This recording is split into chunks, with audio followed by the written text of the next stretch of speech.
John smiled miserably, unable to calm down. He slowly lowered his UMP and tossed it aside. Hans smiled. That's right. It's better for you to die. You son of a b*tch, you killed so many of my men. Now, go to hell, ugh. Bang! Suddenly, something flew out from the back and hit Hans in the back of his head. Hans collapsed and passed out. John was stunned. It looked like a baseball. He looked somewhat blankly at Hans, who was unconscious.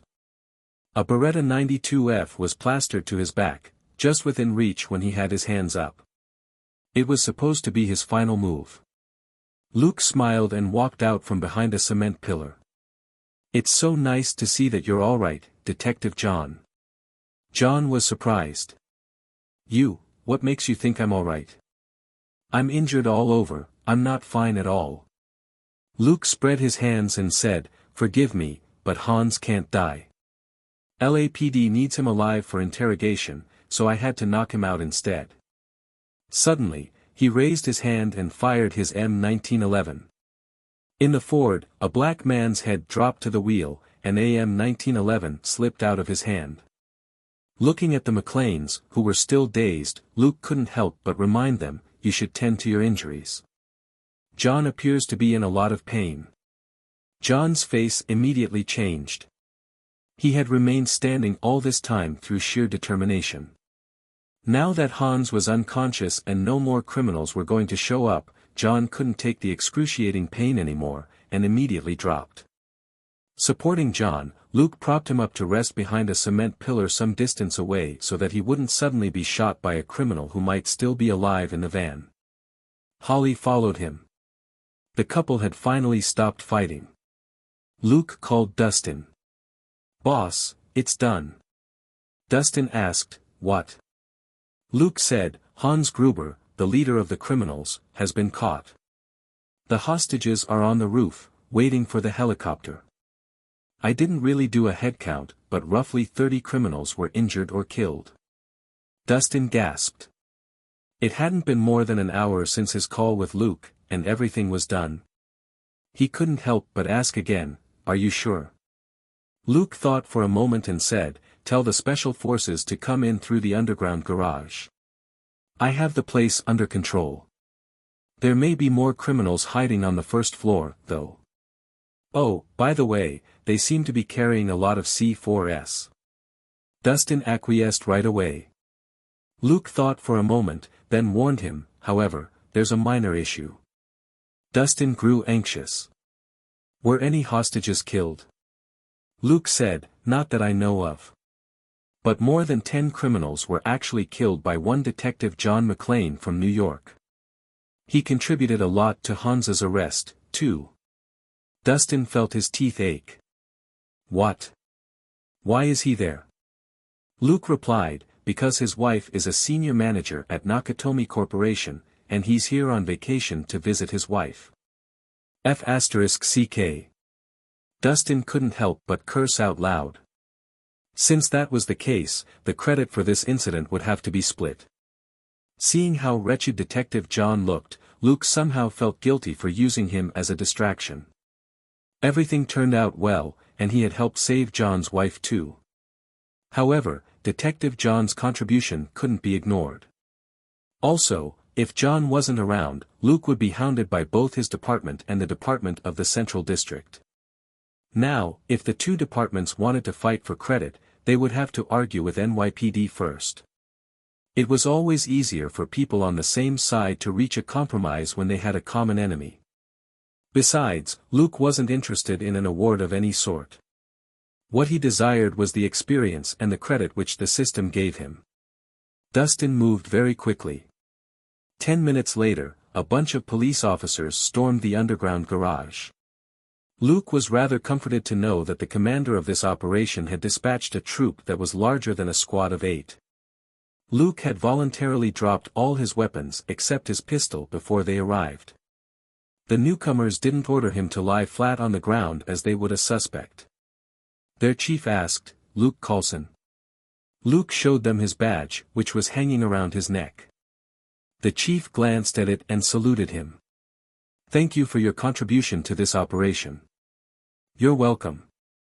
Luke nodded his head with a smile. He was in a good mood. He nodded at the two people next to him. "This is Detective John McClane from NYPD. You better get him to the hospital ASAP. Next to him is his wife, Ms. Holly." The chief of the Special Forces simply nodded his head.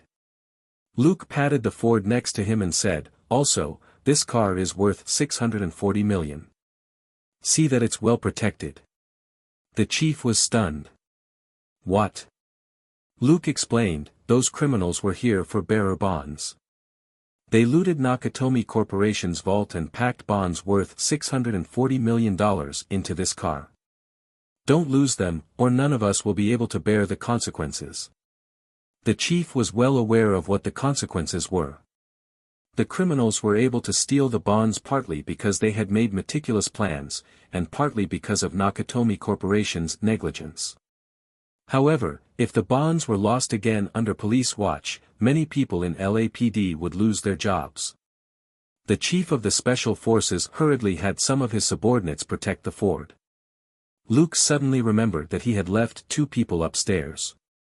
He said, "I need to go up. Two important people are hiding upstairs." The chief frowned. "I can ask our men to get them out."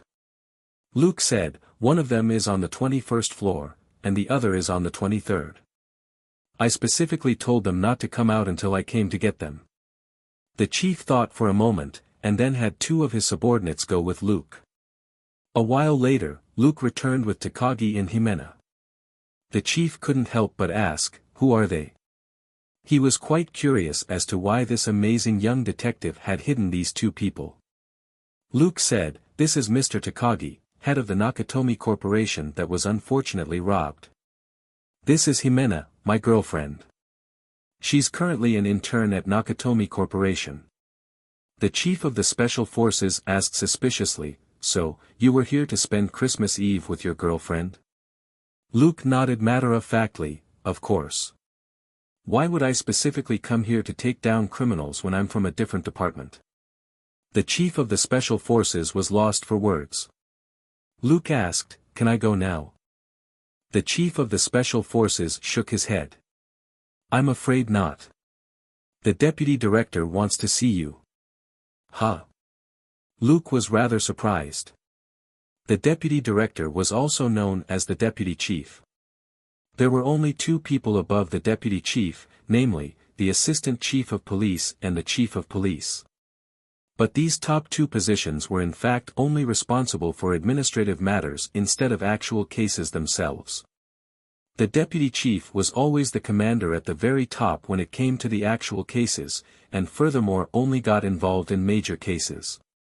Luke took Takagi and Himena to the other side of the garage and drove his Ford out. He was stopped at the exit. After he showed his badge, and both he and his car were examined, he was allowed to pass several minutes later.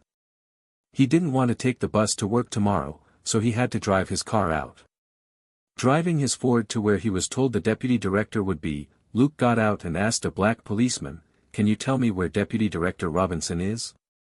Stunned for a moment, the black man eyed him strangely. "Luke Coulson." Luke said, "That's me." The black policeman said, "I'm Bauer. Come with me." Luke followed him to the back of a command van, where he saw a white man between 40 and 50 years of age.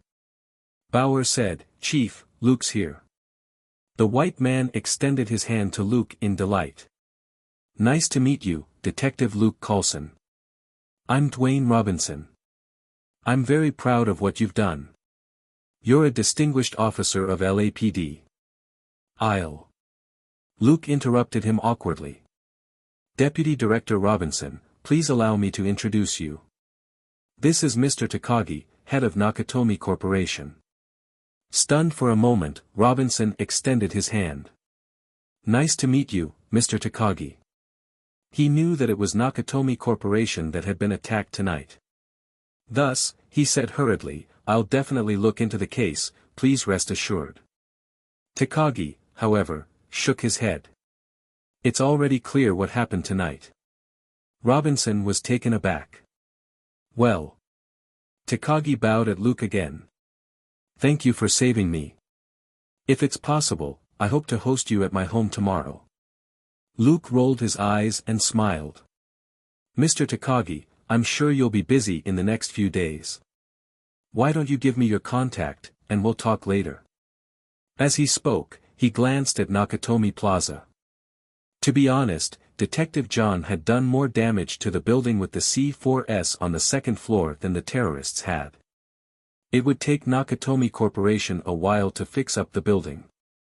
Takagi thought for a moment, and agreed with him. He presented Luke his card with both hands. Luke accepted it with both hands as well. He saw that it was a personal card which had nothing but a personal phone number and a name on it. However, most of the employees at Nakatomi Corporation didn't know this number at all. Luke thanked him with a smile and watched him speak to Robinson. Very soon, a limo came to pick Mr. Takagi up. Luke then said to Robinson again, "Chief, my girlfriend was frightened by everything that happened. Can I take her home first?" Robinson immediately understood Luke's meaning. He said, "That's fine. You'll be free to go in a moment. However, you need to report to headquarters tomorrow morning." Gesturing subtly, Robinson led Luke to a corner. "Luke, it was LAPD who worked out this entire case, do you understand?" Luke was puzzled. But what about Detective John McClane? Robinson didn't consider it a big deal. "That's between us and NYPD, but the FBI isn't a part of this, all right?" Luke was surprised. FBI? Where were they? Robinson sneered. "On the helicopter." Luke abruptly cursed, giving Robinson quite the shock. Luke said angrily, "When I took the hostages to the roof, the people in the helicopter shot at me and nearly killed me. Those FBI agents aren't careful or professional at all." Robinson was delighted. After experiencing something like that, Luke wouldn't say anything nice about the FBI at all. Robinson patted his shoulder in satisfaction. "That's all. Have a good rest tonight with your girlfriend." His tone turned sly. Luke chuckled. "Yes, sir." Robinson laughed and told him to go. Luke saluted him and took Jimena to his car. They didn't go back to Jimena's dorm, where her roommate would hear them if they made any noise, not to mention that it only had a communal bathroom. Luke decided to go to a hotel. Since he hadn't used much of the money from Sergei, Luke simply took Jimena to the Beverly Hills Hotel and booked a luxurious suite for $800 a night. They smiled at each other. Together, they toured the bathroom, the glass window, the table, the sofa, and the extremely comfortable bed. The next morning, Luke was woken up by his phone. He picked up the phone and heard Dustin's voice. "Where are you? Selena said that you aren't at home." Luke said, "I left with my girlfriend last night." Pausing for a moment, Dustin said helplessly, "Do you know what time it is?" "Headquarters just called. I need to take you there for the investigation into last night's case." Luke yawned. "Huh? What time is it?" Dustin said, "It's 9:10. How much longer do you plan to sleep?" Luke couldn't dawdle anymore. "Fine. I'll be at the department in 30 minutes. Dustin said, "You only have 20. He then hung up the phone. Luke snorted. "You were acting so nice when you asked for my help, but you're singing a different tune now when I'm no longer needed." On the other side, Jimena was still sound asleep in bed. Luke called out to her, only to find that he couldn't wake her up. He could only wash his face and brush his teeth first. After he was done, he left $1,000 and a note on the nightstand under Jimena's cell phone. He then left the room in a good mood. He told the receptionist that no one was to knock on the door until noon, before he finally drove to work. What happened next was quite boring. Dustin took him to Park Center, which was LAPD headquarters. Dwayne Robinson, whom he had met last night, was also there, and even shook his hand with a smile. However, the deputy director appeared much more reserved today. Luke wasn't bothered. He never took the big shot's chumminess seriously, since it was only routine behavior for them most of the time, and weren't their true feelings at all.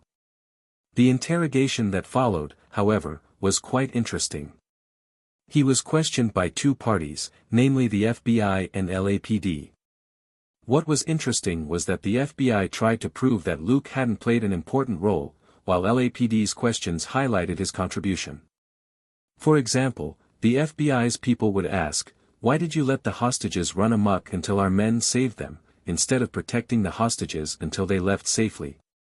Then, LAPD would immediately ask, after escorting the hostages to the roof, "What forced you to leave them to return downstairs and take down the criminals, ultimately ensuring the hostages' safety?" Most of the time, Luke simply enjoyed the show that was in fact a squabble dressed up as an inquiry. When he was asked a question, he would answer in support of LAPD. The FBI hadn't contributed to the case at all last night, and had almost shot Luke. Now that Luke thought about it, the FBI might have even indirectly helped the criminals a lot. He simply told the truth about what he did last night, and slightly exaggerated John McClane's contribution. For example, he claimed that he and Detective John finished off the last 20 criminals together, which made more sense.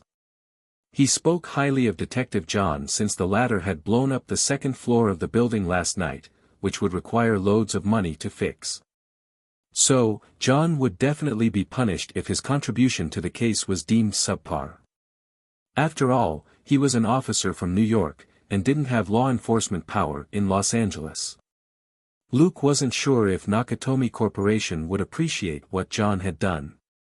Wouldn't it be terrible if John had to pay for the damages he caused?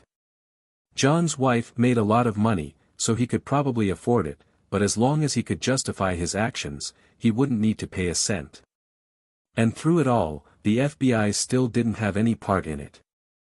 Detective John was from NYPD, not the FBI. Luke grew impatient as the FBI agents bombarded him with questions again. One of them asked yet again, "How did you kill those criminals? Can you tell us one more time?" Luke rapped the table and said, "I've already told you twice. Don't question my abilities." The agent insisted, "We're just trying to confirm." Luke waved his hand. "If you have clearance, read your classified files on me. Last September, I worked with an FBI team in Shackleford in Texas and killed 13 armed Mexican gangsters, which was verified by the FBI.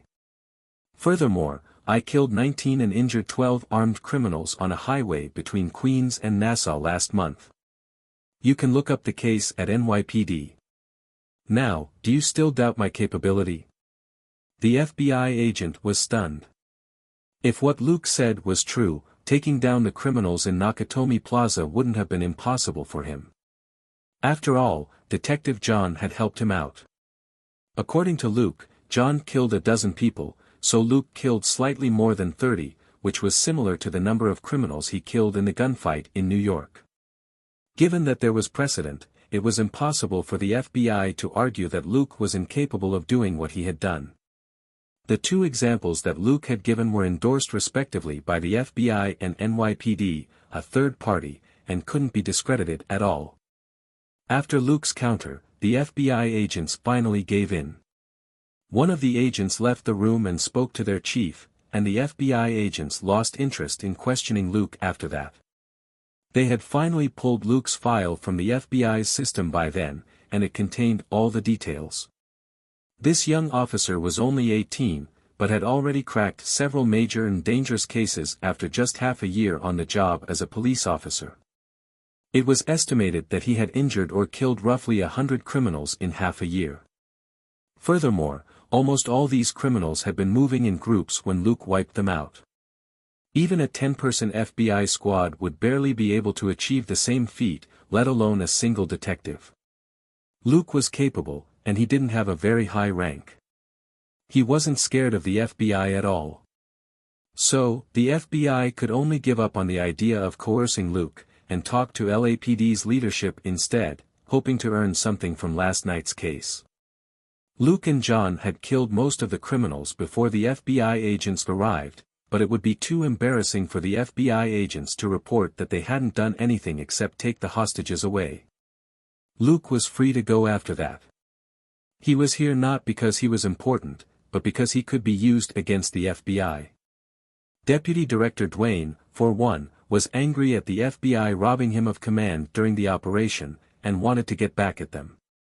However, Luke accidentally learned that it was Dwayne who had instructed the 8 SWAT members and the armored car to charge into the building before they did any reconnaissance.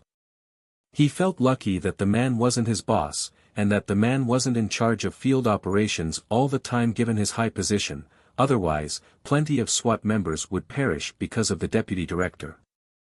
It was 5 p.m. when Luke left Park Center. He had received a call from Selena earlier that morning. He told her what happened last night, and she complained that he hadn't called her when something so big happened. She had been watching a soap opera instead of the news last night, so she hadn't known about the gunfight at Nakatomi Plaza at all. Jimena also called Luke and told him that she was still waiting in line at the police department to give her statement, and that there was no telling when she could leave. Luke asked if she needed his help, but she refused. Everyone in line were employees of Nakatomi Corporation. She would draw too much attention if an intern like her cut the queue. They had to cancel their plans for that night. Jimena told Luke not to wait for her, as a coworker would send her home. Dustin had taken Luke to Park Center that morning in his car, so Luke could only take a cab back to the police department before he drove his own car home. Luke somehow felt relaxed when he saw Selena watching TV lazily on the couch. Seeing how comfortable her life was made him feel that his own life was just as comfortable. That was what Luke thought in his heart.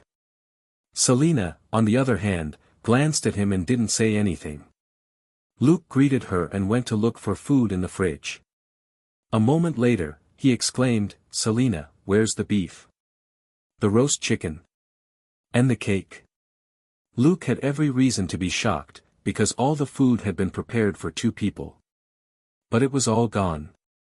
Suspicious, Luke went over to Selena and observed her carefully for a moment. Finally, he couldn't take it any longer, and raised her shirt above her stomach. Selena cried out angrily, "What are you doing, jerk?" Luke looked at her bulging belly, lost for words. "You're not going to tell me that you're 3 months pregnant after just 1 day, right?" Selena looked away shiftily. "You said you weren't coming back, so I figured that I didn't need to leave you any food." Luke held his head. "Don't you feel full?" Selena said matter-of-factly, "That's why I don't want to move right now." Luke was lost for words. "All right, wait here." Picking up his wallet, he left for the Chinese supermarket, and bought a few things. After he returned, he cooked a pot of soup in the kitchen, and later brought out a cup of it. "Drink this." Selena showed no intention of moving. Left with no other choice, Luke could only hold her head and feed her the soup. The moment she tasted the soup, she perked up. "Wow, it's delicious. Sweet and sour. What did you put inside?" Luke said, "It's made from hawthorn, red bayberries, and sugar. It can help with digestion." Selena said, "Give me another cup." Luke said, "There's 1 more cup in the kitchen. Drink it an hour later." Selena was immediately disappointed. "Why didn't you make more?" Luke was angry. "So that you can eat more once you've digested everything that's in your stomach?" Selena chuckled. "It's only because you went out to fool around with Jimena. I was too bored to do anything other than eat." Luke said, "I've only fooled around once in the past half-year. If I were someone else, people would think that I'm gay." Selena snorted. "You're not trying hard enough. You go home after work every day. I've never seen you hit on a girl." Luke said, "I go home after work because I have to make food for you. Are you complaining about that?" As he spoke, he stretched out his hand and placed his palm on her belly, before he started rubbing it slowly in a clockwise direction. He wasn't using a lot of strength. Selena took a long breath, feeling quite comfortable. What are you doing? Luke said, pay attention to what I'm doing and how much strength I'm using. Rub clockwise like this, it'll help with your digestion, you pig. He then stopped. Selena lay still on the couch. Why don't you do it for me? I don't feel like moving. Luke said, you don't feel like moving because you're too full. He washed his hands and made food for himself in the kitchen. Since Selena had devoured his dinner, he had to make more food. Thankfully, he had purchased a lot of ingredients a few days ago for the holidays. There was a lot of marinated beef and chicken. He quickly stir-fried some beef and made himself a sandwich, which he then enjoyed with a glass of milk. Selena didn't steal his food this time. It seemed that she was really full. She lay on the couch and rubbed her slightly bulging belly with her right hand while she switched TV channels with the remote in her left hand. She then switched to a news channel that was covering last night's incident at Nakatomi Plaza.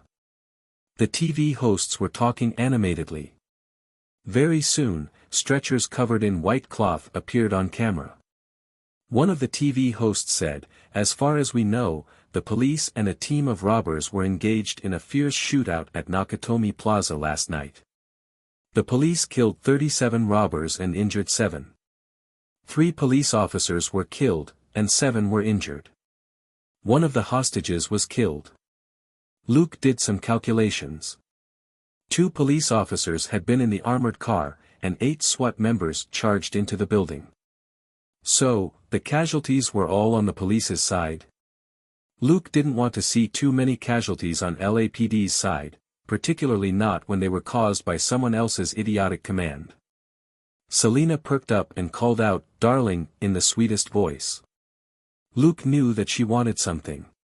"Just tell me what you want." Selena asked, "How many people did you kill?" Luke counted for a while, but shook his head. "I'm not certain. I'm sure that I killed 11 and injured 4, but I don't know how many more I killed." Selena found that odd. "You don't know?" She knew that Luke had good sight and hearing. Luke shrugged. "I fired at 2 vans with a UMP. I don't know how many robbers were in them. Probably more than 20, I think." Selena was excited. "You can do that? I'm gonna try that next time." Luke rolled his eyes. "I couldn't have done it without John McClane. They wouldn't have all retreated to the vans if they had known that they were dealing with more than one opponent." Selena pondered deeply. "Oh, I see. So, we should hide during a mission, then jump out at the end to claim the credit." Luke thought for a moment, then nodded his head. "That's right. You'll most likely just get yourself killed if you charge out in front." At that moment, the news commentary continued. These robbers pretended to be terrorists and demanded that the American government release 7 members of the Irish National Liberation Army, 6 of the Liberation Tigers of Tamil Eelam, and 3 of Asian Dawn. However, this was soon discovered to be a ruse. Asian Dawn doesn't exist at all, and was invented by a third-rate newspaper. The robbers' real target was the bearer bonds worth $640 million in Nakatomi Corporation's vault. Selena's mouth dropped open. "Wow, that's a lot of money." Suddenly, she rolled her eyes. "Does that mean that you'll be getting another cash reward?" Luke nodded and said, "Probably, depending on Nakatomi Corporation. And even if Nakatomi Corporation doesn't want to give me one, our police department should give me something, right?" Luke didn't actually expect a reward from Takagi, even if the latter had given Luke his card and called him his lifesaver. He knew very well what the Japanese were like. The people of this country were modest, trustworthy, polite, and respectful, and attached great importance to social hierarchy. However, they also had the potential to overturn anything that stood above them, and might burst out on a rampage and turn into bloodthirsty beasts that weren't bound by any sort of code of conduct. They also recorded their deeds and passed them down as tales through the generations. They were a highly complicated and controversial people. Thus, Luke didn't expect much from Takagi. While the man had bowed to him, it might have been out of polite habit, and didn't necessarily mean that he really thought highly of Luke. All of a sudden, Takagi appeared on camera. "We're going to transfer the bonds out and upgrade our vault security measures. I would like to point out, however, that the power system in Los Angeles is terrible. The blackout in the Central District was the reason why the robbers were able to overcome the vault's final electromagnetic protective measure. We will be suing our power supplier." Luke and Selena looked at each other in bewilderment. After a long time, Luke finally commented, "So that's how the robbers opened the vault. I was wondering how they got it open without getting the code from Takagi." He also knew that it had been the FBI's idea to cut off the power, since it was hardly possible for regular people, who didn't even know where the power hub was, to do so. Only the FBI or police could have forced the power supplier to shut down the power. After Luke told her what the FBI did, Selena laughed out loud. "Will they have to pay damages?" LAPD shrugged. "LAPD has me, and McClane has his wife, so who can Nakatomi Corporation blame in this case, except the FBI, who barely contributed anything?" He knew why the FBI had been unfriendly toward him. They'd made numerous mistakes and hadn't helped at all. It was possible that whoever was in charge of the case would be demoted. Luke would be happy to see that happen. The man's idiotic subordinates had fired a barrage at him from the helicopter, and Luke would have been killed if he hadn't reacted quickly. It was already good of him not to ask for an apology or compensation from the FBI. Luke chatted with Selena for a while before they each took a shower and went to bed. The next day, Catherine called Luke to tell him that they were leaving for Los Angeles the following day. Luke was naturally happy about his family's visit. He promised that he would cover their plane tickets and accommodation fees. Selena was also delighted. Robert was like family to her, too, since she started her job under his command at the beginning. Selena volunteered to pick up Luke's family at the airport, and to look for a hotel for them. It made things easier for Luke since Selena was willing to help. They had to be on duty in a couple of days, so they could take turns keeping Luke's family company. As Luke made plans for the holiday, his phone rang with a call from Dustin. "What did you do to Takagi? He says that he's going to give you $1 million as a personal reward." Luke was caught by surprise. "What?" Dustin smiled. "That's right, a personal reward from him, not from Nakatomi Corporation. You're going to be a millionaire, Luke." Luke frowned. He didn't like the sound of that. Thinking for a moment, he asked, "What will our department get?"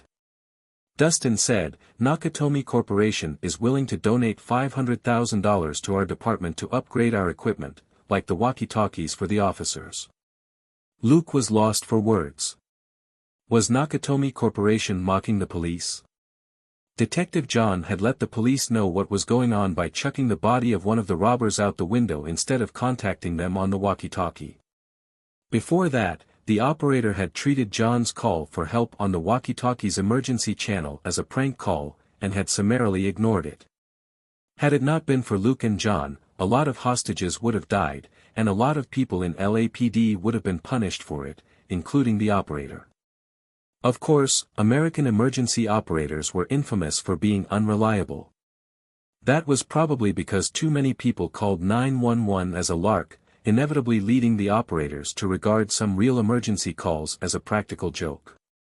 After a brief silence, Luke asked, "Boss, what's your suggestion?" Dustin scratched his head. Money mattered more than anything else in America. Could he tell Luke to refuse it? But if Luke accepted it, it would be like a slap to the face for LAPD. So, Dustin suggested, "If possible, can you keep the matter of Mr. Takagi's personal reward between the two of you?" Luke thought for a moment and said, "All right, boss, I'll try." He found the card that Takagi had given him and gave the man a call. A moment later, a man said over the phone, "This is Takagi." "Who is this?" Luke replied, "Luke Coulson, the detective. You remember me, right?" Takagi's voice immediately turned warmer. "Of course, Mr. Luke. I was going to contact you."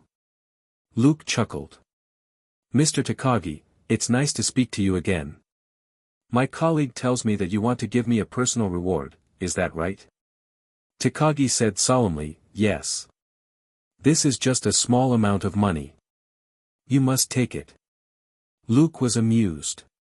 He knew that it was inappropriate for him to accept the money, and was well aware that it certainly wasn't a small amount. Pondering for a moment, Luke said, Mr. Takagi, could you change your personal reward?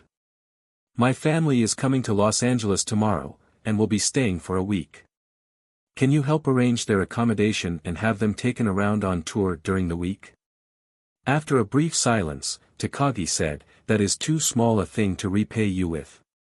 Luke chuckled. Mr. Takagi, I'm a police officer. It's just my job. Takagi, however, also chuckled. No, Mr. Luke, I know very well that the American police is not obliged to protect any one person. It was not your responsibility to save me. For a moment, Luke was stunned. He hadn't really given it a lot of thought. He had always considered it his duty to save those in need, and he had saved a lot of them. The truth, however, was that an American police officer could kill a citizen when they determined that the latter was threatening their life, but they weren't obliged to protect a citizen when the citizen's life was under threat. The Supreme Court ruling in 1981 had set up the ground rule: the American police had no specific duty to protect a citizen. Of course, the pressure which the media put on the police was a different matter. It was actually the leadership of the police department, instead of the bottom-level officers, who were affected by that pressure. Takagi said, so, I'll make sure that your family has fun in Los Angeles, but you must not decline my personal gratitude. Luke smiled bitterly. But Mr. Takagi, you'll make me the target of jealousy in my police department. Pondering for a moment, Takagi proposed, if so, would you like to be my corporation's head of security? Your annual pay won't be lower than $500,000. Luke was rendered speechless by Takagi's offer. But on second thought, an annual pay of $500,000 was only befitting of someone who crushed 50 robbers without getting hurt himself, and who retrieved bonds worth $640 million. Luke just needed to solve another emergency for Nakatomi Corporation on the same scale to be worthy of that pay. Luke secretly apologized to Robert as he said earnestly, Mr. Takagi, I love being a police officer. My foster father is a police officer and I've always looked up to him. So, I'm afraid that I have to decline your offer. Takagi sighed softly, knowing that belief couldn't be easily reshaped by money.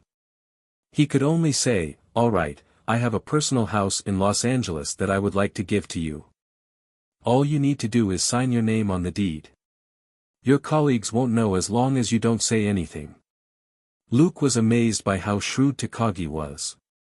By offering Luke a house, he could stay in touch with Luke. Then, it was settled. Takagi told Luke something about the dead hostage from last night. The hostage was another senior manager at the company, who had tried to save his own skin by selling Gennaro out. He had spoken to Detective John via the walkie-talkie to prove to the robbers that he knew John well. He did convince Hans, but was shot right after Hans confirmed that his intelligence was accurate. Many of the Nakatomi Corporation employees had witnessed that hostage being taken away after he volunteered to offer intelligence. So, his death had nothing to do with Luke or John. The other 50 employees of the company who had laid low weren't even hurt when they were rescued. It was further proof that the senior manager's death had been his own fault. Also, Takagi mentioned that Hans was responsible for the death of a construction engineer at his company. The robbers tortured Kiyoshi for information on the layout of Nakatomi Plaza, and killed him after verifying that it was true. Luke found the name familiar, and finally remembered that it was from the first case that he and Elsa had taken when they came back. Things had turned out exactly the way they were supposed to. It wasn't Elsa and Luke's fault for not pursuing the case further back then, because there were just too many similar cases. But Luke still encountered those unfortunate robbers in the end, though Elsa didn't get to play a part. She called Luke that night, full of regret. If I had seen this coming, I would have postponed my vacation for a couple of days. Luke chuckled. I'm sure that we'll have more opportunities. He didn't really mean it. He had gone to the plaza to hook up with Jimena. How could he have brought Elsa with him? Even if Elsa had been in Los Angeles, she wouldn't have been at the location at all, nor was she capable of fighting 15 armed robbers. She wasn't Detective John. Elsa's strength lay in investigation rather than killing. Relaxed, Luke grinned at his stats panel. Luke, aka Luke Coulson. Strength, 31. Dexterity, 20. Mental strength, 14. Extra stat point, 1. Luke had claimed the mission reward after he dealt with Hans Gruber. Mission: eliminate Hans Gruber's gang and retrieve the bonds. Total experience, 5,000. Total credit, 5,000. Contribution rate, 75%. EXP plus 3,750. Credit plus 3,750. As experience has reached 7,000 points, the host has leveled up to level 9. Seeing that strength was drawing closer to 40 points, Luke was more than satisfied. He was only 2 levels away from the minimum requirement for the ultimate lifesaver, elementary self-healing, and from healing his left hand. He only had 400 experience points left after the level up, but he had more than 14,000 credit points. He couldn't hold back the urge anymore. Opening the list of abilities, he learned elementary driving and also selected a few uncommon abilities from the people that he had killed or defeated. For example, basic language proficiency, English, Spanish and Portuguese, from the electrifying, long-legged Vanessa, only cost 100 credit points. Luke immediately picked that. He had no time to learn languages, so this ability would be very handy. 100 credit points was nothing for him. Luke also picked basic demolition from an expert bomber on Hans's team. But Luke knew that he would run low on credit points in the future. The X-Gene super abilities all cost no less than 1,000 credit points. Some even cost more than 10,000. He had a lot of credit points for now, only because he hadn't officially joined the greater battlefield that was going to be New York. Luke wouldn't settle down in New York until he got elementary self-healing, or he might be easily killed off by some random guy. How efficient was Takagi? That very afternoon, a lawyer visited Luke and had him sign a few documents. After the lawyer handled the rest of the paperwork, the house would be Luke's. Tempted, Selena urged Luke to check the house out. When they reached their destination, they realized that it was a detached villa which covered 200 square meters. It had 5 bedrooms, 2 bathrooms, a garage and a pool. Luke and Selena toured the house after letting themselves in with the key Luke had just gotten. He remarked, "This house, plus the furniture and decor, must be worth more than $1 million, right? I don't think what I did is worth that much." Selena, however, was excited. "Huh, Luke, can we move in here? I'll swim in the pool when the weather gets hotter." Luke rolled his eyes. "That's just a big bathtub, all right. Besides, you can also heat up the water. You can take a bath right now if you want." Selena's eyes glittered. "Darling dash." Luke said, "Wait. Let me think about it." After some consideration, he decided not to argue with Takagi anymore. Takagi was a successful old man who was insistent and clever. Luke wasn't confident that he could persuade him to change his mind.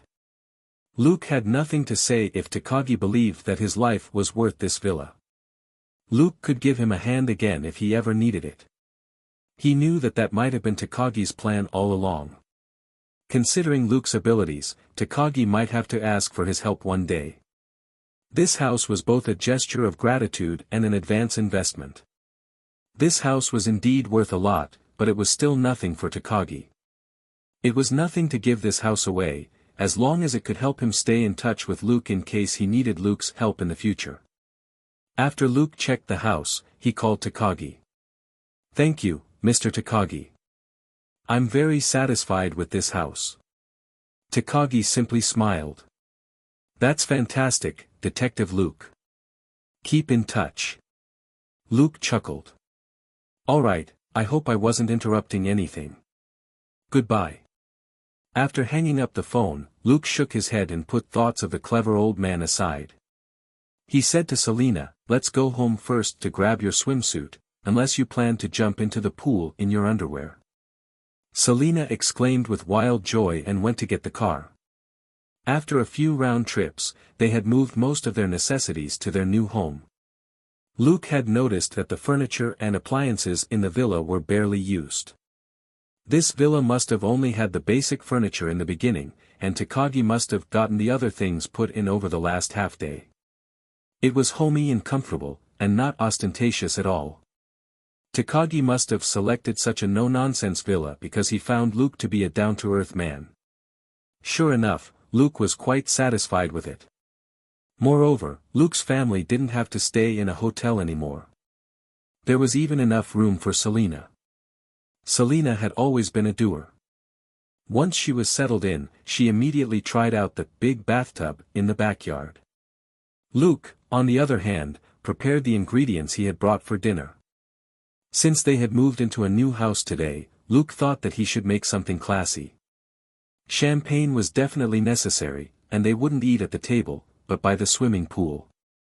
Very soon, Selina ran back excitedly and told Luke that she had figured out the mechanism for the big bathtub.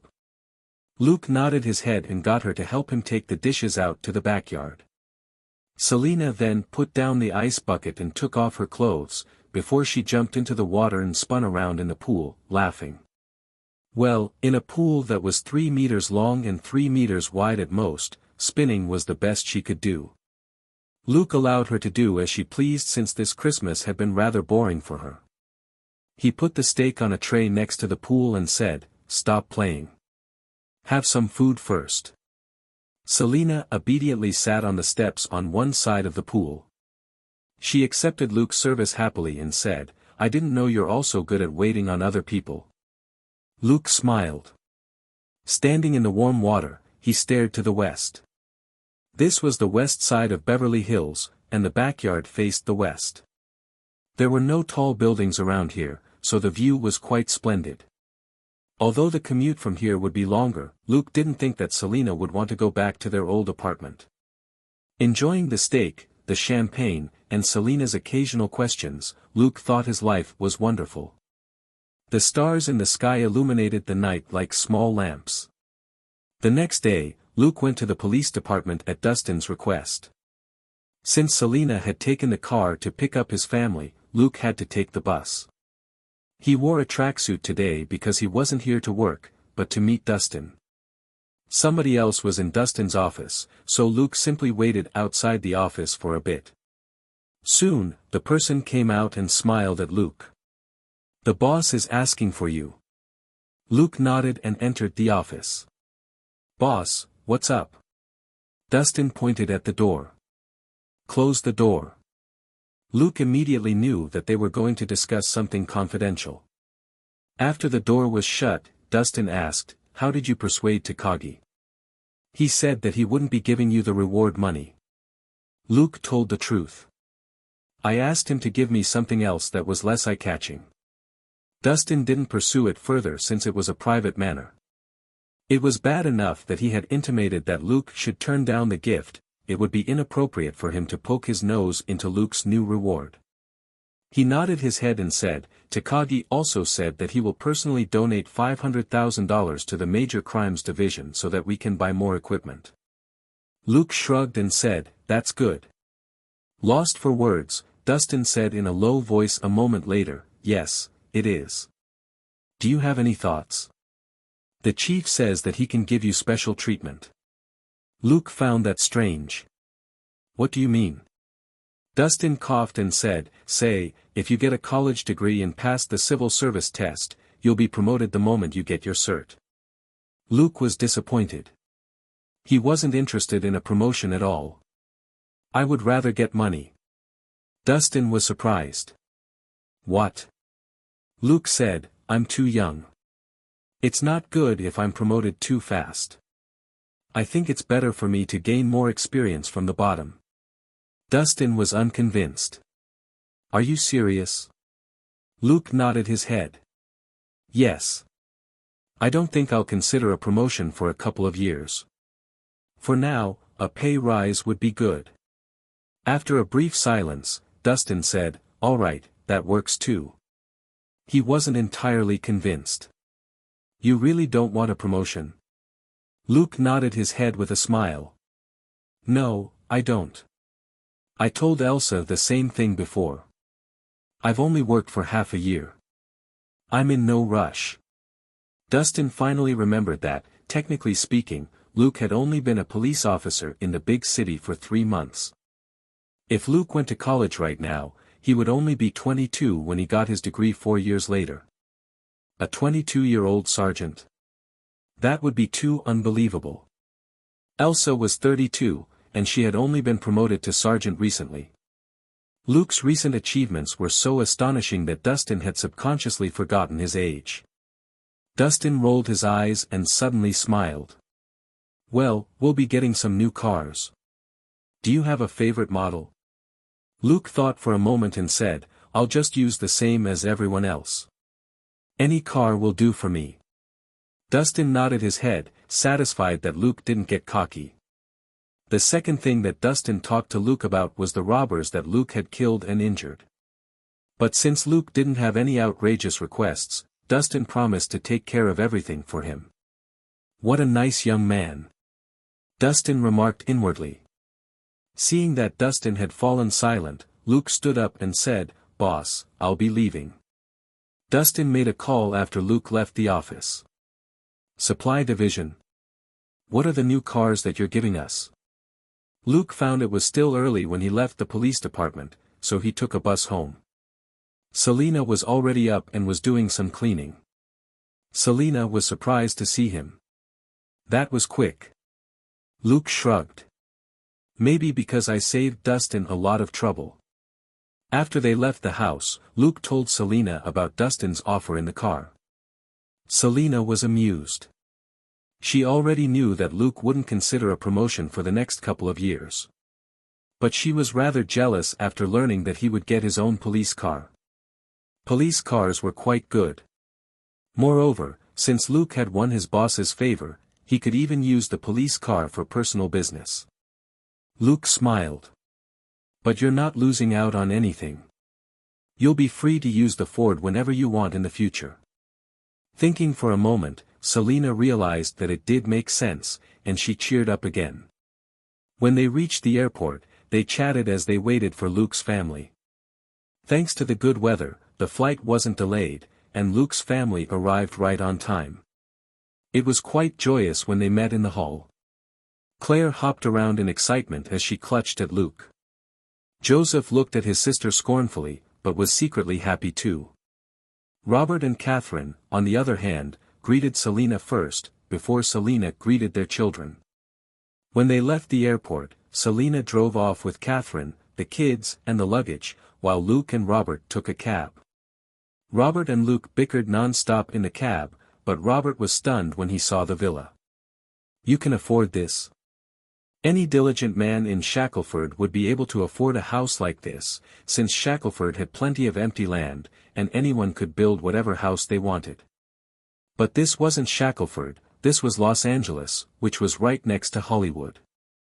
Luke laughed. It's a windfall. But let's not talk about it now. Let's check your rooms first. I don't know what you need yet.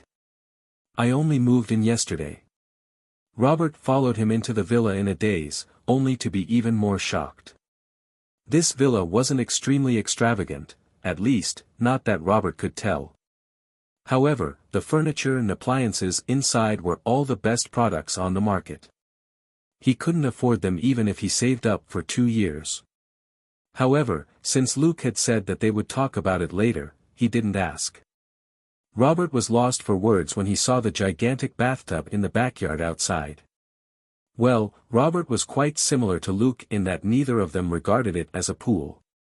Then, it was lunch for everyone, which Luke had already prepared. Many of the ingredients that he had brought over yesterday had already been mixed together, and would be ready as soon as they came out of the oven.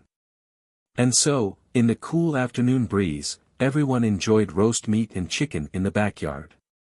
Selena lured the two kids into playing in the bathtub. The three of them had a water fight, laughing and shouting. When they wanted food, they would get Catherine and Luke to deliver it to them. Of course, Luke was summoned more often, since the kids hadn't seen him in a long time. Robert watched Luke deliver a plate of roast meat to Selena with a strange expression, before he asked in a low voice, "Dating your colleague isn't forbidden here?" Understanding what Robert was implying, Luke chuckled. "Of course it is, but to me, Selena is more like Claire." Robert realized that Luke regarded Selena as a sister. He finally asked, "What's the deal with this house? Don't tell you that you bought it." Luke said, "It's a personal gift from Mr. Takagi, head of Nakatomi Corporation. He offered me $1 million, but I refused it, so he gave me this."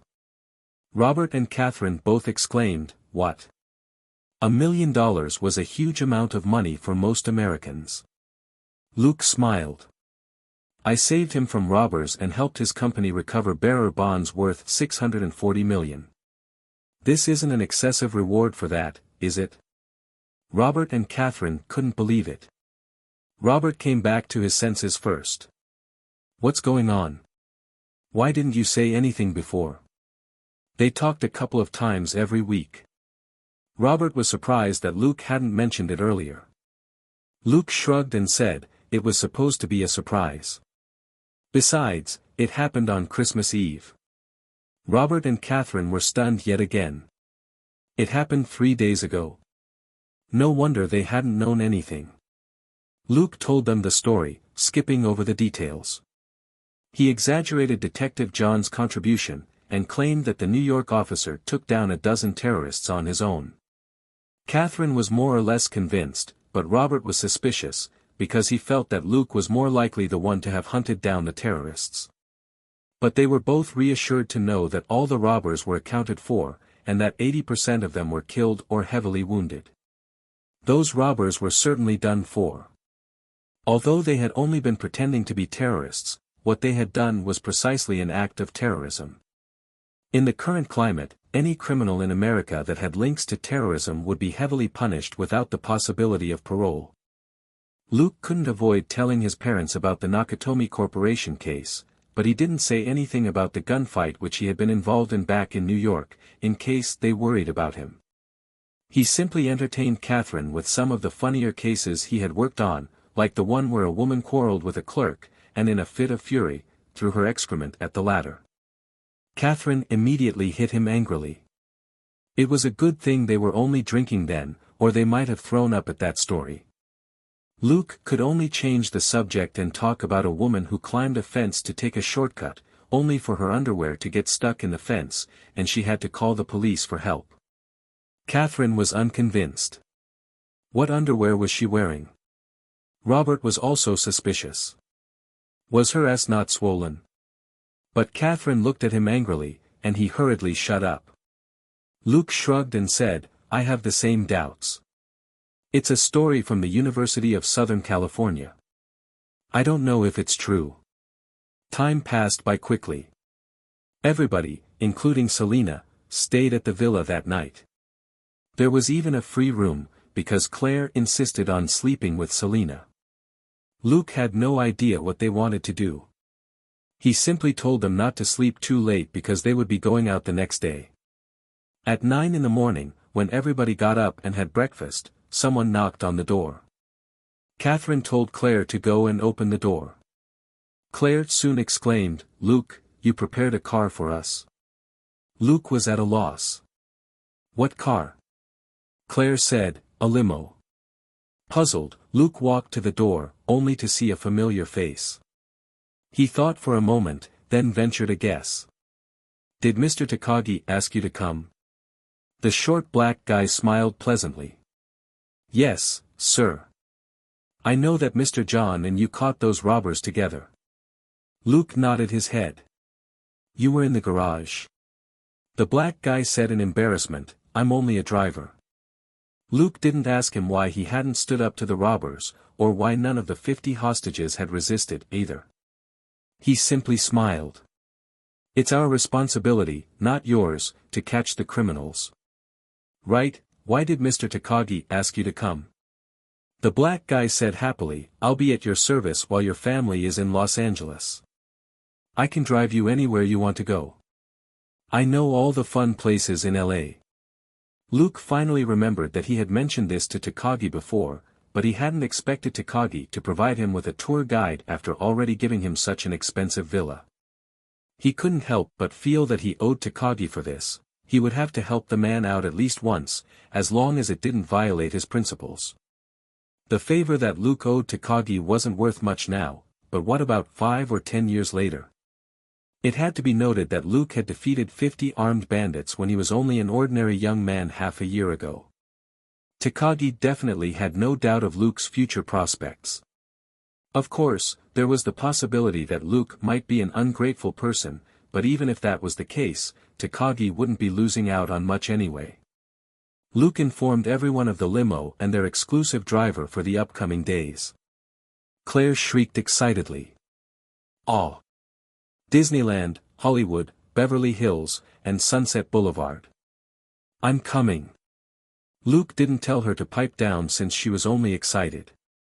Catherine said hopefully, "Can we drop by the Getty Art Center?" Luke nodded with a smile.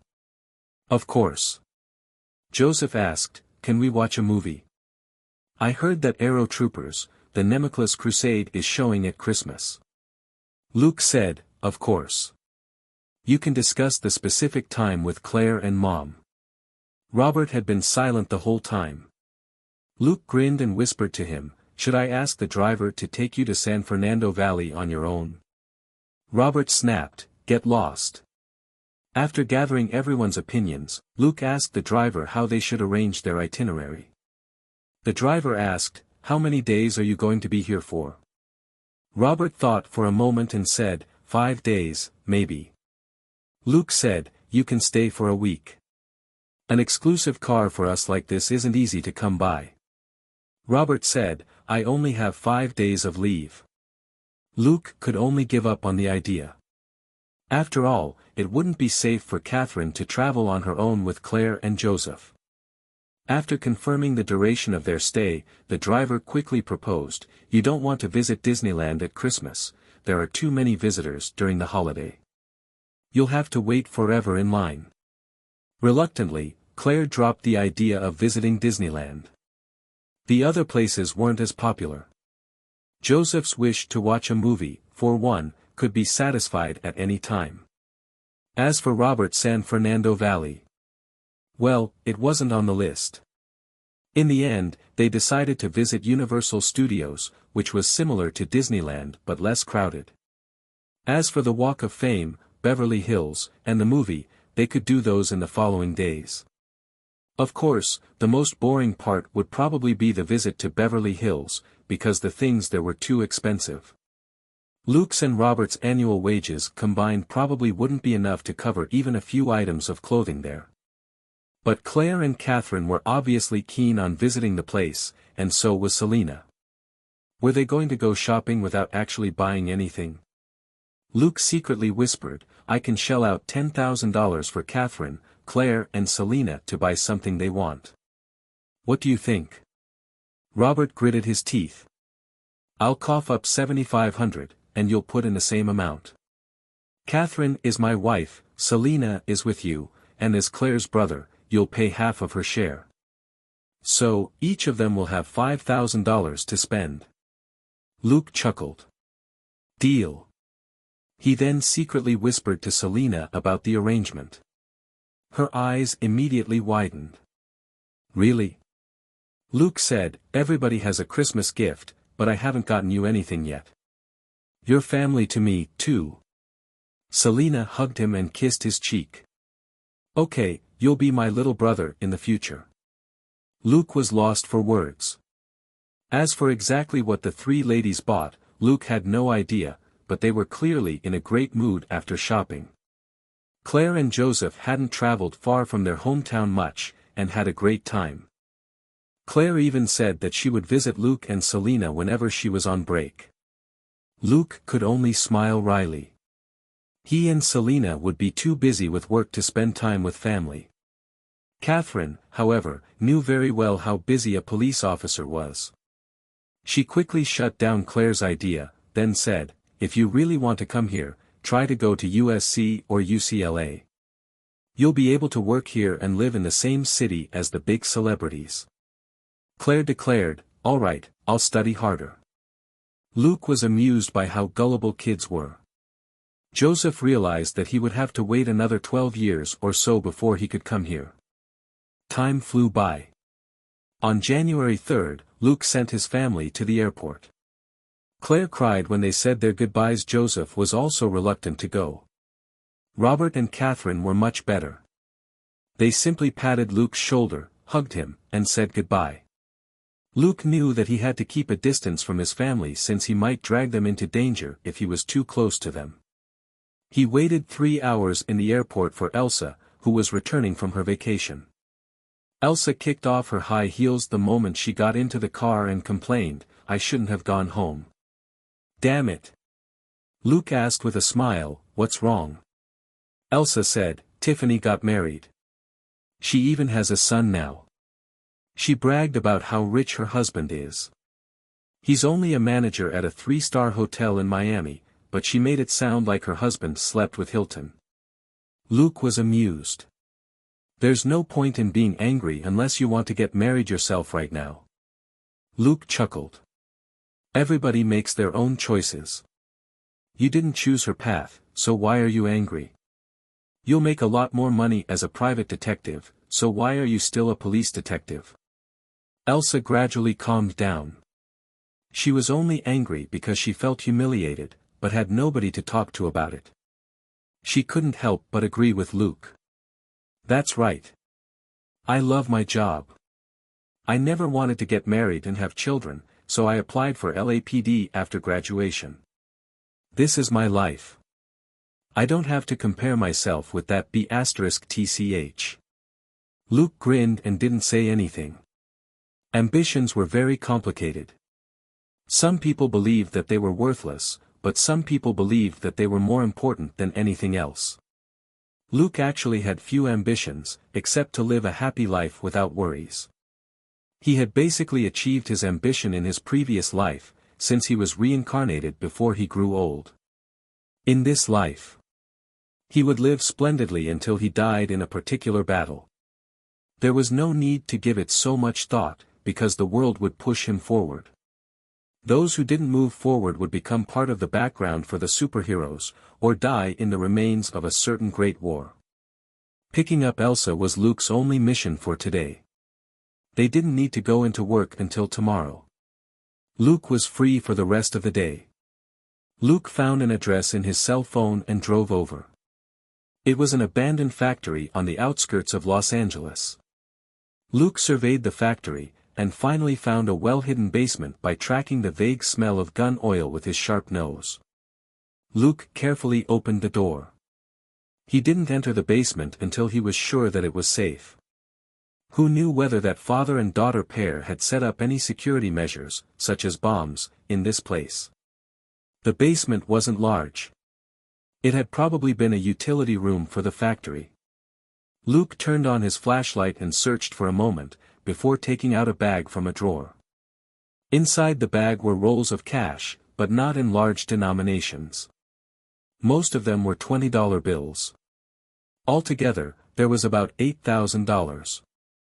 Luke wasn't bothered that it wasn't much. It wasn't like he had to make an extra effort to obtain the money anyway. It would hardly have been possible for him to bring the money back with him from New York, so an exchange with the father and daughter worked out better. He searched the room and discovered 2 pistols, a P226 and a HKP7. There was also a 416 Hong Kong dollars rifle, an AG3/SG1, which was between a rifle and a sniper rifle. He didn't find a lot of bullets. On average, there were only 2 magazines for each gun. Luke wasn't very surprised. This place must only be for emergency supplies. The father and daughter wouldn't have stored a lot of cash or guns here. After seeing this place, Luke had some thoughts of his own. Maybe, he could set up his own secret base in a similar place. There were a lot of abandoned factories on the outskirts of big cities that had no signs of life at all. But after thinking for a moment, Luke gave up on the idea for the time being.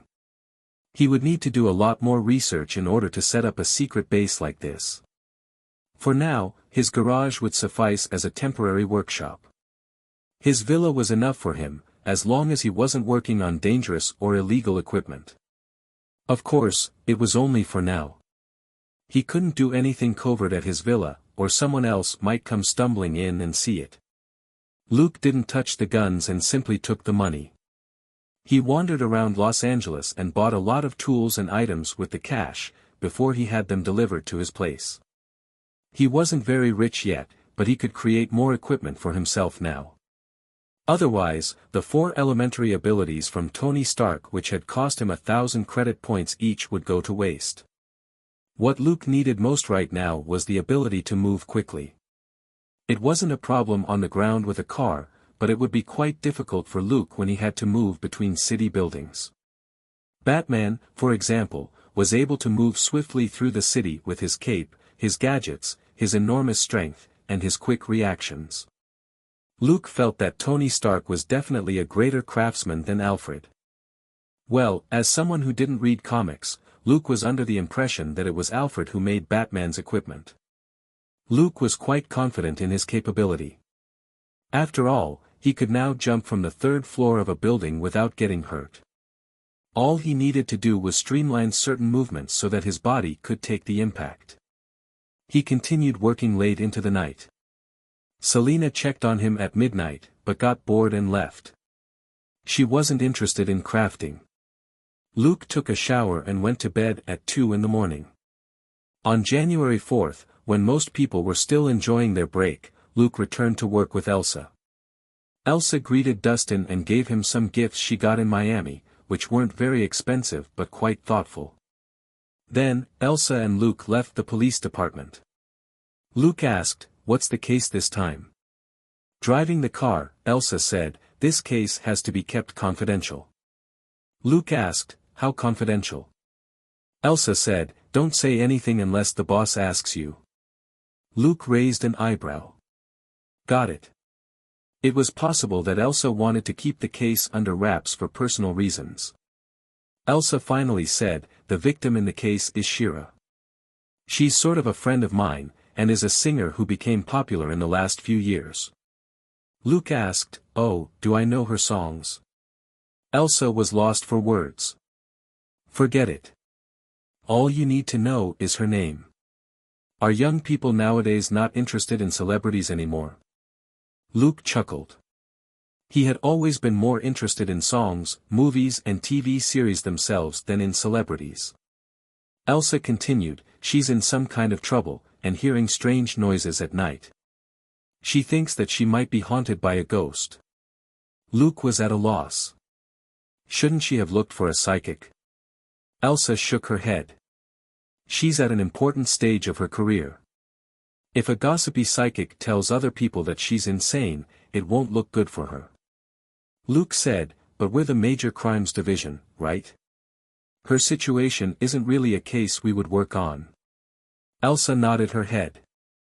"That's right, so I've only been looking into it as a personal friend.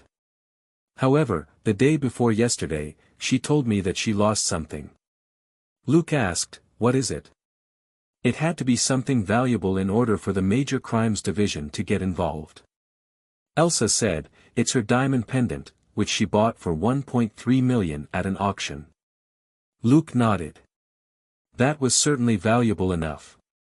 The Major Crimes Division was officially known as the Robbery and Homicide Division. Since Shira had lost something so expensive, she could demand an investigation because it might have been a burglary. Elsa said, also, she said that she felt something the night she lost the pendant, she couldn't move at all, or wake up. It wasn't until the next morning that she finally realized that her diamond pendant in the safe was gone. Luke asked, why didn't she call the police? Elsa said, for the same reason, how would she explain it? Those police officers certainly wouldn't keep it a secret for her. Luke nodded his head. The case was troubling for Shira, but good for him and Elsa. Working on cases like this was a way to make friends with the upper class. When something happened to the rich, they would usually ask detectives they trusted to quietly investigate first before deciding to call the police. For example, a certain magnate called the police when he lost something, only to discover that it was someone in his family who had stolen it. It had been quite embarrassing for him. So, a personal connection with a detective was useful. Takagi was friendly toward Luke for perhaps the same reason. Very soon, Luke and Elsa arrived at a small stadium. Luke was a little stunned. "Why are we here?" Elsa got out. "Because she has a fan meeting here today.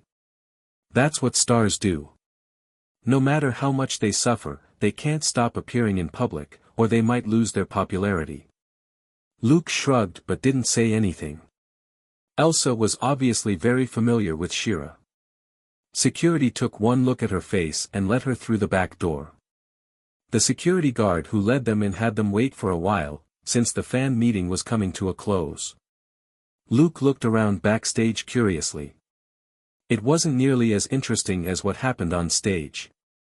Items were scattered haphazardly over the floor, including clothes, makeup, accessories, and various odds and ends which served some unknown purpose. Elsa coughed and said, "Stop ogling." Luke could only shift his gaze, because he happened to be staring at some lingerie. The star couldn't have only just taken them off, right? A moment later, there were cheers from the front, and Elsa stood up. She should be saying goodbye. Elsa and Luke went to the stage corridor, only to see a blonde retreating with a bunch of security guards. Luke, however, felt that something wasn't right. Was the situation getting out of control? There was no telling what started it, but some fans were climbing over the guard rails to get to the star. People tended to go with the flow. If too many fans mobbed her, she might be in trouble. Luke frowned. "Something's wrong. Do we need to help her?" Elsa noticed that the audience was about to burst onto the stage like a flood. She quickly said, "Let's help her. Don't be too rough." As she spoke, she quickly rushed toward the star. The security guards were obviously very familiar with Elsa. Though surprised, they didn't shove her away. Elsa pointed at Luke and shouted, "My colleague and I will help you. Hurry up and get out of here." The security guards could only nod. There was no time to speak. The audience was reaching out like zombies to grab at them. Instead of going up to Shira, Luke simply walked out in front of the security guards and started pushing aside the fans who were in his way. Luke's strength was now 32, which was 6 times higher than that of a regular person. It couldn't be any easier for him to push people aside. This significantly reduced the pressure on the security guards. Luke didn't use many tricks. He simply stuffed the people who surged forward into the gaps in the crowd, like stuffing stones into the cracks of a dam. It certainly couldn't stop the dam from collapsing, but it could delay the flood. Luke moved fast. The fans that he pushed back were squeezed on all sides by the crowd and couldn't move anymore, which in turn limited the actions of the people around them. The security team was able to speed up. They rushed into the exit passageway 10 seconds later. The light was dim. There was a middle-aged, unprepossessing-looking white man next to Luke. But Luke knew that the man wasn't simple. Just now, he had very neatly punched and thrown off audience members who got too close. He was definitely a professional. Luke abruptly warned him, "On your right." The white man reacted quickly. He dodged a stranger coming at him without any hesitation, and twisted the guy's wrist. A knife hit the floor with a loud clatter. The white man pressed down on the stranger's wrist ruthlessly, and the latter gave a miserable cry. His wrist had to be dislocated, if not broken. The white man didn't hesitate. "Let's get out of here." Warily, everybody ran through the dark passageway and into the car park. Then, Shira got into a car, and the white man drove her away. Luke turned around and looked at Elsa. "Are we still going to meet her today?" Elsa thought for a moment and nodded. Her schedule's tight. She only has 1 hour for us today. After this, we might only have half an hour. Luke nodded and didn't say anything.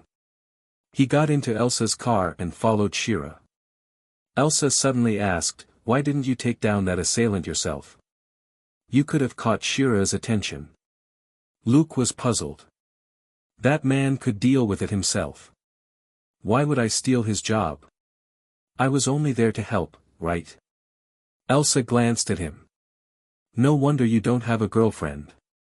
Luke coughed and said, "No, but I have a female friend who can help take care of my problem." Elsa choked. How could she mock Luke when she didn't have anyone to hook up with at all? Elsa could only drive in silence, and didn't feel like talking to her ruthless partner. Half an hour later, they reached a small villa in Beverly Hills. Luke whistled. This star seems much richer than Katie. Her villa is worth at least $5 million. Elsa was still brooding silently. The security guard at the door let Elsa through the moment he saw her face. Luke immediately knew that Elsa was closer to this Shira than he had thought. Before they entered, Luke stopped Elsa with a weird expression. Wait a moment. With his sharp nose, he detected that the two people in the room seemed too close to each other. 5 minutes later, the door opened, and the white man came out looking at a loss, a card in his hand. The man's clothes were still neat and tidy. So, he wasn't as unprofessional as Luke had been imagining. Luke greeted him with great interest. Hi, may I know your name? The man finally came back to himself. He recognized Luke as the person who had helped him out, and as someone whom Elsa knew. With a courteous smile, he said, "Nice to meet you. I'm Brian Mills." Luke extended his hand. "Nice to meet you. I'm Luke Coulson." "You're very good." Brian smiled calmly and said, "I'm too old. I should retire."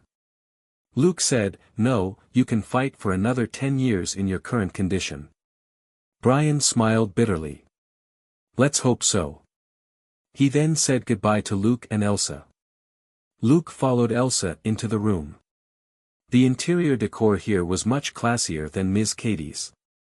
Shira had been in the spotlight for almost 10 years. She was a good singer whose songs appeared on the Billboard charts now and then. Although she had never claimed top place, she was definitely a first-rate singer. Elsa introduced Luke to her and promised that he was absolutely trustworthy. The star simply nodded at him indifferently. Shira had been quite unlucky recently. She lost an accessory worth over $1 million after experiencing a weird situation at home, and she was almost ambushed by an armed hoodlum at the fan meeting. She looked rather pitiful in her bathrobe. Elsa comforted her for a moment, then got down to business. "Shira, since we're here, let's try fixing some of your problems. Can you show us your room?" Shira knew Elsa very well. It was true that what upset her the most was the weird thing that was going on at home. She managed to pull herself together and got up. "Follow me." Her breasts were accidentally exposed when she stood up from the couch. Luke noticed and secretly nodded. The woman truly had what it took to become a big star. It was inappropriate for Luke to say anything since it would be very awkward. Following Shira to the 3rd floor, Elsa asked, "Are you sure that nobody has entered this room since you called me the other day?" Shira nodded. "Yes. You told me that the scene has to be preserved for your investigation, so the room hasn't been cleaned since." Luke was amazed by how meticulous Elsa was. If she hadn't been on vacation in Miami, she might have already found more clues. Shira hesitated for a moment in front of a room. She looked at Luke and then at Elsa. Understanding her concern, Elsa nodded her head slightly. "He's good. Also, he's a great detective." Shira looked at Elsa in surprise. She knew that her old friend barely complimented others, much less someone who looked like a high school student. With no further hesitation, Shira placed her finger on a panel on the door, and it opened 1 second later. Luke asked, "It's a fingerprint lock?" Shira nodded. "Yes, but it can be opened by voice, too." Luke asked again, "Who else can open this door besides you?" Shira replied, "Only Meryl, the caretaker. But there are logs of when the door is opened, and there aren't any unusual records from when that strange thing happened." Luke nodded his head and slowly stepped in. The air in the room was stale, probably because the room had been shut for days. Shira seemed uncomfortable. Luke looked at her and said, "You can stay by the door." Then, he slowly circled the room. Shira looked at the young man curiously. She noticed that Luke didn't bump into anything in the room even though he had his eyes closed. Elsa glanced at Luke and then simply focused on her own inspection. 10 minutes later, Elsa left the room and shook her head. "I didn't notice anything unusual." Shira was slightly disappointed, but noticed that Luke was still inside, and asked, "Where's your partner?" Elsa replied lightly, "He usually takes longer." Shira asked, "Why does he keep his eyes closed when he's searching the room?" Elsa chuckled. "It's a habit. He claims that it helps him build a model of the room in his head as a first impression, and he analyzes it until he finds something suspicious." Seeing Shira's bewildered expression, Elsa could only switch tactics. "He's looking for inspiration. And keeping his eyes closed helps." Although Elsa wasn't really convinced herself, Luke had found clues in many cases after using this method, so Elsa could only believe him. Around 10 minutes later, they saw Luke take a mysterious route through the room with his head raised, until he entered the bathroom. Shira gave an exclamation. Elsa looked at her, and Shira explained in a low voice, "My clothes from the other day are still there." Elsa chuckled.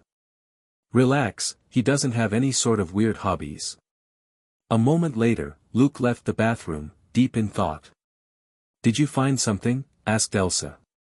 Luke nodded his head slightly. "I think I know what happened, but we should check the outside of the house for more evidence." "Well, keep this room locked.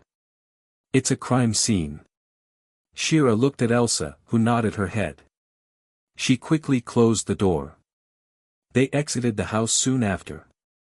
Luke asked, "Miss Shira, do you know where the exit for the ventilation duct in your bathroom is?" Shira shook her head, baffled. It was already a miracle for a big star like her to know where the washing machine was. How would she know anything about the ventilation system? However, she had many advantages, including wealth. She simply called a security guard over and had him answer Luke's question. The security guard was clearly a professional. From what he said, the duct ended under a shed outside the house. Luke told them to stop. He carefully observed the ground and slowly walked toward the shed, where he kept his eyes closed for a moment. Then, he returned using the same route.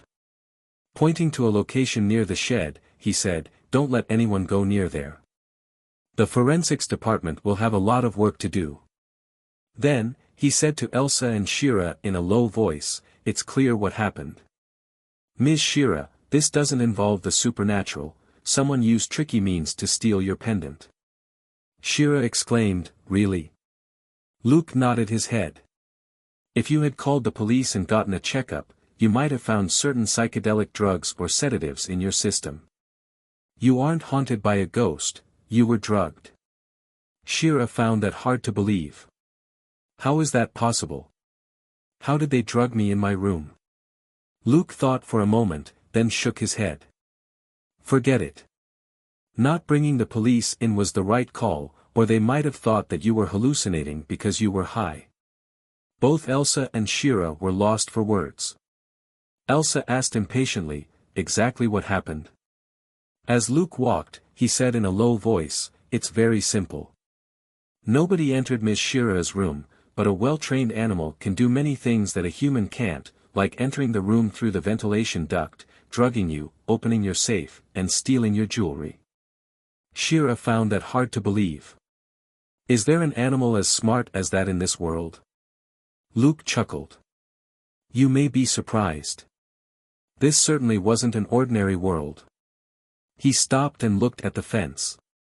Glancing around for a moment, he pointed at something and said, "Look at the top of the fence, what's that?" Elsa narrowed her eyes. "It seems like some sort of animal hair." Luke nodded. "I saw the same hair at the duct exit. There are also vague fingerprints on the ground, but I don't know exactly what the creature is." "The hair is also in your room, Miss Shira." He had barely noticed the hair, even with his sharp nose. It was natural that Elsa would have missed it. Luke asked casually, "Miss Shira, you don't have any cats or dogs in your house, do you?" Shira shook her head quickly. "I'm not a pet person. I'm allergic to their fur. So, nobody in my house, including Meryl, has any contact with cats or dogs." Luke was well aware of the fact, thanks to his sharp nose. He had only asked the question for Elsa's benefit. Elsa thus officially accepted the case from Shira, and the forensics department soon arrived. They were confused by Luke's instructions, but followed them anyway, mostly because Luke was now quite famous. Word of Luke's feat had gone round the forensics department. After all, 30 bodies had been delivered to the department after the attempted robbery at Nakatomi Plaza. There was an expert on the forensics team. He was a handsome, middle-aged man. After examining the black hair from the ventilation duct in the bathroom for a moment, he said, "It's not an ordinary monkey, more likely, it's a chimpanzee." He searched the bed with a flashlight, and found similar hair. "I'm positive now. This little creature was on the bed." "Well, is it really smart enough to open the safe?" Luke couldn't help but ask. "You can tell what animal it is based on that tiny bit of hair." The middle-aged man raised his head and said solemnly, "Yes, I'm very interested in wildlife, including gorillas and chimpanzees." Luke's interest was piqued. "May I know your name?" The middle-aged man raised his hands, showing the gloves on them. "Let's not shake hands. I'm Grayson. I'm only here to help." Luke said, "Nice to meet you, Grayson. You happen to have the same name as someone I know." Grayson turned his head. "Oh. Who's that?" Luke replied casually, "Robert Grayson. He's kind of my foster father." Grayson's eyes glittered. "From Texas?" Luke was surprised. "Do you know him?" Grayson said calmly, "I think I do, if he's a guy from Shackleford." Then, he looked at Luke with an inscrutable expression. "Luke Coulson. 18 years old.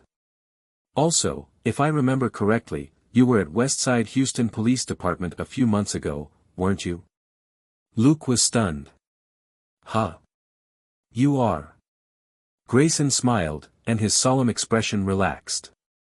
He exuded the charisma of a mature, knowledgeable man. "Gilbert Grayson. I'm Robert's cousin.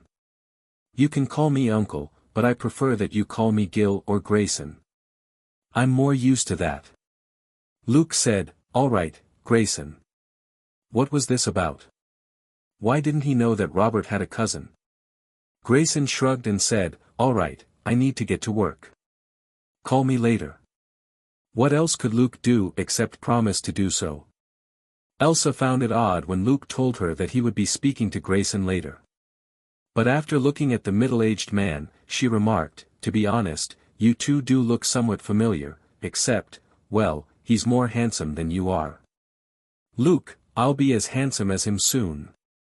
The forensics department was very efficient in their work, mostly because Luke had pointed out the relevant spots. Grayson was responsible for several important areas, and the other technicians took care of the rest. An hour later, Luke left in Grayson's car.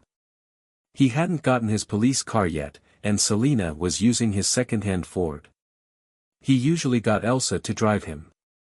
Grayson put on a pair of rimless glasses and observed Luke.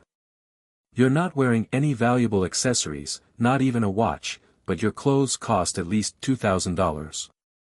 Your socks are a regular brand. Are they Nike? You don't seem short of money, but you don't have a car." Luke shrugged and said, "I have a car, but my partner likes to discuss cases with me in her car, so I've been taking hers. Grayson nodded and started up the car. Where are we going to have lunch? I don't have many things to do on this trip. We can have a nice chat. Luke thought for a moment and said, why don't we go to my place? I'm not a bad cook. Grayson was rather interested. Okay. Lead the way. Luke took out his phone and opened a navigation app, then placed his phone next to the steering wheel. Destination, 1033, Gary Street, Westwood District. Distance, 3.3 kilometers.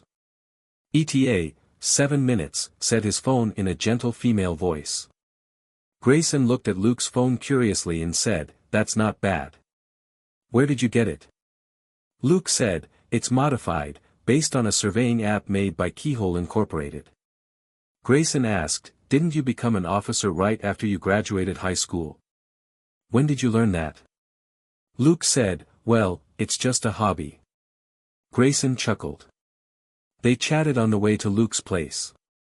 After they arrived, Luke asked Grayson to make himself at home. He then made a call in the backyard. Robert, it's me. Why didn't you tell me that you have a cousin called Gilbert Grayson? After a brief silence, Robert said, we barely talk because of our different personalities. Luke asked, but why does he know me so well? He even knows when I graduated, when I became a police officer, and when I went to Houston. Robert gave in. Okay, I admit that he helped with your transfer to Houston. So, it's not a surprise that he knows so much about you. Luke was rather surprised. He hadn't expected that answer at all. Dazed for a long while, he asked, isn't Grayson a forensic technician? How could he help get me transferred to Houston? Robert said, he's a top specialist at the forensics department in Las Vegas, and one of the best experts in the field nationwide. The FBI and CIA invite him regularly to train their staff. He's been involved in many major and important cases. A lot of big shots in the police department and the FBI owe him favors. Do you think that's enough for him to give you a hand? Luke said, are you kidding me? Why didn't Robert have that sort of talent, rather than just winding up as a soldier? He was aware that it shouldn't be too hard for a top national forensic specialist to pull some strings for a job transfer. A moment later, Luke said, thanks, Robert. All right, that's enough. Gil and I can never talk without fighting, but I get the feeling that you'll like him. You can thank him yourself, said Robert impatiently before he hung up. Luke shook his head. When all was said and done, Robert was a man who wasn't good at expressing his feelings. He wasn't close to Grayson, but had asked his cousin for help for Luke's sake. It must have been really hard for him. Yet, he never mentioned it to Luke. Luke wouldn't have known if Grayson hadn't shown up. Wait, why would someone as busy as Grayson come to Los Angeles? Did a top specialist of the forensics department in Las Vegas have so much spare time? Pondering for a moment, Luke returned to the room and smiled at Grayson, who was observing the arrangement in his living room. Are you hungry? Is there anything in particular you want to eat? Grayson thought for a moment and asked, can you make fried bugs? Luke almost choked, but tried to remain calm. Well, I can't make that one. Also, I have a female roommate, so I can't bring bugs home as ingredients. How about something more familiar? Grayson shrugged. In that case, just make whatever you're good at. Luke nodded his head and made chicken and steak in the kitchen. Half an hour later, the two of them chatted as they enjoyed the steak. Luke didn't have his guard up against Grayson since Robert trusted his cousin. The man couldn't be a bad guy. After lunch, Grayson stayed and talked to Luke instead of leaving right away. Luke found that odd. Is it okay for you to stay here when you're on a business trip? Grayson looked at the sky and said, it's fine. If anyone has a problem, I can just go back to Las Vegas. I don't like business trips anyway. Luke was rather impressed. Were top specialists all this self-assured? But it was true that they had every reason to be. The top specialists of any trade were busy, and they couldn't be bothered with anyone who wasn't happy with them. They didn't have time for everyone, anyway. Old Grayson, for example, had a dozen cases sent to him from all over the country every day. It was entirely up to him if he wanted to pick up a case or not. If he felt like it, he could go on a business trip. If he didn't, he could just turn down the case. Luke knew that he could probably get to old Grayson's level after working as a police detective for a couple of years. By then, rather than being given cases, he would get to pick. They chatted for so long that they were still there when Selina got home from work. After Luke told her that Grayson was Robert's cousin, Selina respectfully called him uncle. Grayson nodded with an inscrutable expression on his face. He glanced at Luke but didn't say anything. Then, it was dinner for three. Selina proposed that they have Chinese food, so Luke decided on Yangzhou fried rice, braised beef brisket with tomatoes, and mu shu pork, which were the more popular dishes in America. Of course, they were the modified versions which suited American taste buds more. Thus, there was no black fungus in the mu shu pork and no shrimps in the Yangzhou fried rice. Grayson was truly surprised this time. Making steak and roast chicken wasn't anything surprising. Any American who knew how to cook could make that sort of food, though the quality would certainly vary from person to person. However, most Americans were too impatient to make the sort of Chinese dishes that Luke was making, and found them tricky and unnecessary. After tasting all of them, Grayson's expression turned even stranger. Even though Grayson had barely eaten any Chinese food before, he could tell how good the dishes were from the look, smell and taste. Luke wasn't exactly on the level of a chef, but for a regular person, he was a great cook, and could totally work as one. After dinner, Grayson even talked to Selina for a while, before he finally left in his car. When Grayson left, Selina asked, why did your uncle suddenly show up? It was unusual for Americans to visit relatives whom they weren't familiar with. Luke shrugged and said, I asked Elsa to investigate my beloved uncle in the afternoon. Other than being a forensic specialist, a zoologist and a pathologist, he's also a psychology expert. There was a mysterious smile on his face as he spoke. Perhaps, old Grayson was the skilled and trustworthy shrink that Robert kept bringing up. Grayson, for that matter, was deep in thought, too. After observing Luke for a whole afternoon, his feelings were quite complicated. Luke was a man of contradictions. He was young, but he was quite mature. He was physically very robust, but had a composed manner. He was very courteous, but sometimes told bad jokes. He had killed a lot of people, but wasn't like any of the sociopaths that Grayson had encountered. After Grayson returned to his lodgings, he called Robert. It's me. How did it go? Robert asked nervously. After a brief silence, Grayson said, well, I'd need more time to do a proper check, but for now, I don't see anything wrong with him. He's perfectly normal. Robert smiled bitterly. Gil, he's only 18, but he's killed almost 100 people in half a year.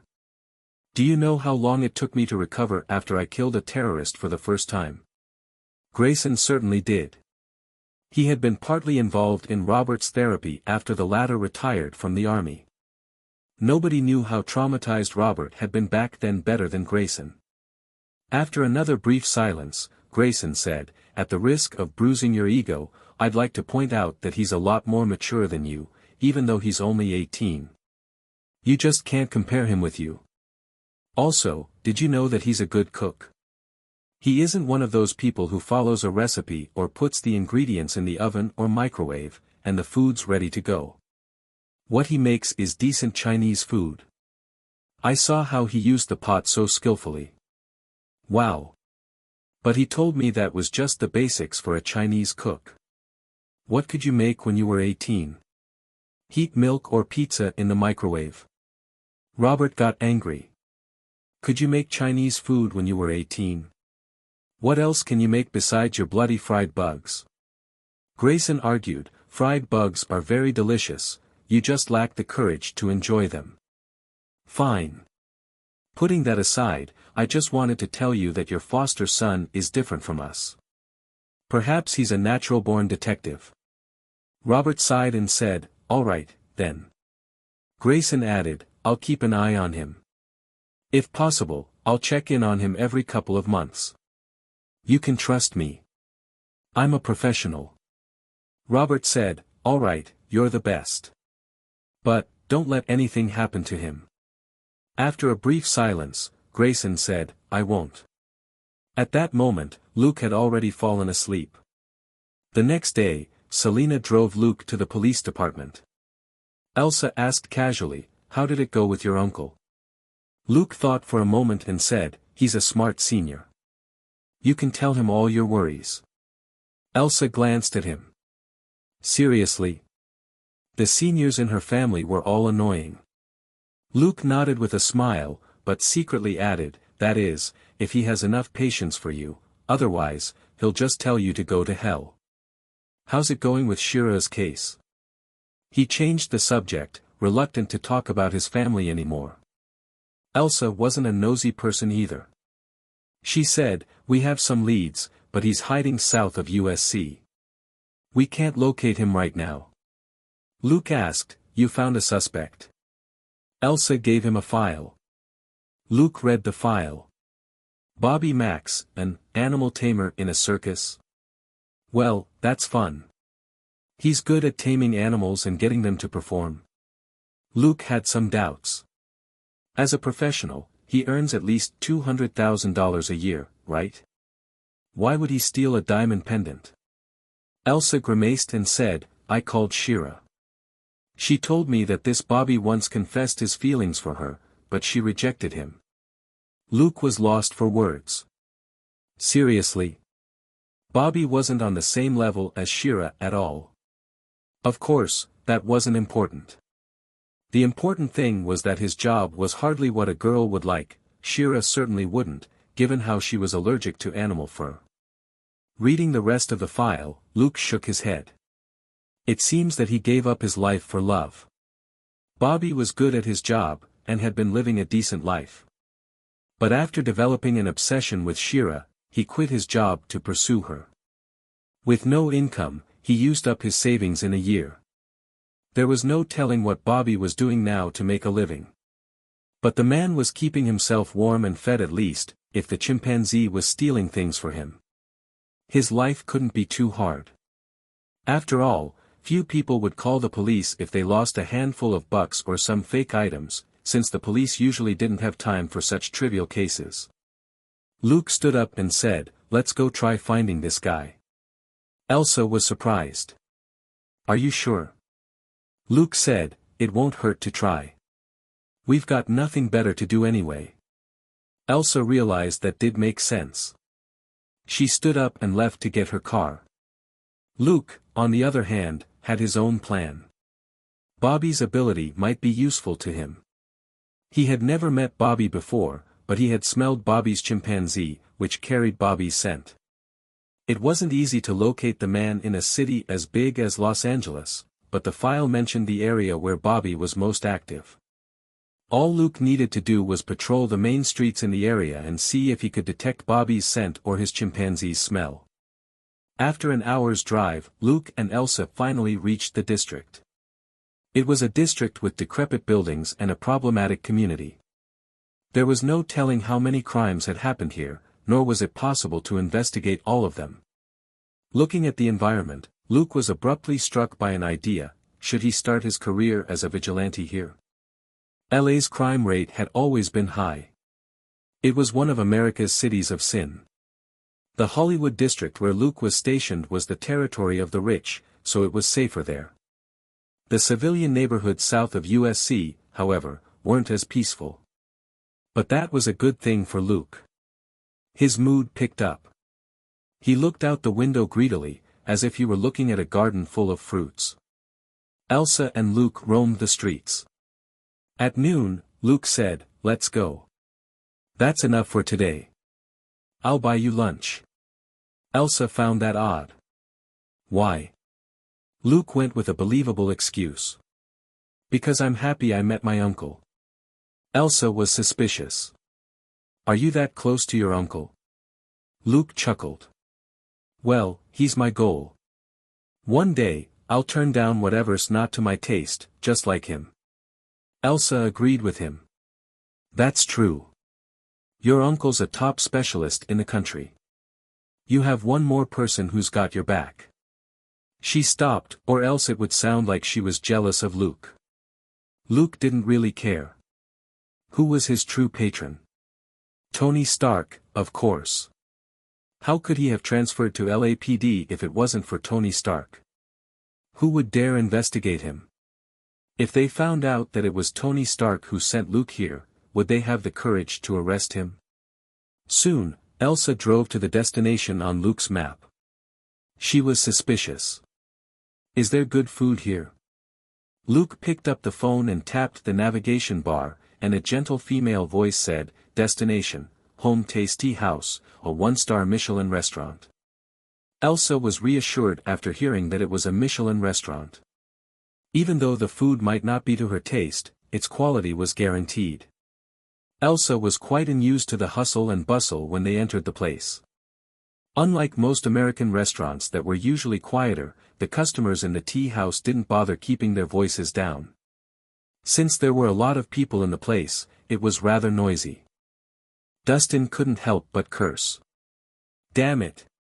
Couldn't you have come sooner? I'm almost done here. Elsa didn't really care.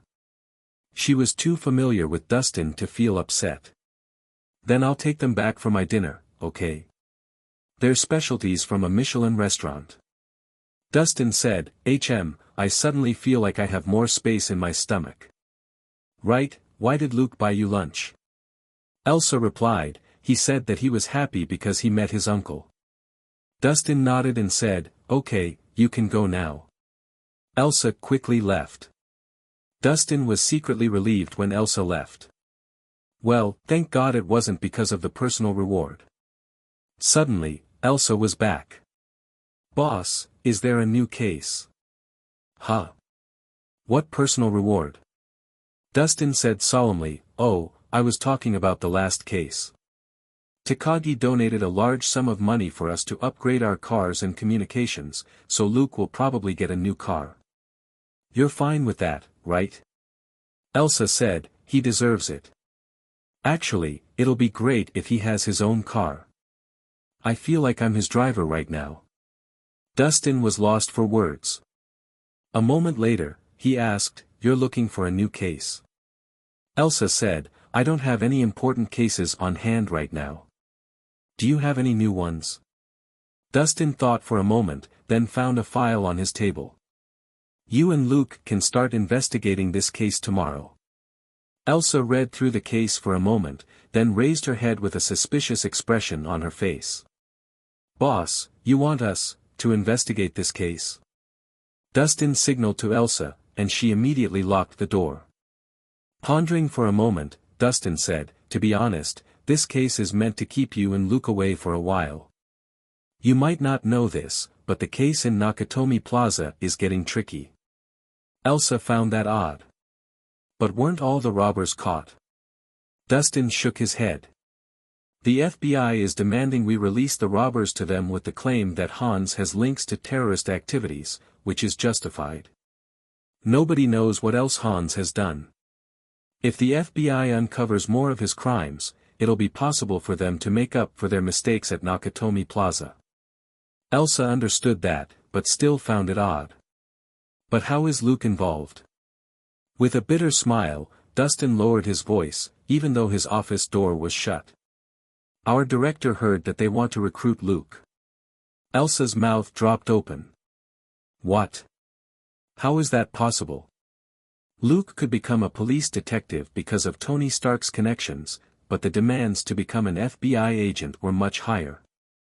To become an FBI agent, one had to boast a clean background, a college degree, various specialties, and multiple years of experience in the police system as well as a remarkable track record. Of course, there were special hires in the FBI, too. For example, Luke's uncle could easily get a job there since he was a specialist. But why would the FBI make an exception for Luke, who had only been a police officer for half a year? Elsa found it inconceivable. Dustin, however, said solemnly, I heard that Luke caught the eye of a particular FBI captain during a joint operation. The captain mentioned Luke in his report and put him on a list of promising talents. Elsa was rendered speechless. Given Luke's past performance, there was enough reason for the FBI to pull him in. If they could recruit Luke, the FBI would be credited with solving the Nakatomi Plaza case since it was their agent who had played a major part in it. Even if everybody knew that Luke hadn't been their agent when the case happened, they could still write it in their report. Elsa couldn't help but curse. *T. Those guys are good at playing tricks. Dustin smiled bitterly. So, just take him away. Consider it a trip. Noticing Elsa's hesitation, Dustin offered more. Don't worry about your case. This will be good for you. Dazed for a moment, Elsa said, Are you saying? Dustin said, I'm saying nothing. This is nothing more than a holiday. If you have a boyfriend, tell him to spend 10 days in France with you, though he has to pay for himself. How does that sound? Elsa gnashed her teeth. I don't have a boyfriend. I only want to know if we'll get a special allowance for this trip. Dustin hesitated and said, We can give you $20 per day. Elsa was lost for words. Fine. Don't call me when I'm there. International calls are expensive. It'll be a holiday for me. Dustin nodded his head. He secretly thought that if he had to, he would call Luke, who was much richer than Elsa after receiving whatever reward Takagi gave him.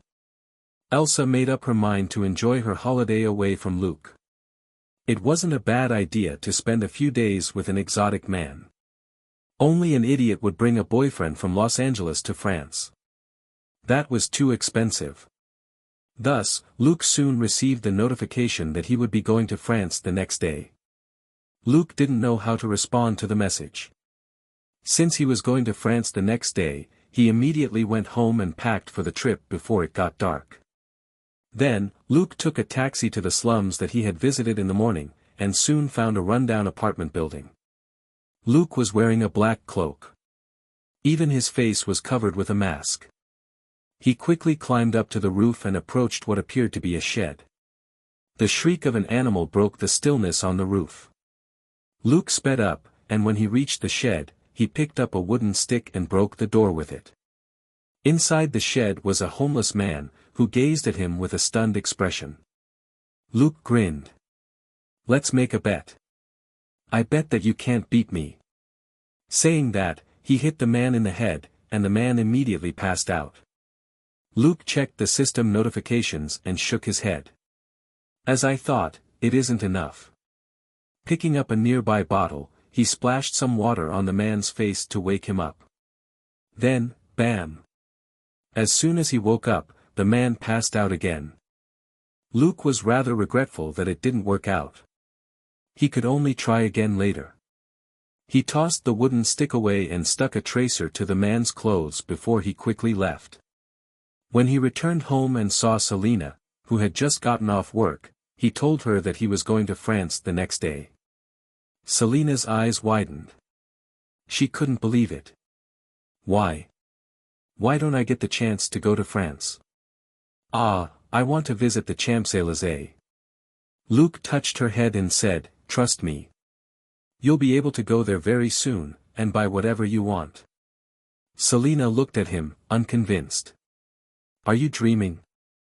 I'm so poor that I can't even keep myself full for now. Suddenly, she burped.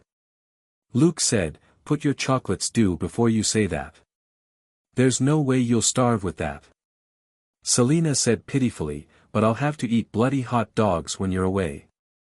Why are hot dogs everywhere in Los Angeles? Luke rubbed her head and said, All right. I'll make some food for you right now. You can just heat it up when you want to eat it. He then went into the kitchen. There were two advantages to having their own villa. Firstly, they could do their Brazilian jiu-jitsu training in a room or the backyard, and didn't have to rent a room in the martial arts club anymore.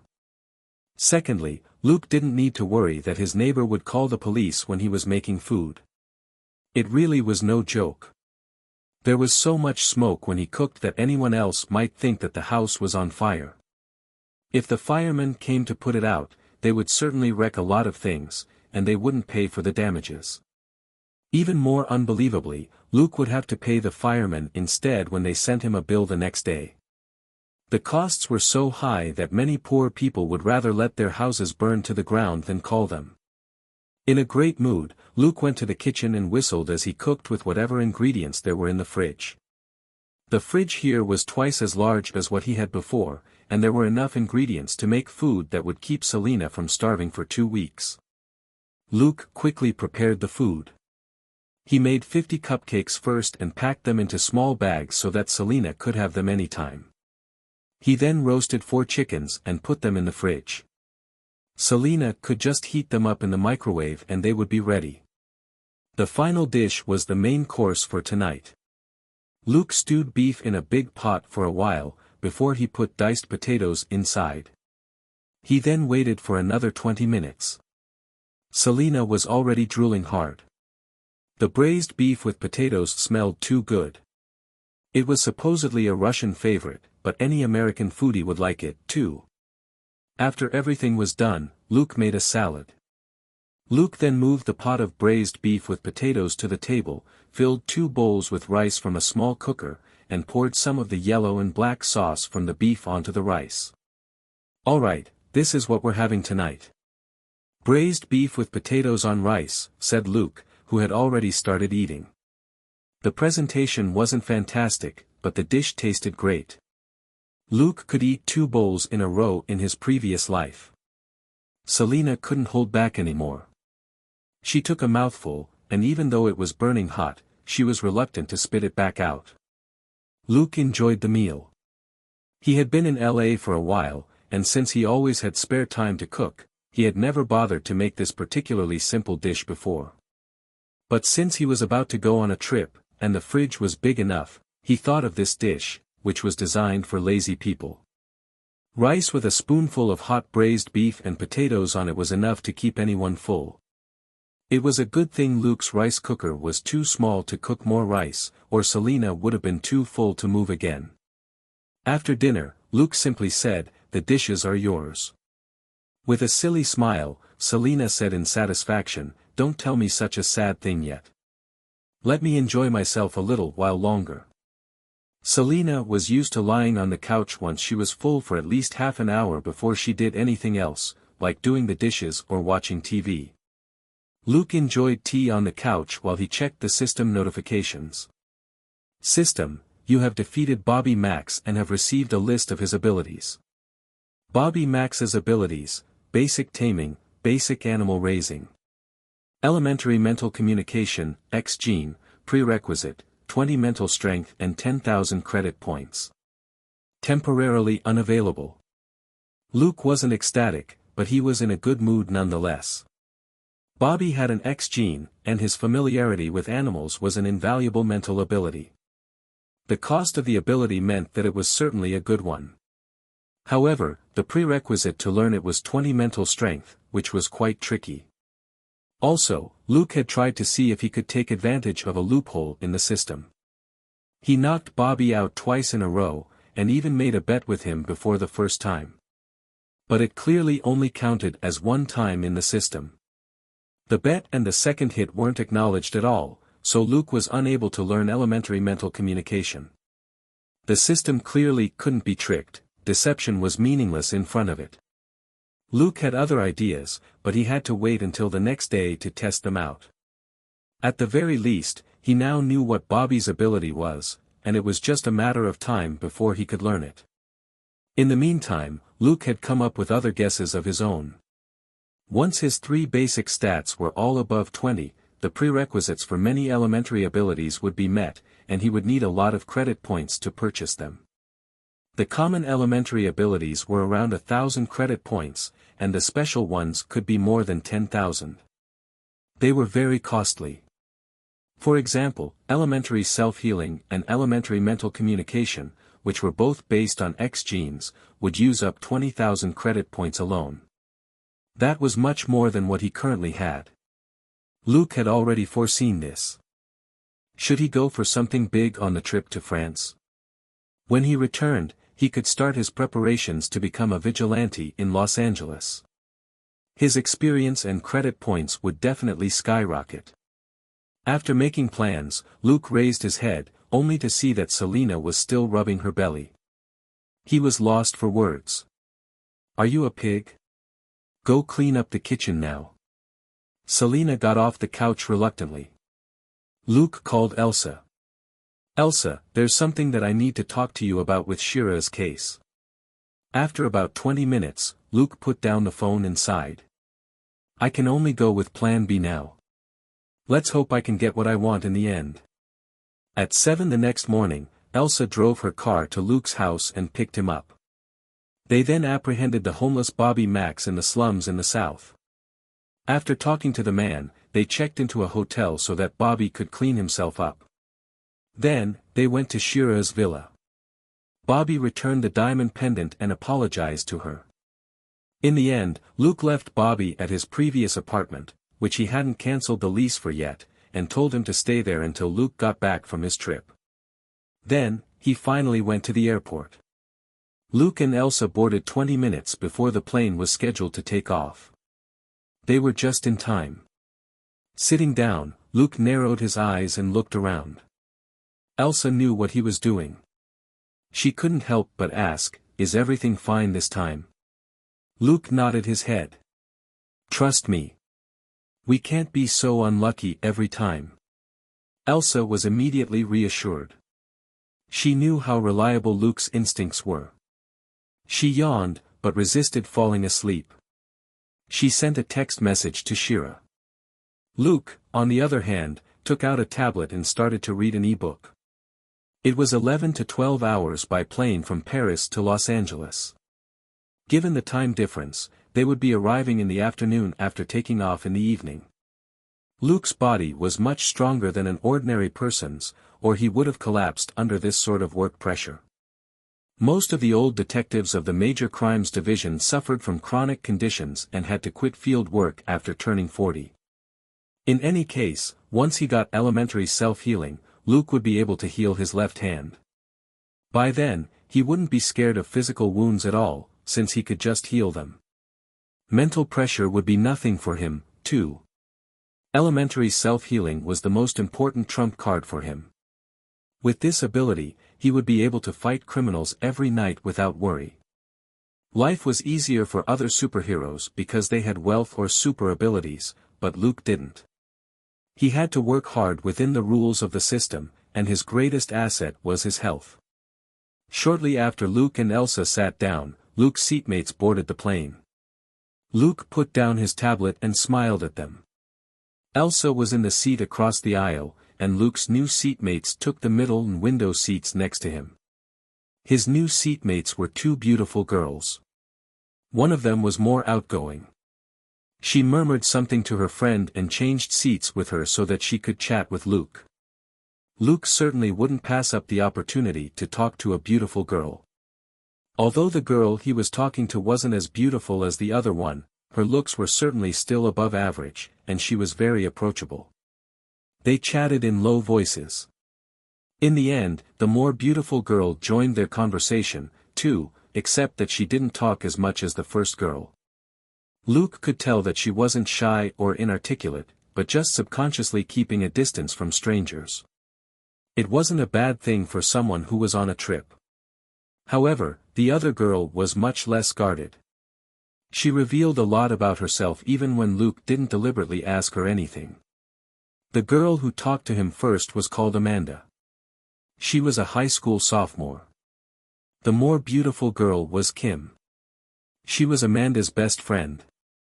Their school was shut down for half a month because the teaching building was being renovated, so the girls had seized the chance to take a trip to Paris. After being a detective for a long time, Luke noticed a lot of details about the girls. They had decent and not truly elite education, and weren't really wary of the outside world. Kim paid more attention to her privacy and safety, while her bestie just blabbed everything. Whatever Kim kept to herself, Amanda would just reveal unconcernedly. Amanda must have led a sheltered life all this time, and Luke was somewhat worried about her safety now that she was far away from home. But he was reassured after learning that the girls would be staying with an older family member of Amanda's in Paris. If that was the case, Amanda had every reason to be carefree. Her relative would warn her of what she should pay attention to. However, Luke still couldn't help but tell her certain things that she should avoid, such as talking to strangers. Amanda was amused. "Are you saying that I shouldn't be talking to you?" Luke shrugged and said, "Well, it's a pleasure to meet you. But I live in Los Angeles anyway, so it's easier for you to verify my identity. You won't be able to identify strangers as easily in Paris." Kim didn't say anything, but nodded slightly in agreement. Amanda obviously didn't consider it a big deal. She soon jumped to other topics. They chatted on and off for a while, until they were tired and closed their eyes to get some rest. After they woke up, they talked for another while, until the plane landed. They exchanged numbers when they disembarked. Luke told her that he was on a work trip, and that he wasn't sure if he would have time to visit Paris with them after he finished his job. Amanda felt somewhat regretful, but not too much. After saying goodbye to the two beautiful girls, Elsa and Luke waited for a cab outside Charles de Gaulle Airport. Elsa teased him. "It seems you found someone on this Paris trip. That bubbly girl suits you very well."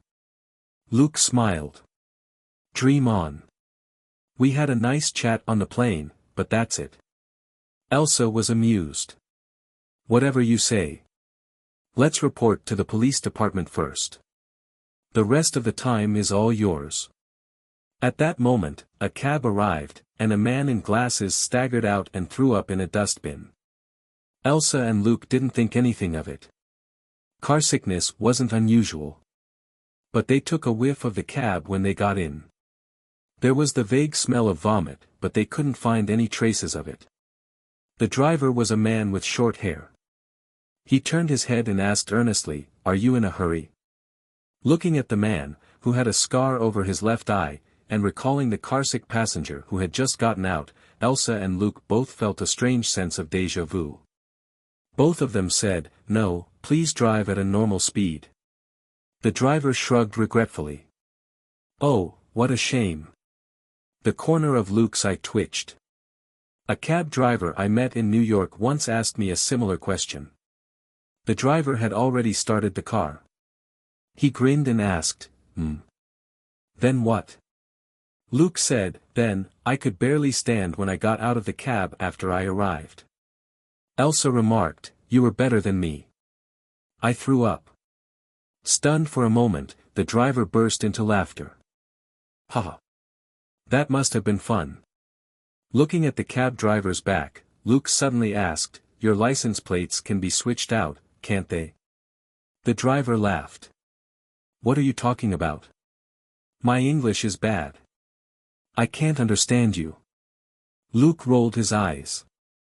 "I don't care if you can understand me, but I'm telling you this, no speeding, because we won't pay any extra money.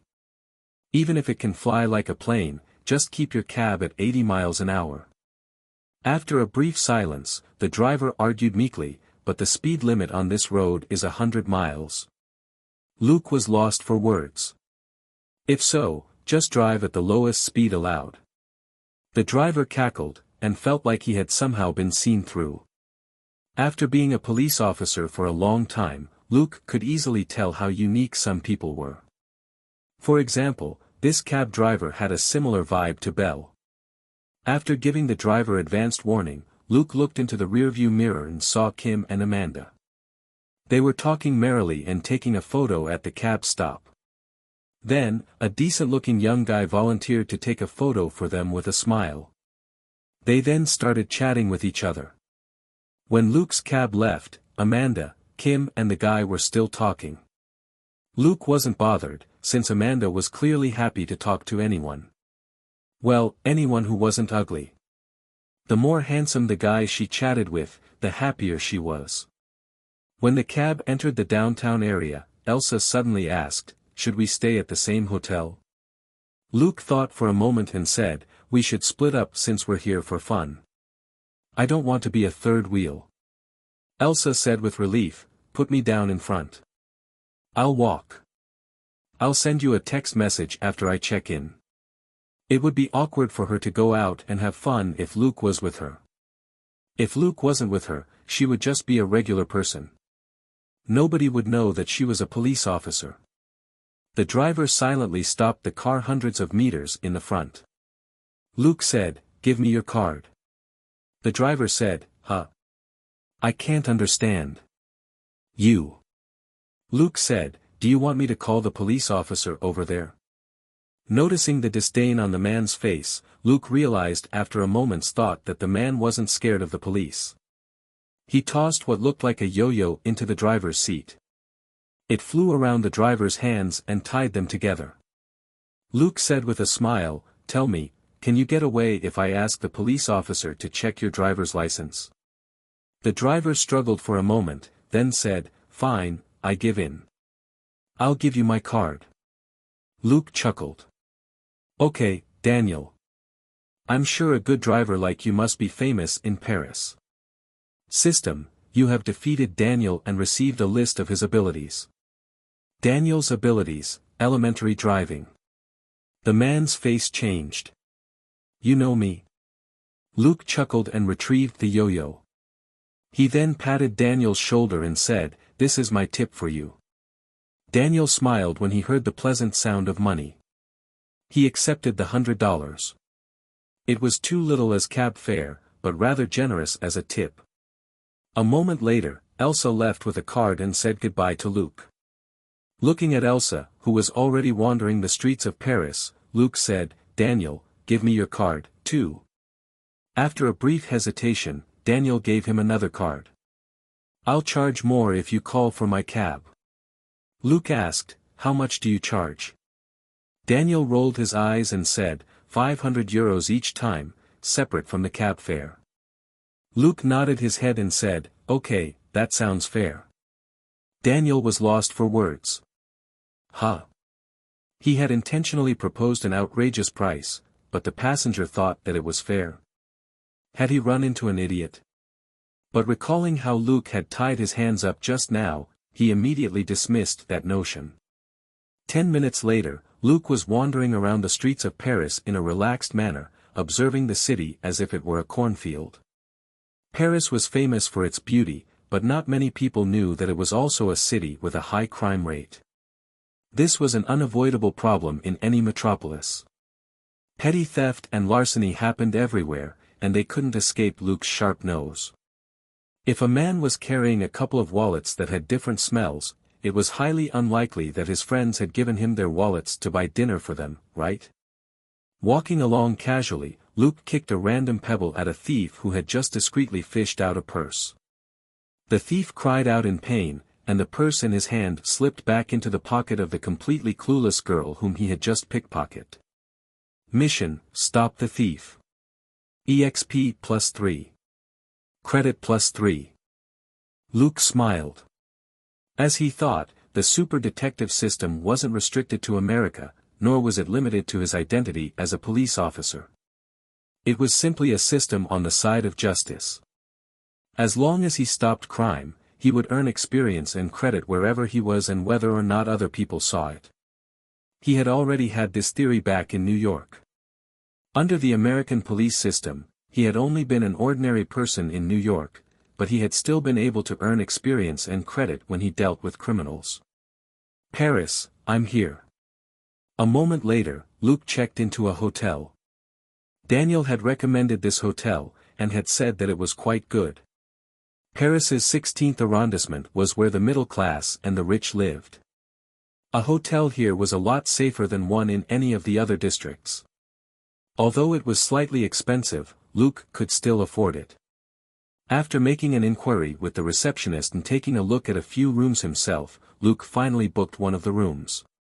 Thanks to his clean and charming appearance, the French lady who showed him the rooms smiled and was patient the entire time. Of course, it was also because Luke wasn't picky about the rooms. He simply surveyed the rooms in silence, unlike some other guests who would start complaining when they examined the rooms. After seeing 3 rooms, Luke chose one on the second floor. It was the cheapest room, since there was a dark alley right below it which gave the room a dreary feel. The French lady wasn't surprised by Luke's choice. This room wouldn't be so cheap if it wasn't for the gloomy alley. And Luke looked like someone who had just graduated from high school. It was understandable if he didn't have a lot of money. After renting the room, Luke left the hotel with a backpack. If his plan worked out, he wouldn't need to spend his own money in Paris. Luke was relaxed as he looked around him. This was where the rich were gathered. Each of the houses here easily covered 200 square meters. This land size was certainly a luxury in Paris. Luke took a turn onto another street. As he was wandering around, he suddenly saw the door of an apartment building not far away open, and 2 girls surrounded by several men then got into a car. Luke glanced at them, and vaguely felt that something was wrong. Thinking swiftly, he abruptly realized that he recognized the 2 girls. Thanks to his experiences as a detective and his dynamic vision, his reaction was pretty quick. The clothes and body proportions matched that of the 2 girls whom he had met on the plane, Amanda and Kim. Though their faces were blocked by the men, Luke was certain that he was right. Luke ran toward them. The men were quite fast. They got into the car, closed the doors, and drove off in under 10 seconds. By the time Luke started to run, the car was already far away. The situation felt even more off. Most people wouldn't start up their cars in such a hurry unless it was an emergency. By the time he rushed to the apartment building, the car had disappeared around the corner at the end of the street. Luke took a deep breath, and confirmed that he could smell Amanda and Kim. He thought for a moment, then called the number on the card that he had gotten earlier. "Daniel, you have a customer. Come pick me up." Daniel started to protest, but Luke interrupted him without any hesitation. "I'll pay you 500 euros in addition to the cab fare." 2 minutes later, Daniel's cab stopped next to Luke. He smiled. "Hey, rich guy, I ditched another customer in order to pick you up." Luke got in a cab and threw 500 euros at him. "Don't drive too fast. I'll tell you when to turn left or right." Daniel checked the money quickly and grinned. "Okay, no problem." Luke opened the window and activated his sharp nose. "Turn right at the next junction." Though Luke had told Daniel not to go too fast, Daniel evidently understood the word differently to everyone else. It only took 3 minutes for Luke to catch up to the car that Amanda and Kim were in. He didn't tell Daniel what the target was, and the cab simply tailed the car 100 meters behind.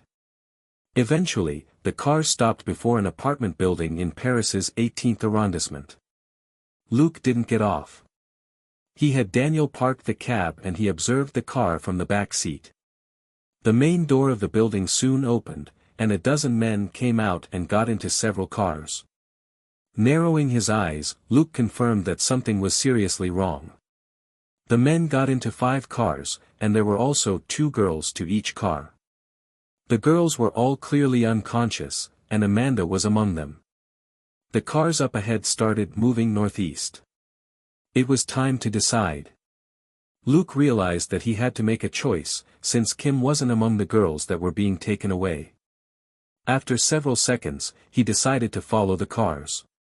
Since he now knew Kim's location, Luke could search for her after he rescued Amanda. Besides, Luke couldn't break into the apartment building and go on a rampage in the middle of the day. This was Paris, and he was an American citizen. He didn't think that the Paris Police Department would appreciate it if he slaughtered his way through the criminals in the building. It wasn't meant to be any of his business at all. After driving for another short while, Daniel warned him, "It's neuf trois up ahead, it's too dangerous. I'm a good driver, but my cab isn't bulletproof. Some of the crazy guys there may shoot us dead for money and valuables." Luke was silent for a brief moment before he said, without any trace of anger, "Then just drop me off once you feel that it's too dangerous to drive on any longer." After a brief hesitation, Daniel said, "Rich guy, you've been very generous, so let me suggest that you don't do that. Luke chuckled. Daniel, I like you. You're a man with a bottom line. So, let's make a bet. Huh? Daniel was baffled. Luke said, if I call for your cab again after today, I'll give you €1,000. Daniel thought for a moment, then realized what was going on. He said with a wry smile, fine. I'm going to be the winner, in any case. 20 minutes later, Daniel dropped Luke off on the edge of Neuf-Trois. He sighed helplessly when Luke got out, but had no choice except to turn around and leave quickly. Daniel had been a cab driver in Paris for a long time, and he knew all sorts of people. He also knew that curiosity could get a person killed. Daniel had never once imagined he could become some important figure, nor was he interested in it. He was happy enough as a cab driver. Thus, Daniel prayed for the generous magnate, so that he could win another €1,000. Luke wasn't in a hurry to keep moving. Instead, he paid cash for a grey cloak, ordinary jeans and a pair of ordinary shoes from a supermarket. They cost no more than €100 all up. Of course, such cheap clothes were shoddy in quality and style. He also asked the shop assistant to fetch him 2 bottles of water and some chocolate. He made sure the entire time that he wasn't caught on the supermarket surveillance cameras. After that, he tracked the cars with his sharp nose and eventually reached his destination. It was an abandoned construction site. He hid himself in an inconspicuous corner among the half-finished buildings. It had been 3:15 when his plane landed, almost 4 when he reached the city of Paris by cab, and around 5 after he checked in at the hotel. After noticing Amanda and Kim, and tracking Amanda all the way to this place, it was already past 6. Since it was still January, night would start to fall in Paris in an hour at the very latest, and it would be fully dark in 2 hours. In no rush, Luke slowly changed his clothes and his shoes. He also had a mask and gloves in his backpack which he had prepared earlier, and he would put them on when he was ready to act. 15 minutes later, he examined his gear to make sure everything was working properly. Finally, he answered nature's call in a remote corner that reeked of sh*t. Clearly, a lot of people had used this corner for the same thing. After that, he returned to his corner and sat down on a wooden plank. He had some water and made plans. A long time later, Luke put on a mask and gloves, and hid his backpack under some garbage that weighed more than 100 kilograms, before he left the corner. It was almost 7 o'clock. Dusk had fallen, and it was drizzling. Luke took a deep breath of the cold and damp air, before he slowly breathed out. As he exhaled, he slowly lowered his head, and the rainy night turned cold and threatening. Few people would wander outside when it was cold and raining, not even the rogues who had nothing better to do. Luke activated the life detector function on his fake phone 200 meters away from the criminal's nest. He then slowly moved forward under the cover of the buildings and garbage. This was clearly an abandoned construction site, which had been taken over by a bunch of men who looked mean and brutal. Luke turned grim when he detected the disgusting smell of body fluids in the air. It was completely dark right now, and the people 10 meters away were barely visible. Standing next to an iron wall, Luke took a deep breath. A moment later, he leapt nimbly onto an abandoned car before he jumped over the wall and into the construction site. He was empty-handed, and under the cover of various structures along the way, he swiftly approached a shed in the center. The shed had a strong smell of cash and guns. Perhaps because this place was their nest, the guards weren't patrolling at all, and were simply taking shelter under the roof and smoking. Luke smelled guns on them. Moving around one side of the shed, he strangled one of the men.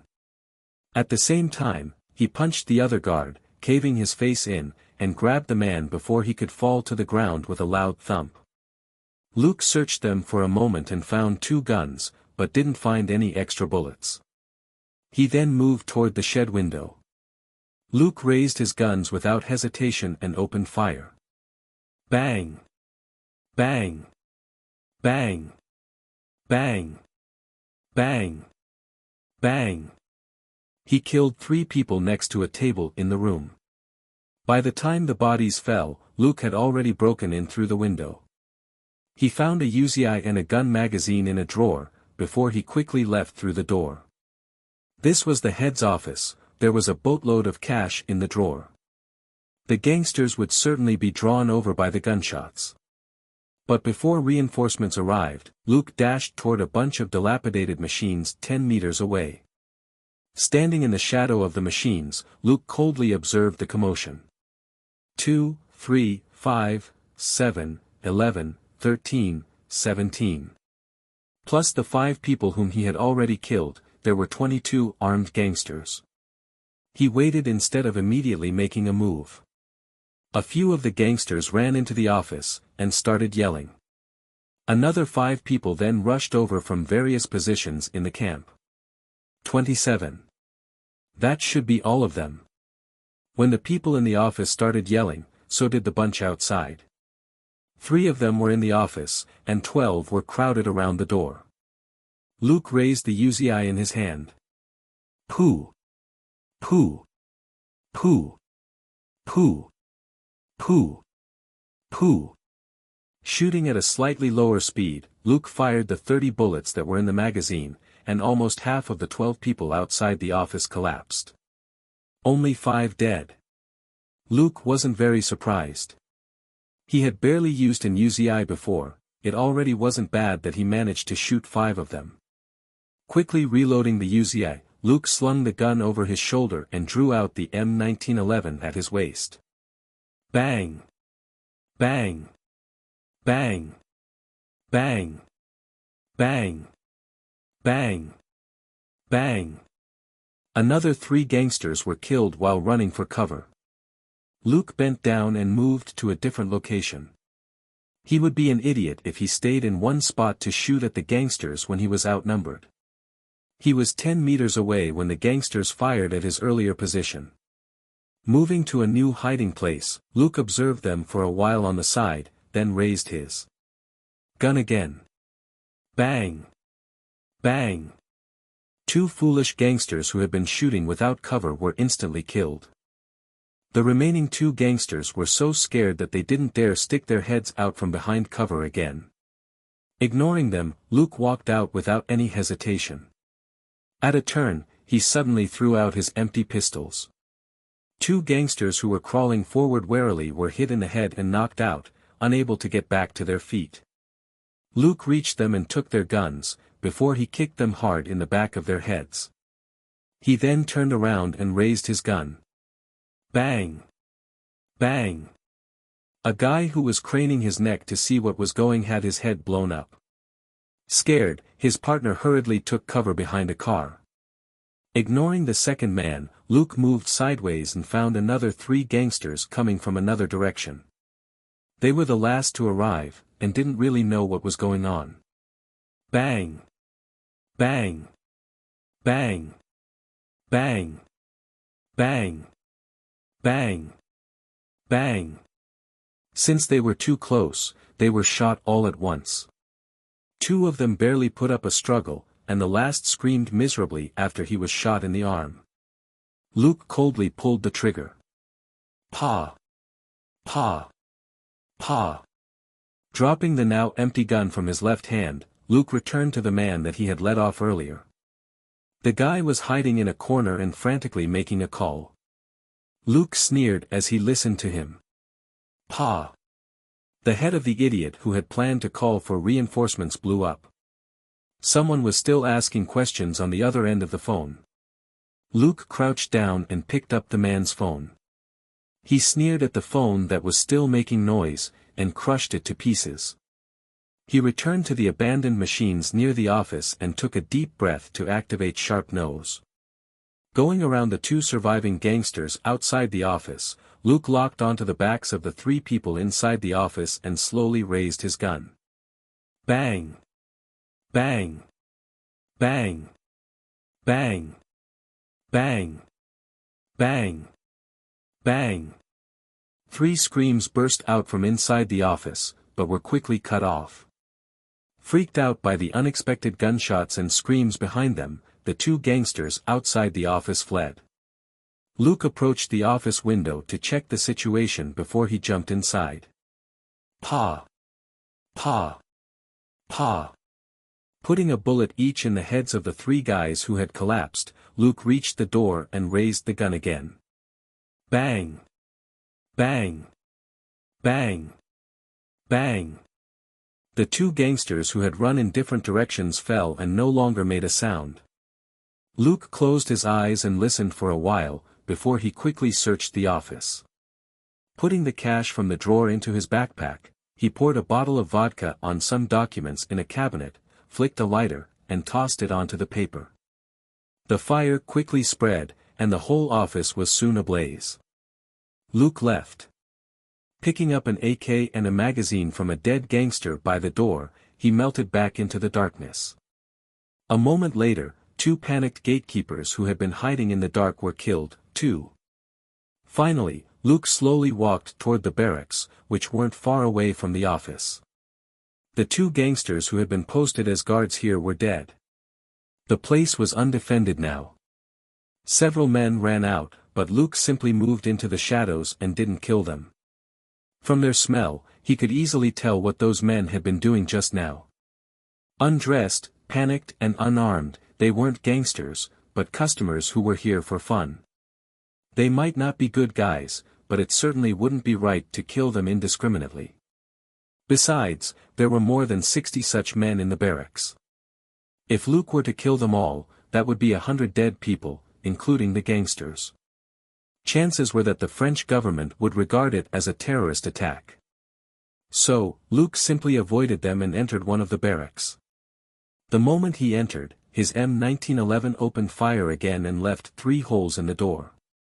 A man behind the door dropped his gun and collapsed with the intense stench of blood. He was the only gangster left who had still been guarding the place. Of course, it wasn't out of duty, but because he was frightened and hoped he would survive the disaster by hiding here. It was a shame that his wish didn't come true. The unexpected gunshots scared the girls in the room. They all screamed at the top of their lungs. Without saying anything, Luke took out his fake phone and typed out something on it. The girls screamed again and looked at the man whose appearance was entirely hidden by what he was wearing. He stood still and silent, and the girls couldn't help but stop screaming. At that moment, many of them had the same thought: the guards here were evil men, so this stranger should be a good guy because he killed them? Even if he wasn't a good guy, this was the girls' chance to escape since the guards were dead. Luke finished typing and pressed play. An electronic male voice rang out in the room. "Anyone here with a rich or influential background, come out and call your family, and get them to expose what's been happening here however they can." None of the girls responded. The electronic voice continued, "You must be quick. If gang reinforcements arrive and round you up again, you'll have lost your chance, so you don't have a lot of time."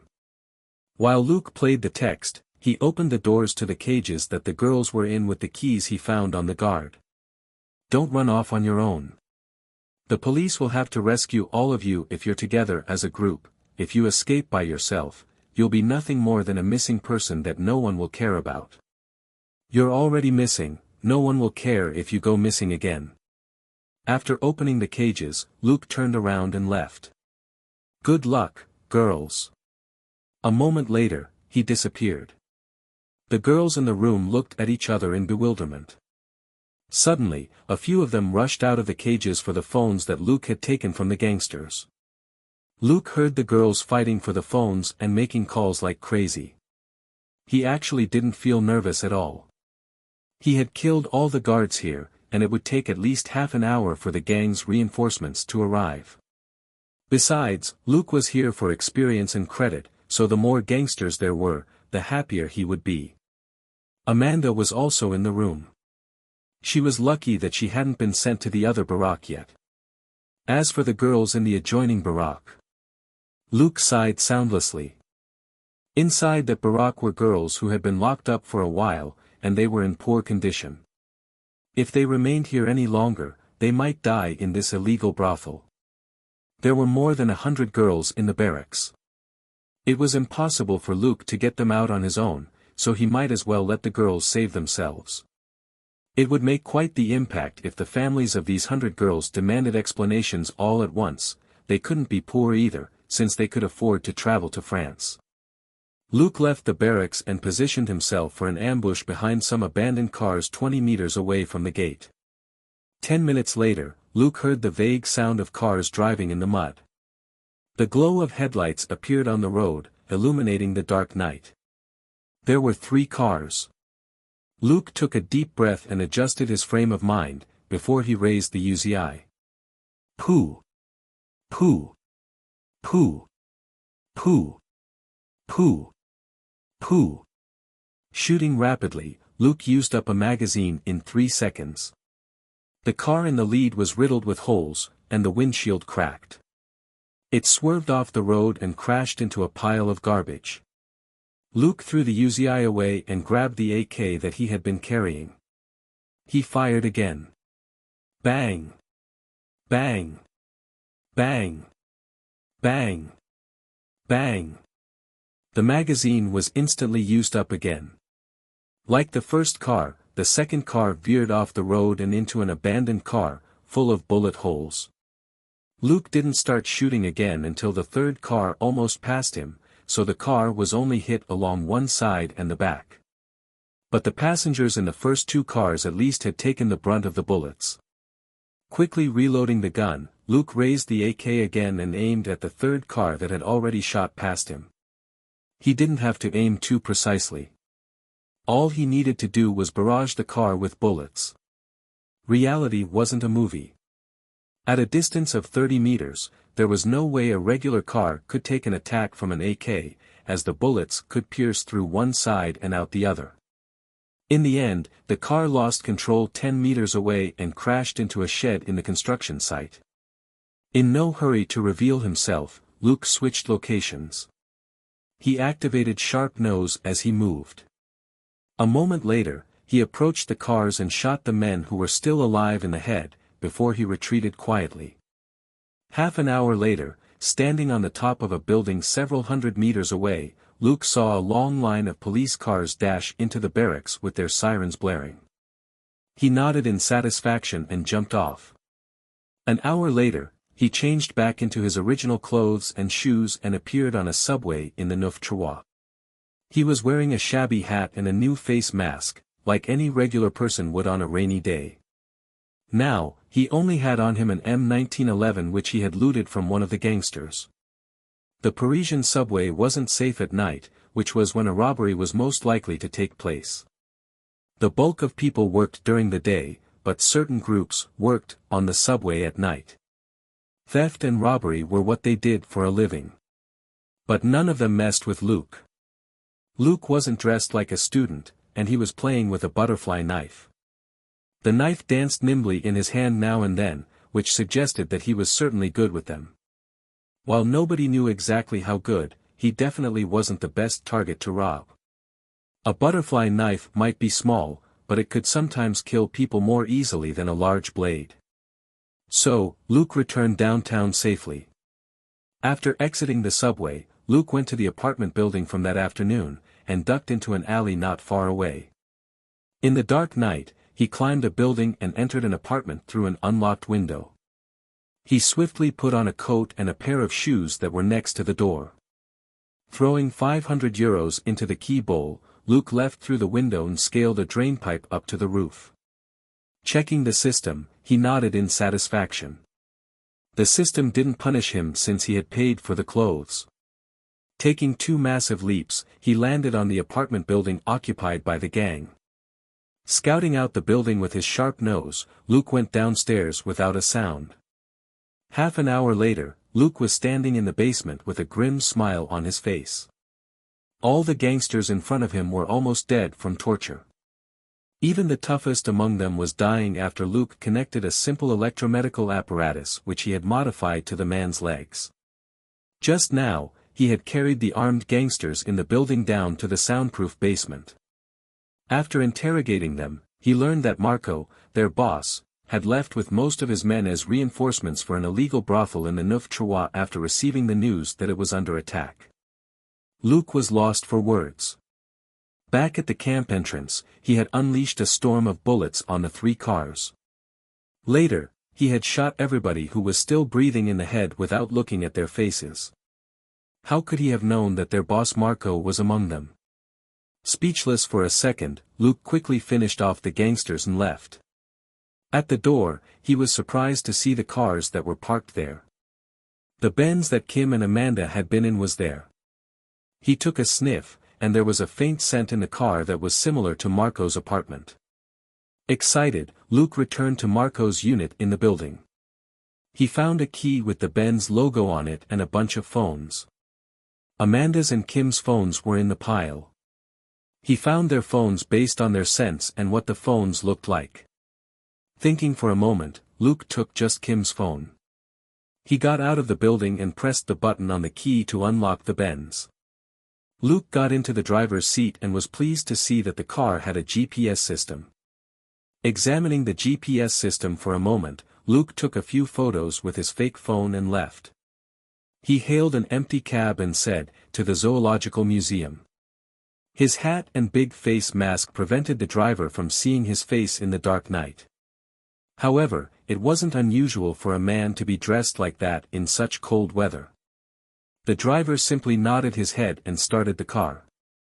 10 minutes later, Luke got out of the cab and disappeared into the night. He checked the photo of the map on his fake phone. The map indicated that this was a villa next to the Seine. It was the right place. Luke had already left downtown Paris.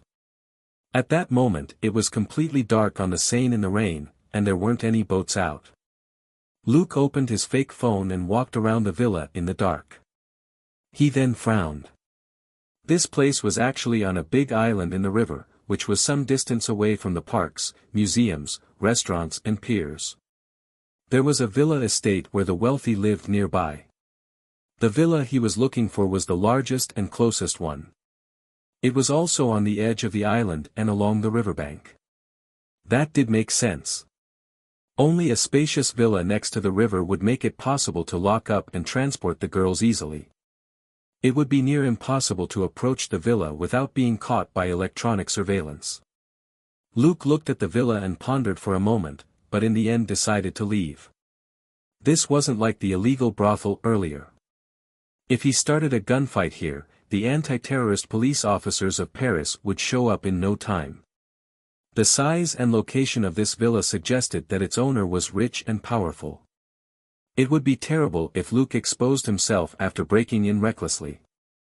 He had to prepare before he took action. While he had to save the victims, he couldn't do it rashly. As he pondered, Luke took a subway back downtown area and walked back to his hotel in the rain. He entered his room, took off his wet coat, and put it in a garbage bag. He hadn't worn the coat at the crime scene, but he would still throw it away the next day. He was rich enough to afford it anyway. He wouldn't return to any spot in the same clothes that he had worn before. After taking off the coat, Luke took a shower and lay in bed to think. The people he had killed today were members of a human trafficking gang. Their deaths were unimportant. For Paris police, there were too many such gangs. It was one of the reasons why they didn't do anything. Another reason was that Neuf-Trois wasn't the police's territory. The people there didn't welcome the police, which made the place a half-closed, half-independent area. It wasn't really a big deal if dozens of gangsters were killed there. Although he had been busy for half a day, Luke wasn't tired. With his 32 strength, it wouldn't be a problem for him even if he had to be just as busy for another 3 days. He checked the system notifications. Mission: eliminate the gangsters in the illegal brothel and rescue the victims. Total experience, 5,000. Total credit, 5,000. Contribution rate, 100%. EXP plus 5,000. Credit plus 5,000. This time, he had killed 30 guards in the illegal brothel, bombarded 3 cars that had come as reinforcements, which included their boss, and watched the police rescue 100 girls that were locked up in cages inside. A gain of 5,000 experience and credit points was more than he had expected. But still, He felt depressed when he recalled what the other Barak in the illegal brothel was like. The victims were girls who used to be young, beautiful and had beautiful futures, but they would probably be haunted by mental and drug issues for the rest of their lives. It was worse than death. Luke could kill the drug dealers and the human traffickers as NPCs, but he couldn't regard that hellish Barak as a game scene. He wasn't truly cold-blooded, even if he had a different opinion of the bad guys in this world. Trying to banish the uncomfortable, gloomy thoughts, Luke fell asleep. The next morning, Luke woke up at 7 and had breakfast half an hour later. Before he set off, he thought for a moment, then called Elsa. They had to contact each other once a day to make sure that they were both fine. Elsa soon picked up the phone. Recognizing Luke's voice, she said, "I'll call you back." A moment later, a local number called Luke. He picked up the phone and said, "I see that you got yourself a local number." Elsa said, "Of course, no way am I paying for intentional calls. Remember to give our boss my new number if he calls you." Luke was amused. Many prepaid phones offered a plan that only cost 10 to 20 euros for unlimited local calls and text messages for 10 to 15 days. Pay a little more, and you could even make international calls for 10 to 20 minutes. Elsa was obviously determined to save money. Also, since they were on holiday, Dustin wouldn't call them unless it was really an emergency. After ensuring that she was safe, Luke couldn't help but tease her before he hung up. "Well, I wish you a pleasant holiday. I'm already looking for a suitable playmate. You should also work hard, gorgeous." He hurriedly hung up. Stumped for a moment, Elsa then roared, "Are you underestimating me?" Well, she had wasted many hours in the police department in Paris because of the outrageously lazy clerks there, and hadn't been able to check in with them until the afternoon. Jet lag was a huge problem for someone her age. After that was done, she had returned to the hotel and had been sleeping ever since. Elsa had only just woken up and started making holiday plans. How could she have found a date yet? "I still have 9 days. I don't believe I won't be able to find one handsome guy." Elsa made up her mind. An hour later, she left with unusually delicate makeup on her face, cute short hair that had been dyed black and gold, and a beautiful and eye-catching silver coat. Luke wouldn't have mocked her if he saw Elsa's new look. At that moment, Elsa had gone from a 5 to a 7. Given her polished grooming habits as a police officer, she definitely wasn't an old woman that nobody wanted. Most of the time, a woman didn't have anyone interested in her not because she was ugly, but because she didn't have time to dress up. After the call, Luke got on the subway at 8 in the morning and busied himself in the city. Luke spent the rest of the day preparing and making backup plans. It wasn't a big deal to kill 30 people in Neuf-Trois. That place was an illegal brothel anyway. However, his target tonight was a villa in the suburbs, and it would be tricky if he caused a fuss. He had to make sure that he didn't leave any direct evidence behind. It would be tricky if he was caught on camera. So, he had to disguise himself when he went around preparing and making backup plans during the day. The people that Luke traded with were all Mr. Nobodies in the dark corners of the city. It was impossible for anyone to track him down through them, unless they had a super ability like Sharp Nose. Luke then created several gadgets in an empty house he found, and by 6 in the evening, he was ready to go. Everything was set. He would save Kim tonight. Night fell once more. It had been drizzling in Paris the entire day, so it got dark earlier than usual. Luke observed his target from the top of a building a kilometer away with a telescope. After 7 o'clock, several luxury cars entered the villa one by one, and several groups of people of varying ethnicities got out. Each group had a boss and 2 to 4 bodyguards. It was thus very easy for Luke to figure out the number of people in the villa. There were 5 groups of people. Including the bodyguards, there were 21 people in total. The villa had more than 10 security guards. There were also 5 guards on the lookout outside, and a couple of their partners came out at one point to talk to them. In conclusion, there might be around 40 enemies in the villa.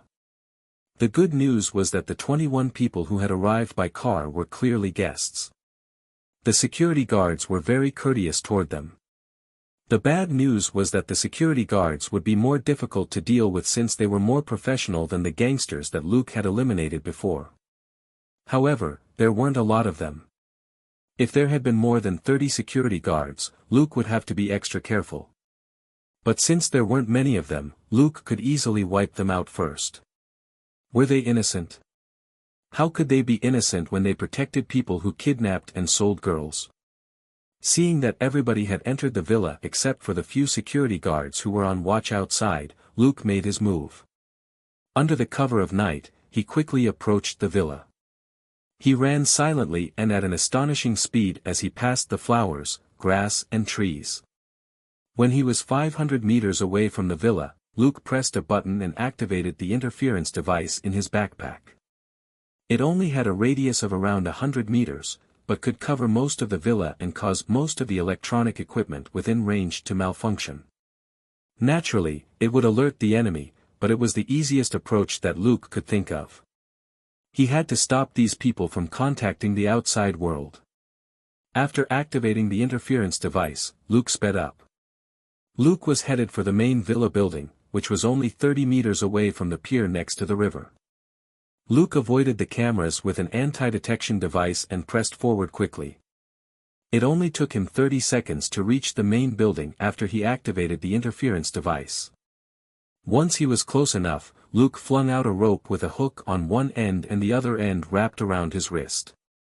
The moment the hook caught and held, Luke sprang up with the momentum from his charge forward. In less than 5 seconds, he landed on the edge of the roof of the 4-story villa. Luke grabbed a windowsill on the 4th floor and loosened his grip on the rope. Then, he exerted his strength and broke the lock of the window to open it. After he climbed into the room, he took out 2 black pieces of plastic-looking equipment. He connected one to an electric socket and the other to a telephone wire in the room. Then, he pressed a button. The lights in the villa flashed, before they all went out. Several seconds later, the emergency lights came on and lit up most parts of the house. But that was fine for Luke. The emergency lights were vastly different from regular lights, and half the villa was still dark. The rest of the place wasn't as bright as usual either. For Luke, who was becoming more and more familiar with Sharp Nose, the dark was his best asset. He stood up and grabbed the M1911 at his waist, before he left the room. Activating Sharp Nose, he went downstairs without any hesitation. Those people wouldn't come upstairs anytime soon. There were too few of them to search all 4 floors of the villa all at once. When Luke reached the bottom floor, he took 2 daggers off his belt and flung them out when he turned a corner. In the dim emergency light, a security guard who had been in a hurry was hit in the face with the daggers. He died with a serious expression still on his face. One of the daggers pierced his nose, and the other went through his eye. He was killed instantly. Luke braced the man's body with his leg before letting it hit the floor. He put his own gun back at his waist and searched the body. He found a pistol and a magazine. It was a Glock 17, one of the guns that Luke was most familiar with. Leaving the body behind, Luke moved on. At a corner, Luke stopped and pressed up against the wall. In the next moment, 2 security guards rushed past. The first security guard hadn't noticed him yet, and Luke kicked the second security guard in his groin at the turn. He felt something explode under his foot as the security guard was lifted 20 centimeters off the floor. Pushing off of the floor, Luke hit the back of the first security guard who had run past. There was the sound of bones breaking. The security guard froze, and he started bleeding from his eyes, nose and mouth a moment later. Finally, Luke kicked the second security guard, who had collapsed after his first attack, in the back of the head. Searching their bodies, Luke found a Beretta 92F and AP-226. He put both of them in his pockets. Since he was going on a killing spree here, he couldn't use guns from the illegal brothel that would now be on file, or people might link the case here with the one in Neuf-Trois. If the two cases were cross-checked, people might notice Luke's role in them. It was why he had used his homemade daggers instead of the M1911 when he came in. After everything was done, Luke pressed on and reached the elevator several seconds later. The security guards at the elevator immediately saw him and turned their guns on him. But Luke was even faster. He had thrown his daggers the moment he revealed himself. To ensure that he hit his opponents, he threw out 4 daggers at the same time. It was also the most he could throw at the same time with one hand. The security guards had barely moved their guns when each of them had 2 daggers buried in their chests. They trembled, and Luke threw 4 more daggers again with his left hand. This time, the guards were hit in the head. Both of them fell to the floor. Luke approached them and looted them of their weapons and magazines. These two had 2 MP5s instead of pistols since they were defending the most important access point. Luke had detected the scents of many girls on the floors below him with his sharp nose. He entered the elevator and pressed the B1 button. 5 minutes later, the elevator doors opened. 2 security guards were aiming at the elevator. They were instructed to defend the elevator and not go anywhere unless they were told to. They would naturally be alarmed if someone came down in the elevator. But they saw a colleague in the elevator, and hesitated for a moment. Bang! Bang! Bang! Bang! Because of that moment's hesitation, 2 bullet holes appeared in each of them. Luke tossed away the security guard's body which he had been using as a shield and exited the elevator. Nobody was a better shooter than he was at close range. He wasn't scared even though it was 2 versus 1. The gunshots had exposed his location, but it didn't matter anymore. 7 of the security guards were already down. They weren't as professional as bodyguards, and weren't a threat to Luke at all. At the next turn, Luke raised his right hand and pulled the trigger of the MP5 to let fly a storm of bullets. Pooh! Pooh! Pooh! Pooh! Pooh! Pooh! 2 security guards screamed and collapsed. Luke came around the corner and silenced the 2 security guards with his P226. Only 5 minutes had passed since Luke turned on the interference device, but most of the security guards in the villa were already dead. Luke quickly moved past the bodies of the 2 security guards and ran around the next corner. The moment he raised his head, he fired the P226 in his hand. Bang!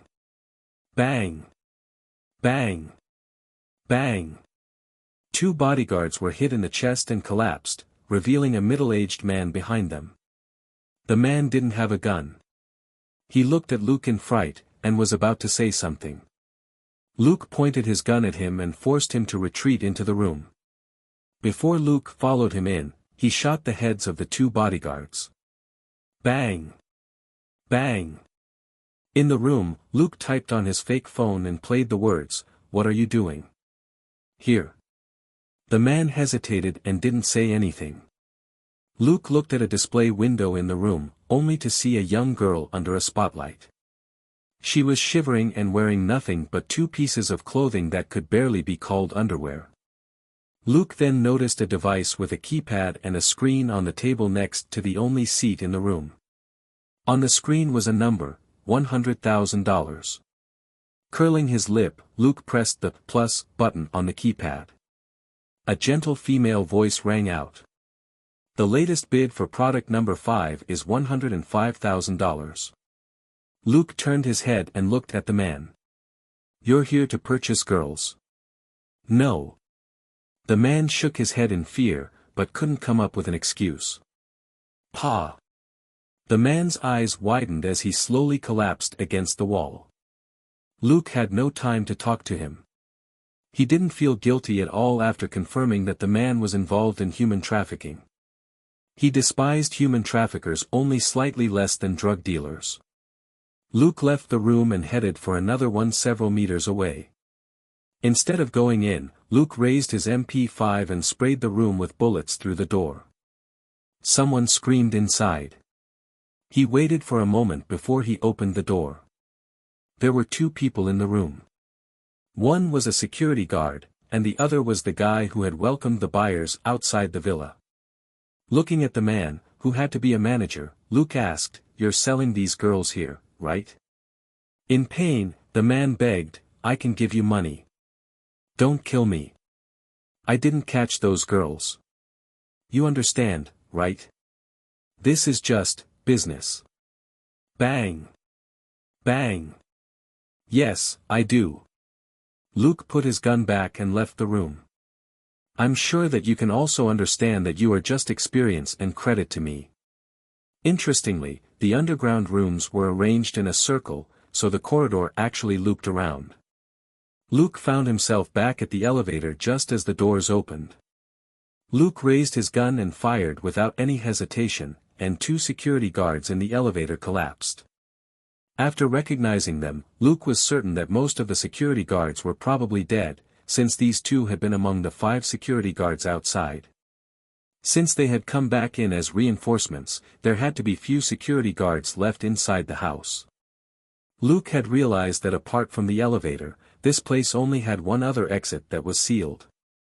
So, the elevator was the only way out right now, which meant that there was no escape for the other 4 buyers. Luke returned to the elevator and went to the first floor. When the elevator doors opened, Luke waited a moment, and then took a deep breath before he walked out. The remaining 3 security guards weren't outside the elevator. Luke searched the villa unhurriedly. Very soon, he found a room that smelled of the 3 security guards. Luke fired at the room, only to be surprised when the bullets didn't penetrate the door. The door had been reinforced with iron. Narrowing his eyes, Luke gave up on the 3 security guards who were hiding, and returned to the elevator. He aimed and shot 5 people who had just exited the elevator and were running for the main door. 2 of them screamed, and 3 were shot in the chest. They were dead for sure. One of the screaming men had a refined appearance, and seemed to be an assistant. He was undoubtedly another buyer. Don't kill me. I have money. I can give you a lot of money." The man seemed to have realized something, and made a last-ditch attempt.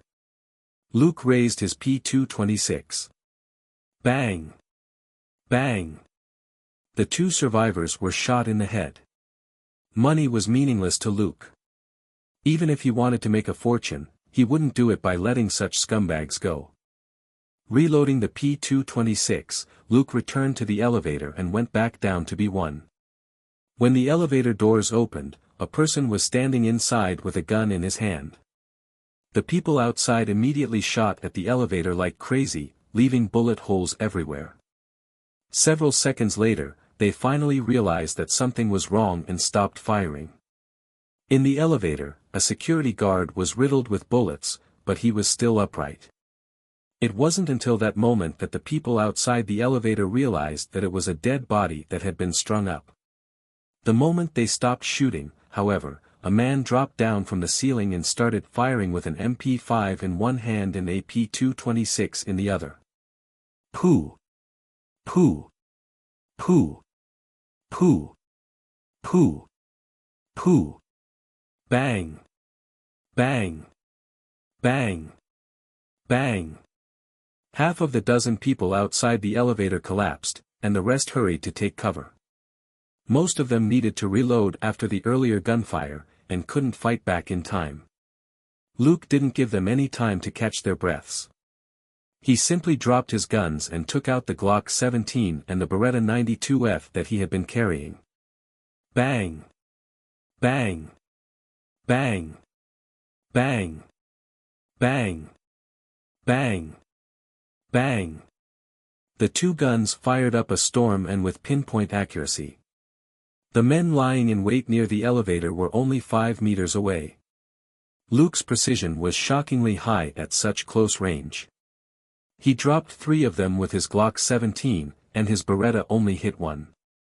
However, those who were hit were all shot in the chest or the head at least twice. Luke's gunfire then slowed down. Gunshots rang out now and then.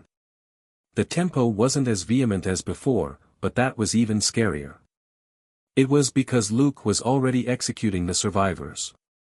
The two guys who didn't have guns on them had to be buyers. Luke shot them in the head first. Such criminal bosses were worth at least 50 experience and credit points each. He then pulled the trigger on those bodyguards that were still twitching, reloading the Beretta 92F on his way. After Luke executed all of the criminals, he tossed the Beretta aside, the fully loaded Glock 17 still on him. He then picked up the MP5 that he had dropped earlier and reloaded it, and was now equipped with two fully loaded guns once more. It was a precaution, but from what he could see, the people who had tried to ambush him were the last three groups of buyers and bodyguards. Luke took his time going through the corridor as he opened the doors to all the rooms. Activating Sharp Nose, he confirmed that there wasn't a single man still alive here. He also detected the scents of the 10 girls inside a room in the middle of the corridor. They were the goods that had been kidnapped, including Kim, whose scent Luke remembered very well. Luke went to the cage and observed the 10 girls. He nodded his head. These girls were all very pretty. 3 girls, including Kim, were more beautiful than the rest, but it wasn't a huge difference. Without exception, they were all wearing sexy clothing which exposed most of their skin. Kim's outfit was the most lavish one. The other girls were mostly wearing bikinis. Luke knew why. Kim was probably the only virgin among the 10 girls, so she was naturally more valuable. Why did he know that? Naturally, it was because Amanda the Blabbermouth had told him on the plane that Kim was a devout Catholic. After a quick glance at the girls, Luke was certain that they couldn't get away on their own. They had been drugged and could barely stand on their own right now. So, Luke didn't hurry to rescue them, but searched the villa first. Very soon, he found a trolley for moving goods. Tearing down some of the curtains, he wrapped up the bodies of the people he had killed before he moved them to the pier behind the villa. 13 security guards, a manager, and 12 buyers and bodyguards, that was a lot of people. Luke didn't return to the villa until he had stuffed all of them onto a yacht. He knocked out the 3 guys who had been hiding in the safe room with the drugs he had found. They had probably been hoping to call for help, but hadn't been able to. The crude sedatives had been prepared for the victims, but were used on the despicable security guards in the end. Breaking the door lock, Luke entered the room and twisted the necks of the 3 security guards, before dragging them to the yacht. Finally, he cleaned up the villa. Ignoring the blood and the bullet holes, he simply packed up the surveillance footage, the interference equipment that he had used, and his homemade daggers. That way, there would be hardly any clues in the villa that could be traced back to him. As a police officer, he knew how to destroy the most important leads with minimal effort. That was enough. He moved the 10 girls to the yacht. A moment later, he started the yacht and sailed westward. Luke sabotaged the yacht's GPS system in case he was tracked. Suddenly, one of the phones that he had taken off the criminals rang. Luke quickly connected his phone to a laptop that he had bought and modified, and launched a program. He then answered the phone. "Why are you still not back? Where's the woman I asked for?" It was the voice of an old man. Thinking quickly, Luke typed on his fake phone and played it. "Sir, the owner of this phone had a car accident. He's stuck in the car and is waiting to be rescued. Do you need to talk to him?" After a brief silence, the old man said, "Give him the phone." Luke typed and played, "Okay, sir. Please wait a moment." But Luke actually put the phone down and looked at the program on his laptop. "Hello? Hello?" The old man was obviously confused. A notification suddenly popped up in the program that Luke was looking at, signal source located. A red spot appeared on the map, along with an address and a set of coordinates. Luke chuckled and looked at the phone, the call already disconnected. Gotcha. This phone had been on one of the 5 buyers, who was the only person among them who had been carrying a gun. Luke had watched him. The man was more like a bodyguard than a magnate. The calluses on his hands indicated that he used guns and blades frequently. No rich person would play with weapons so frequently unless they were Batman or the Green Arrow. Fine, neither of those two superheroes used guns as much. Luke knew very well that the buyers in the villa were probably only subordinates or intermediaries. The man who was good with weapons had an employer. Luke didn't have time to uncover and kill the people behind the scenes one by one. After all, he wasn't going to be in Paris for long. He had taken the phones with him in order to dispose of everything together. It was a pleasant surprise that one of the phones had helped him catch a bigger fish.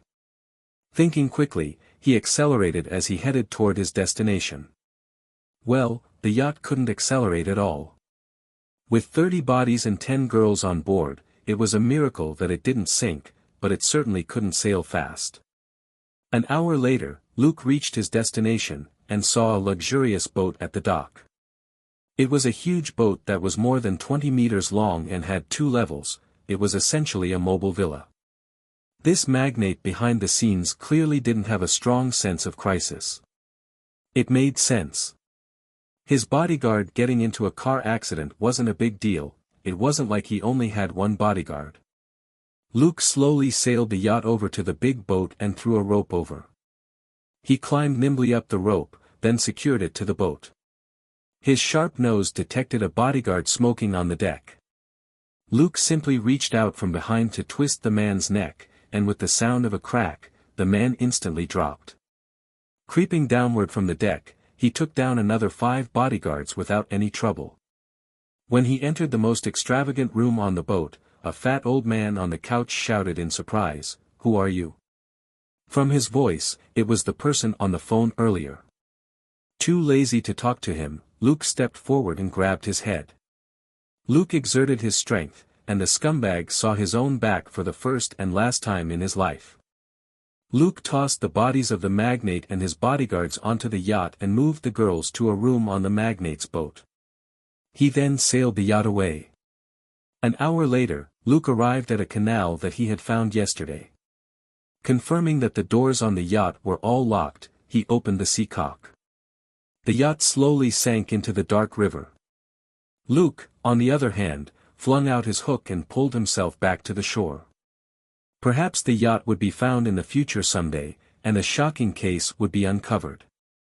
But it wouldn't be tonight, or any time next week. Luke watched the yacht go down, before he drove off in a car that he had prepared earlier. He returned to the magnate's boat and sailed it slowly on the Seine. Setting a destination and leaving the boat on autopilot, Luke returned to the big room. It was the magnate's bedroom, which was the biggest room and had the most facilities. Luke was pleased that he hadn't shed blood when he killed the people on this boat, otherwise it would have been uncomfortable here. The 10 girls were still sitting together in a daze. They would be like this for the next couple of hours if the drugs weren't flushed out of their systems. Luke checked the time. It was slightly past 11. He had spent around 40 minutes in the villa. Most of the time had been spent on cleaning up and moving the bodies out. Eliminating the enemy hadn't taken him more than 15 minutes. Then, it had taken Luke more than 2 hours to track the magnate and dispose of the bodies. Finally, Luke sat down and took a break. Half an hour later, the boat reached its destination. Luke quietly docked the boat and secured it with a rope. Returning to the room on the boat, he thought for a moment, then turned on one of the phones he was carrying.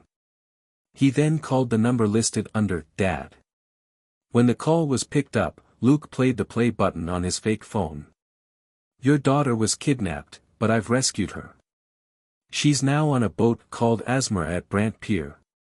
Come and pick her up." The man was stunned for a moment. "Who are you? A good guy?" The electronic female voice continued. 10 girls were rescued at the same time. Please contact the families of the other girls for me. The man on the other end of the phone frowned. "Why?" "Because I saved your daughter. This is how you will repay the favor." On the other side of the phone, Brian considered for a moment, then turned the wheel and drove to the location he had been given. Half an hour later, Luke watched an SUV rush over. Brian got out and soon boarded the boat. Yes, Kim's father was Brian Mills, who had once worked security for Shira. Luke hadn't discovered the connection between them until Selena helped him look up the number 4, Dad, on Kim's phone. Kim's phone records suggested that she had talked to Brian before she and Amanda were kidnapped. Luke had called this number with a prepaid phone in the morning, and discovered that the owner of the number was in Paris. Clearly, Brian had come to Paris overnight after learning that his daughter had been kidnapped. During Shira's fan meeting, Luke had already noticed that the man was much more skilled than a regular security guard. He struck Luke as a member of the Special Forces. That was why Luke left the girls to him. Luke waited for half an hour in his car, and watched as Brian got his daughter out and made a call. A few police cars arrived a while later. Finally reassured, Luke drove off in the car. He was feeling quite delighted at that moment. Mission: eliminate the gangsters at the auction and rescue the victims. Total experience, 1000. Total credit, 1000. Contribution rate, 100%. EXP plus 1000. Credit plus 1000. Mission: eliminate the buyers at the auction. Total experience, 700. Total credit, 700. Contribution rate, 100%. EXP plus 700. Credit plus 700. As experience has reached 9,000 points, the host has leveled up to level 10. Extra stat points, 4. Inventory has been activated. Would you like to turn it on? Mission: track down the boss behind the buyer. Total experience, 500. Total credit, 500. Contribution rate, 100%. EXP plus 500. Credit plus 500. Luke was more than satisfied after checking his harvest. He was getting closer to 40 strength, he would acquire elementary self-healing soon. When he reached level 5, he got the super learning mode, which was very useful. Now that he was level 10, he obtained a second expansion, the inventory. As he drove, Luke turned on the module without any hesitation. Then, 1000 credit points is required to activate the inventory.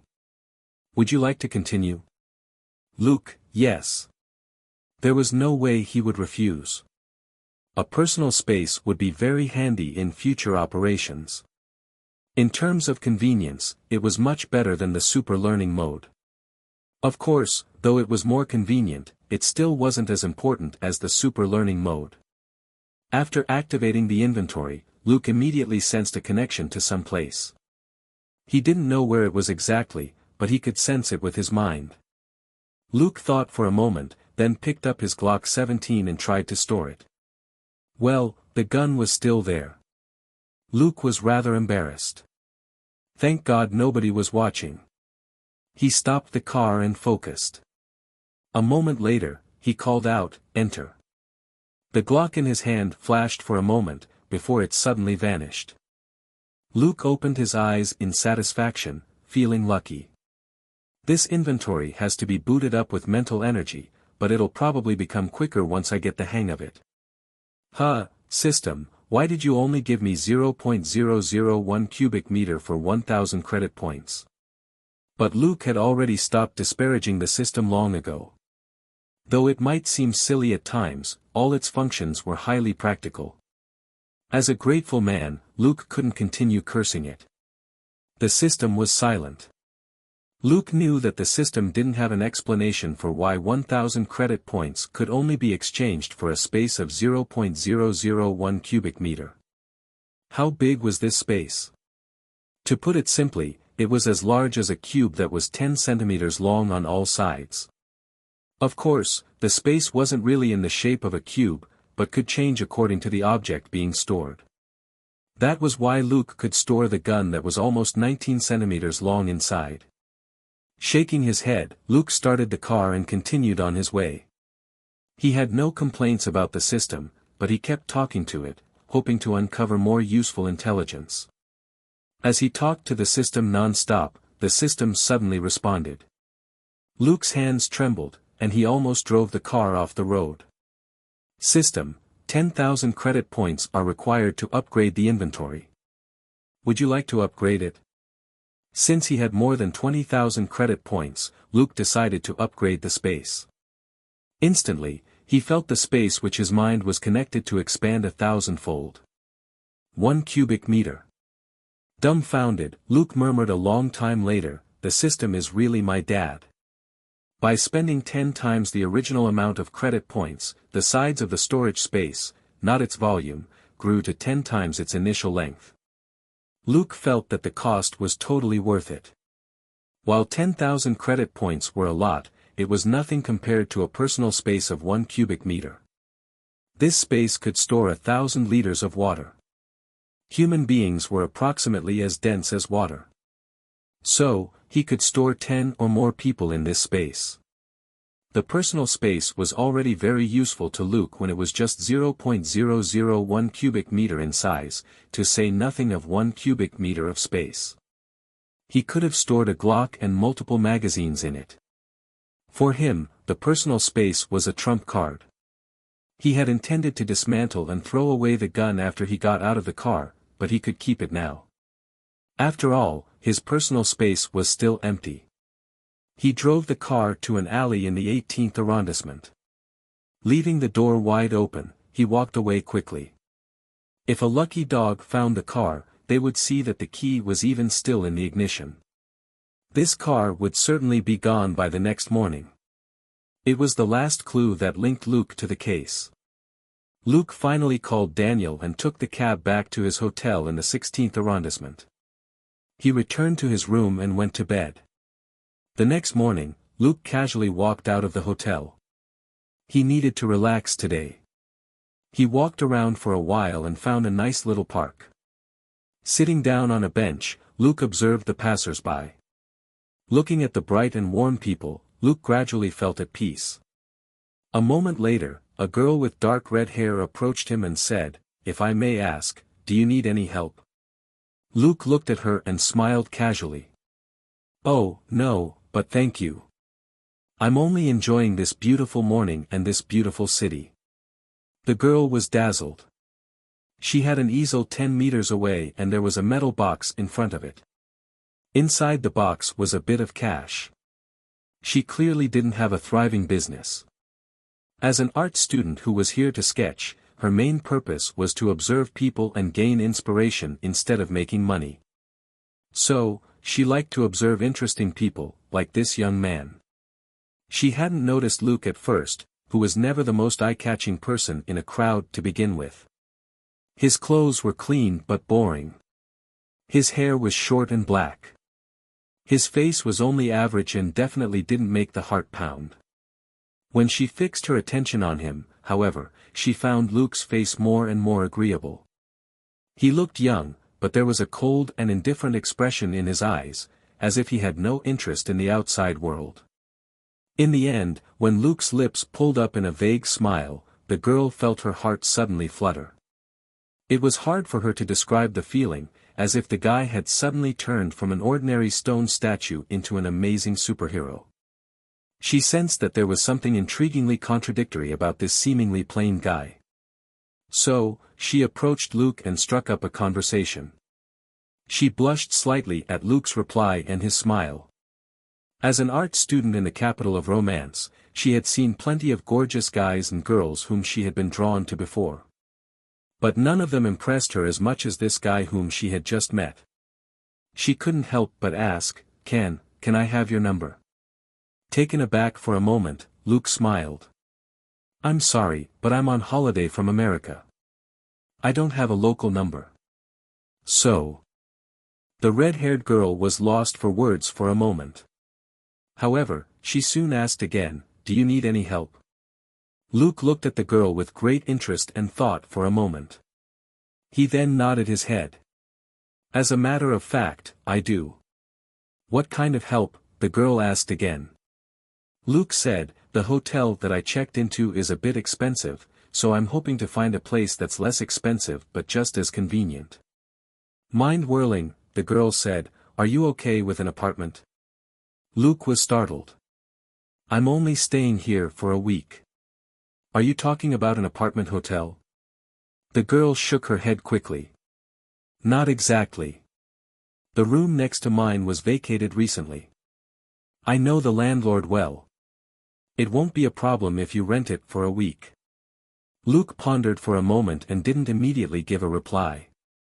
Noticing the look on his face, the girl continued, "It won't be too expensive. Also, it's in the 17th arrondissement and in a nice area." Luke thought for a moment, then smiled. "Can you show me?" Greatly relieved, the girl also smiled. "All right, let me pack up my stuff." Luke watched the girl pack up her easel, but when she was about to pick it up, Luke did it with a smile. "Let me do it. I think I'm stronger than you." The girl hesitated for a moment, but didn't refuse. She simply indicated a direction, and they went east. They chatted on the way, and Luke learned the girl's name, Elena Tattoo. She was a student at a private art college with a name that Luke didn't quite catch. Elena's English wasn't bad. She said that she might go to America to teach someday. Luke found that odd. "Don't you feel that Americans aren't the arty type?" Elena giggled. "That's what a lot of people think, but I don't think so. At least, it's easier to make money in America than here, well, provided that I can get my diploma." Luke smiled. "I'm sorry, I know nothing about art. Even in America, I'm one of the most uneducated guys I know." Elena, however, looked at him curiously. "But you left a unique impression on me that I can't describe. When we look at Venus, we won't think she's not beautiful just because she doesn't have a college degree, right?" Luke hesitated for a moment before he said, "But Venus is a woman, right?" Taken aback, Elena laughed. "No, no, no. I'm talking about the feeling, the beauty of innocence." Luke secretly broke out in a sweat. He never expected that he would one day catch the eye of a French girl.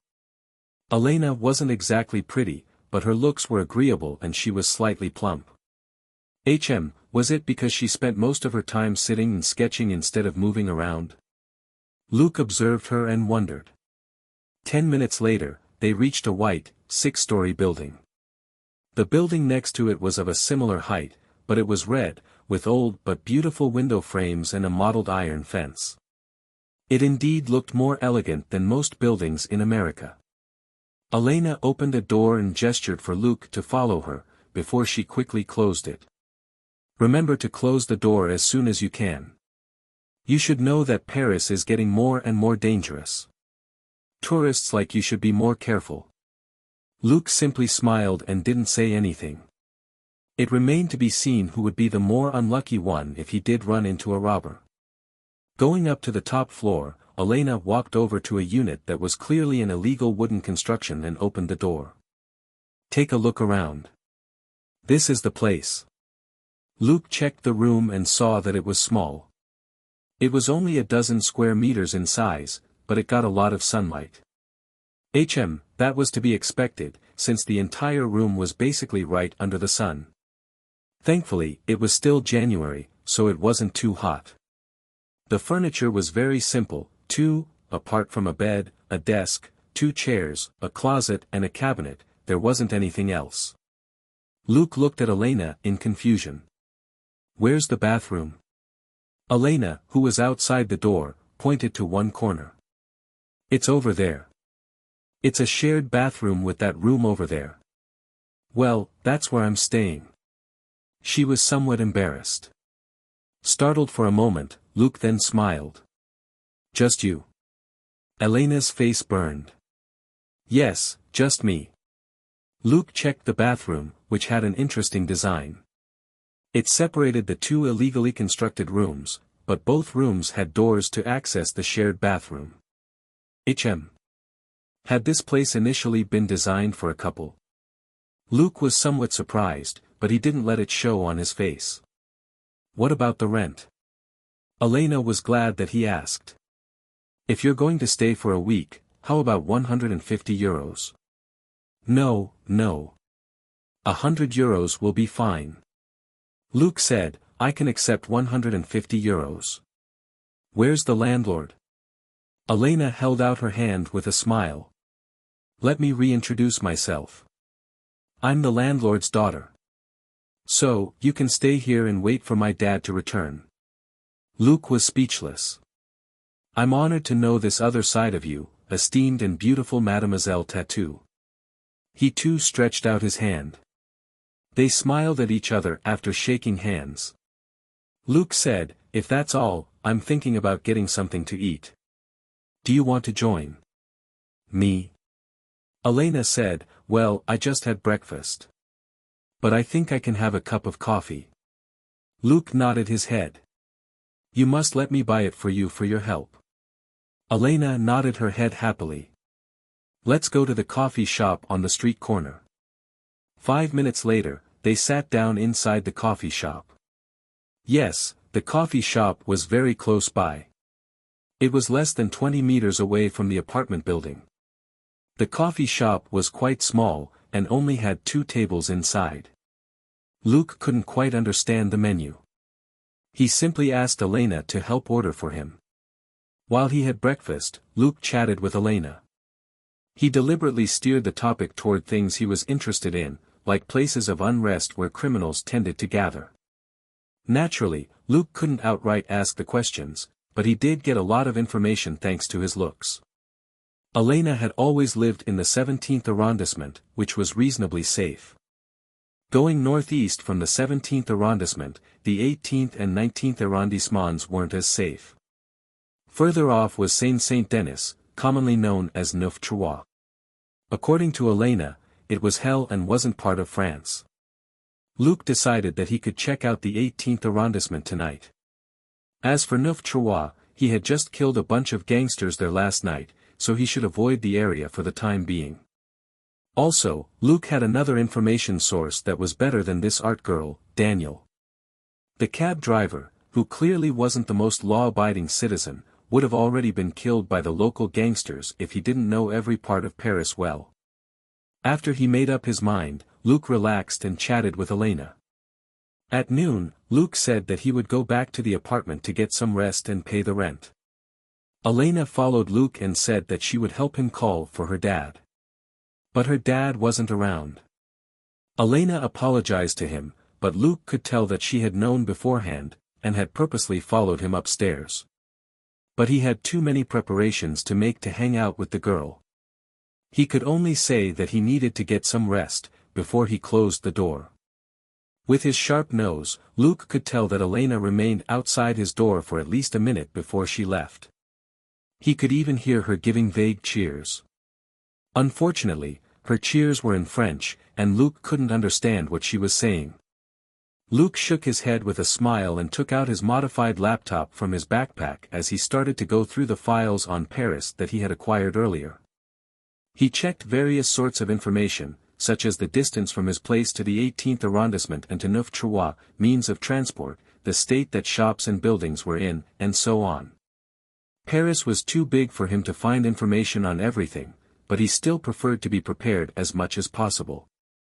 It was a shame that Tony Stark wasn't capable of creating advanced artificial intelligence yet, so Luke couldn't make any either. But Luke suspected that he wouldn't be able to create a Jarvis even if he learned all of Tony Stark's abilities. Tony Stark's abilities didn't include anything for creating Jarvis. It seemed that the AI's invention had been a fluke. So, Luke didn't have high hopes in that regard. An hour later, someone knocked on his door. Luke raised his head and saw Elena's smiling face at the window. He hadn't drawn the curtain. He was amused. Why was Elena waiting at the window like a little kid after knocking on the door? He put his laptop back into his bag and opened the door. Elena, what's up? Elena said, my dad's back. He wants to meet you. Luke was at a loss. Why did he feel like he was meeting a girlfriend's dad? He was only a renter. Then, he noticed a man who looked to be around 50 behind Elena. Is this your father? How should I address him? Elena said, well, just call him Pierre. Luke nodded and held out his hand to the old man. Pierre, it's nice to meet you. Pierre, on the other hand, didn't respond immediately. He sized up Luke before he finally nodded. A good lad. Then, he hugged Luke. Luke was stunned. Were they so close already? Or were French people all this warm? Pierre's English was poor. With Elena translating, Luke learned that Pierre welcomed his stay here, and he reminded Luke to return before 6 in the evening. Luke nodded with a smile. I'll remember that. I'll let you know if I'm not coming back for the night. Elena found that odd. You might not come back. Luke said with a smile, I'm here with my teacher. Sometimes, I need to study with her. Elena was curious, but didn't ask since they weren't that close. She simply nodded her head. Actually, Luke was about to head out. Giving Mr. Pierre his rent, Luke left the apartment with his backpack. Elena was clearly disappointed. She had wanted to talk to Luke in the afternoon. Luke said goodbye and walked out to the street. He took a bus to a Bouygues branch, which was one of the 3 biggest telecommunication service providers. After buying several prepaid Nokia phones, he made a call with one of them. 20 minutes later, Daniel arrived. He still looked like a rogue, but the smile on his face was most brilliant. Rich guy, I'm so glad to see you again. Amused, Luke got into the cab. I'm sure you are, because you won the bet. He threw €1,000 at the driver. Daniel pocketed the money with a smile. Where to today, rich guy? Luke said, take me to the 18th arrondissement. Don't go too fast, and tell me what you know about the area on the way. Daniel hesitated. But I'm a cab driver, not a professional tour guide. Luke threw another €1,000 at him. €500 as a tip and €500 as a consultation fee. I'll give you the cab fare later. Daniel immediately said, it suddenly occurs to me that I know Paris well enough. Rich guy, what do you want to know? Luke said, the 18th arrondissement, the red light district, and dangerous gangs. Daniel looked at him in the rearview mirror and said, hee, you want to have fun? I can recommend a safe place. But do use protection, and I'm talking about protecting your life, not your health. There was a guy who ignored my advice, and had to go to the doctor in the end. Luke interrupted the chatterbox and said, no, I want details of whatever you know. I'll decide where to go myself. Daniel, be professional. Daniel shrugged and said, all right, what do you want to know? For the next 2 hours, Daniel drove by several places in the 18th arrondissement at a sedate pace, before he dropped Luke off somewhere. Luke tossed another €1,000 at Daniel. This is the cab fare and additional consultation fee. Don't dawdle if I need your cab again. Daniel kissed the cash with a smile. For your generosity, I'll always be at your service. He had earned €3,000 in just 2 hours. Unlike regular cabs, his cab was illegal. That was right, his driver's license was fake. He was on the DMV's blacklist, and they refused to issue him any sort of certification. But he was a skilled and smart driver, and he could switch out his license plates, which made it impossible for the police to track him down. Daniel and his cab didn't exist in the Paris police database. An invisible cab driver would certainly be very convenient for Luke's operation. He could drive himself, but that might draw unwanted attention. As long as he gave Daniel enough money, however, the man would take him anywhere. Of course, Luke didn't ask Daniel to take him directly to his destination. He wasn't an idiot, and wouldn't trust someone he had just met so easily. Actually, it wasn't the first time that Daniel had taken rich kids who wanted to have fun to the unruly areas. He felt that Luke had been able to make it back from Neuf-Trois previously only because Luke was lucky. He didn't make the connection between Luke and that shocking case in Neuf-Trois 2 days ago. To Daniel, that seemed more like a gang fight. As they chatted, Luke learned that Daniel was about to get married and was in dire need of money. Compared with French people, most Americans could almost be considered diligent. Most French people would bask in the sun or enjoy a cup of coffee if they could choose not to work. Although not everybody was like that, it was the general attitude in France. It was normal and understandable for most people. So, although Daniel had made plenty of money as an illegal cab driver, he barely had any savings. He was about to get married, but didn't even have enough money to buy his fiancée's father some gifts. Luke's money had helped with some of that. At the very least, Daniel had the money now to buy some presents and some decent clothes. It was slightly past 4 in the afternoon. It was the beginning of January, so the sun was already starting to set. The sky turned gloomy, and it soon started drizzling. Luke looked at the sky and disappeared into an alley. 5 hours later, Luke returned to the building that his apartment was in. He thought for a moment before he made a call. "Elena? I'm downstairs. Can you toss down the key to the door?" But the door of the building opened 5 minutes later. Behind the door was Elena in her pajamas. She was quite excited. "You're back." Luke was both amused and touched to see her. He said, "Just go upstairs now in case you catch a cold." He then entered the building and closed the door. Returning to his room, Luke looked back at Elena and said helplessly, "Elena, weren't you sleeping?" Elena exclaimed and said, "Of course, I'm going back." But she didn't move. Luke said helplessly, "I've had a busy day. I'll take a shower and go to bed. Good night." He entered his room, pulled the curtain shut, and took off his clothes. Thankfully, Elena soon returned to her room instead of remaining outside the door. Luke wasn't in a rush. He still had 1 more week in Paris. Thinking that, Luke took out clean clothes from his backpack and took a shower. Then, he set his alarm, dried his hair, and went to bed. The bedding which Elena had given him in the afternoon smelled of detergent and sunlight, which was quite comfortable. Luke soon fell asleep. At 7 the next morning, Luke opened his eyes and got up. He first did some warm-ups on the roof, mostly to stretch his arms and legs. This was hardly exercise for him, and was only meant to adjust his body so that it was in prime condition after a night of sleep. 10 minutes later, he was done with his warm-ups. He stopped by Elena's room on his way back.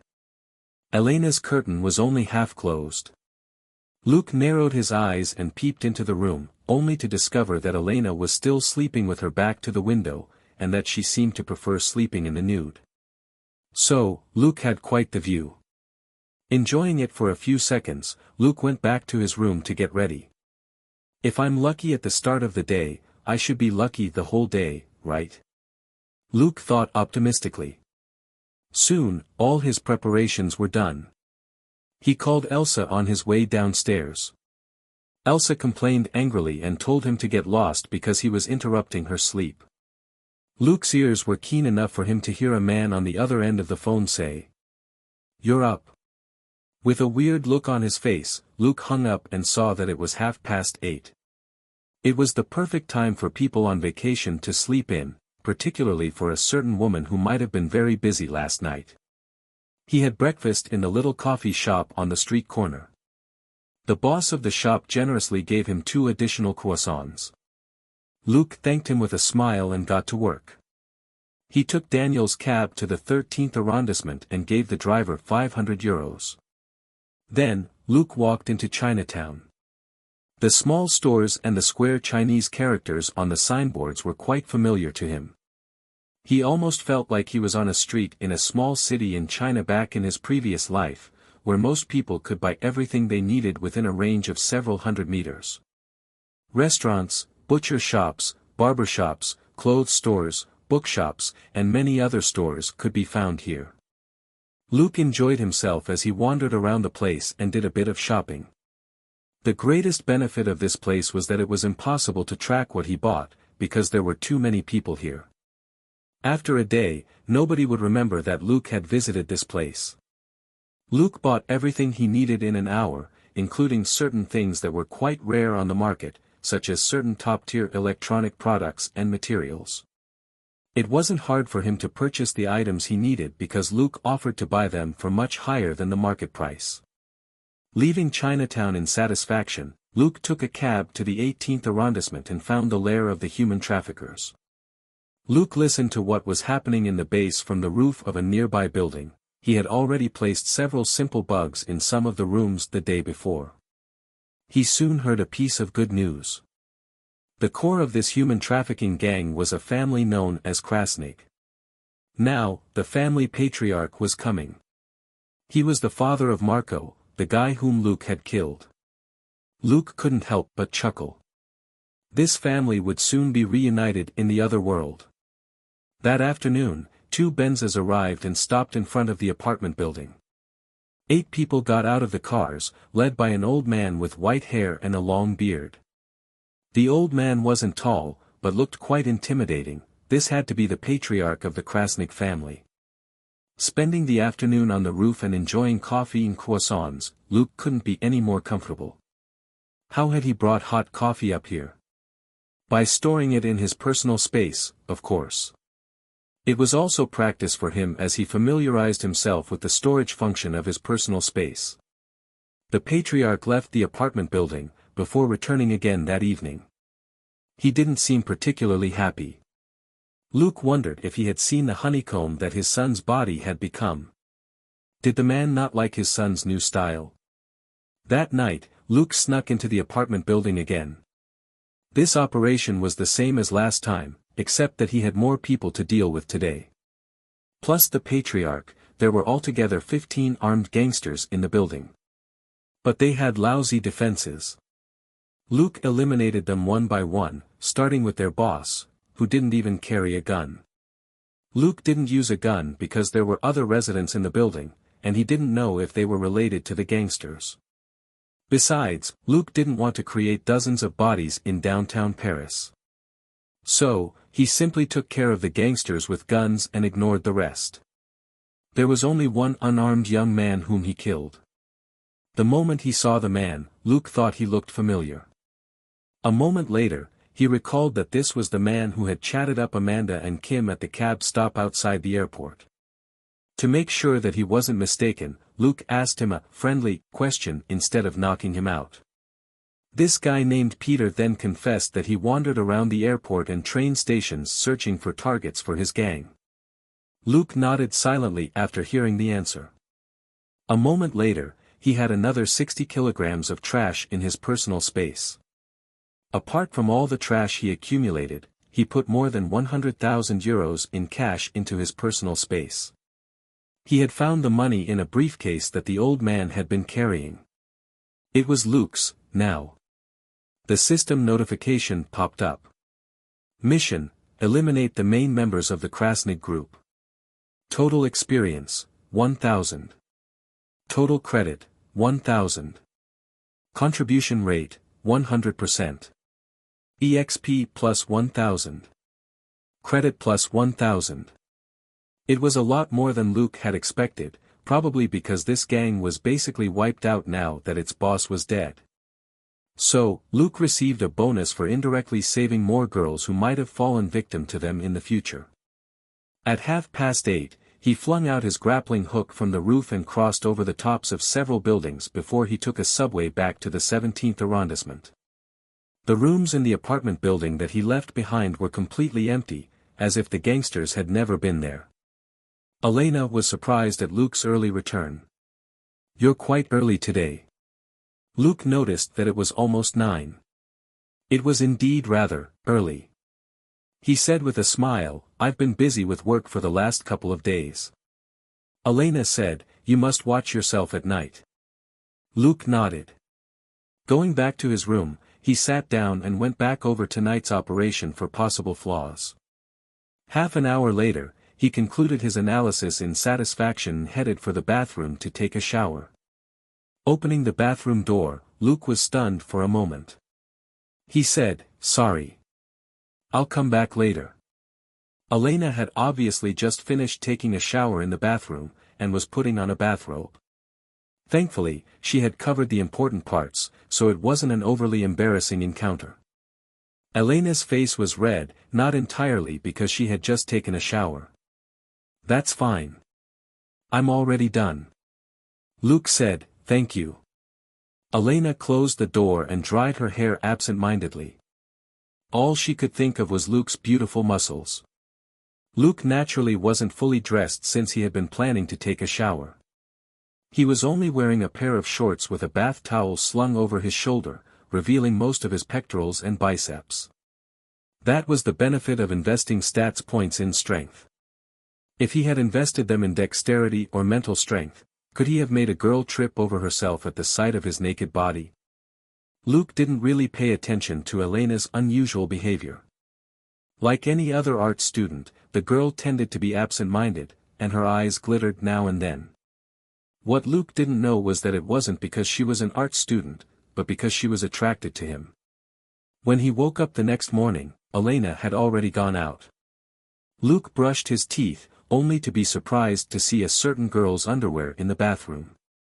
There was no telling whether she had forgotten to take it with her because she was used to female roommates, or she had been in too much of a hurry that morning. Taking a walk, Luke went to the coffee shop and ordered some food. He was enjoying the food, when he heard a familiar female voice. Hey, Luke. Luke raised his head with a smile. Elena, can I buy you some food? I haven't thanked you for opening the door for me every day. Carrying the easel, Elena hesitated for a moment, but still sat down. We can eat together, but I'll pay for my own food. Luke thought for a moment before he said, okay. Your help definitely isn't this cheap. I'll buy you a decent dinner someday. Elena shook his head quickly. No, that would be too wasteful. But feeling that her words might be taken the wrong way, she added, I mean, opening the door isn't a big deal. You don't have to spend a lot of money on dinner to thank me for that. Luke nodded thoughtfully. All right. Then, please wait until I come up with a good reason. Elena nodded with a smile. Take your time. Elena soon ordered today's specialty, which was only worth €12. Looking at the tiny food portion, Luke couldn't help but ask, isn't that too little? Elena looked at the food on the table, most of which belonged to Luke, and smiled. Yes, of course. I may put on weight if I eat too much, though, particularly on my waist and, well, my legs. Luke chuckled. He knew which part Elena really meant. Based on his own observation, that part of her body was indeed plush. Elena blushed slightly, as if she knew that Luke had guessed what she had been about to say. Generally, French people liked her body shape, and Americans did too. Elena didn't think that Luke preferred it, however. She was an art student who was good at observing and sketching human bodies. After 2 days of living together, she noticed that Luke had quite the athletic body. He must be someone who worked out regularly. It was a pity that it was still January. If it was summer, she would be able to enjoy more of Luke's body. He had to be very strong. Elena blushed again at the thought, not because she was shy, but because she was excited. As an art student, she always preferred male models with amazing muscles. Luke was feeling very relaxed right now. He needed to adjust his mood after the big job last night. When he was at home, he could alleviate his discomfort by cooking or talking with Selena. His discomfiture had less to do with illness, gloom, fear or bloodthirstiness, and more with subtle feelings like excitement, hopefulness and even cockiness. The human mind was complicated. Grayson hadn't found anything abnormal about Luke last time, mostly because of Luke's ability to readjust his emotions. Even if he hadn't killed them, those bad guys would have been eliminated by the superheroes of this world someday, so Luke mostly regarded the villains as NPCs through whom he could earn experience points. He didn't feel guilty about killing them. The system was also a source of reassurance. So far, he hadn't been punished for killing the wrong person. Given that he lost 5 credit points for stealing $5 before, there was no way that the system would let him kill random people. Thus, all the people he killed had deserved to die. In a good mood, Luke chatted with Elena as he enjoyed his food. They then went upstairs together. Elena moved her easel to the roof and continued working. Luke also moved a chair from his room to the roof and turned on his laptop. Using Elena's Wi-Fi connection, Luke looked up scenic spots in Paris. A moment later, he raised his head to see that Elena was already busy drawing. Getting up, Luke took a look at her work from behind without disturbing her, and was amused. Why have I turned into a bird man? On Elena's drawing board was the beginning of a sketch of Luke, except that he was glowing and smiling, with a pair of wings on his back and a Bible in his hand. This Luke had the same pose as the real Luke earlier. But wasn't I holding a laptop? Also, isn't that halo around me exaggerated? Luke grumbled inwardly, but didn't interrupt Elena. Sometimes, art had nothing to do with the real-life references, and was only about its creator's feelings and intentions. Luke shook his head with a smile and returned to his room with his laptop. A moment later, Luke went downstairs. He had put on a hoodie and a face mask. Carrying his black backpack, he got onto a bus. The bus was in poor condition, and the few people on board didn't look like decent people at all, but were more like habitual thieves. They looked at Luke when he got on but didn't say anything. 10 minutes later, someone couldn't hold back anymore. Although Luke had covered his face, his clothes and his posture suggested that he was from a different background.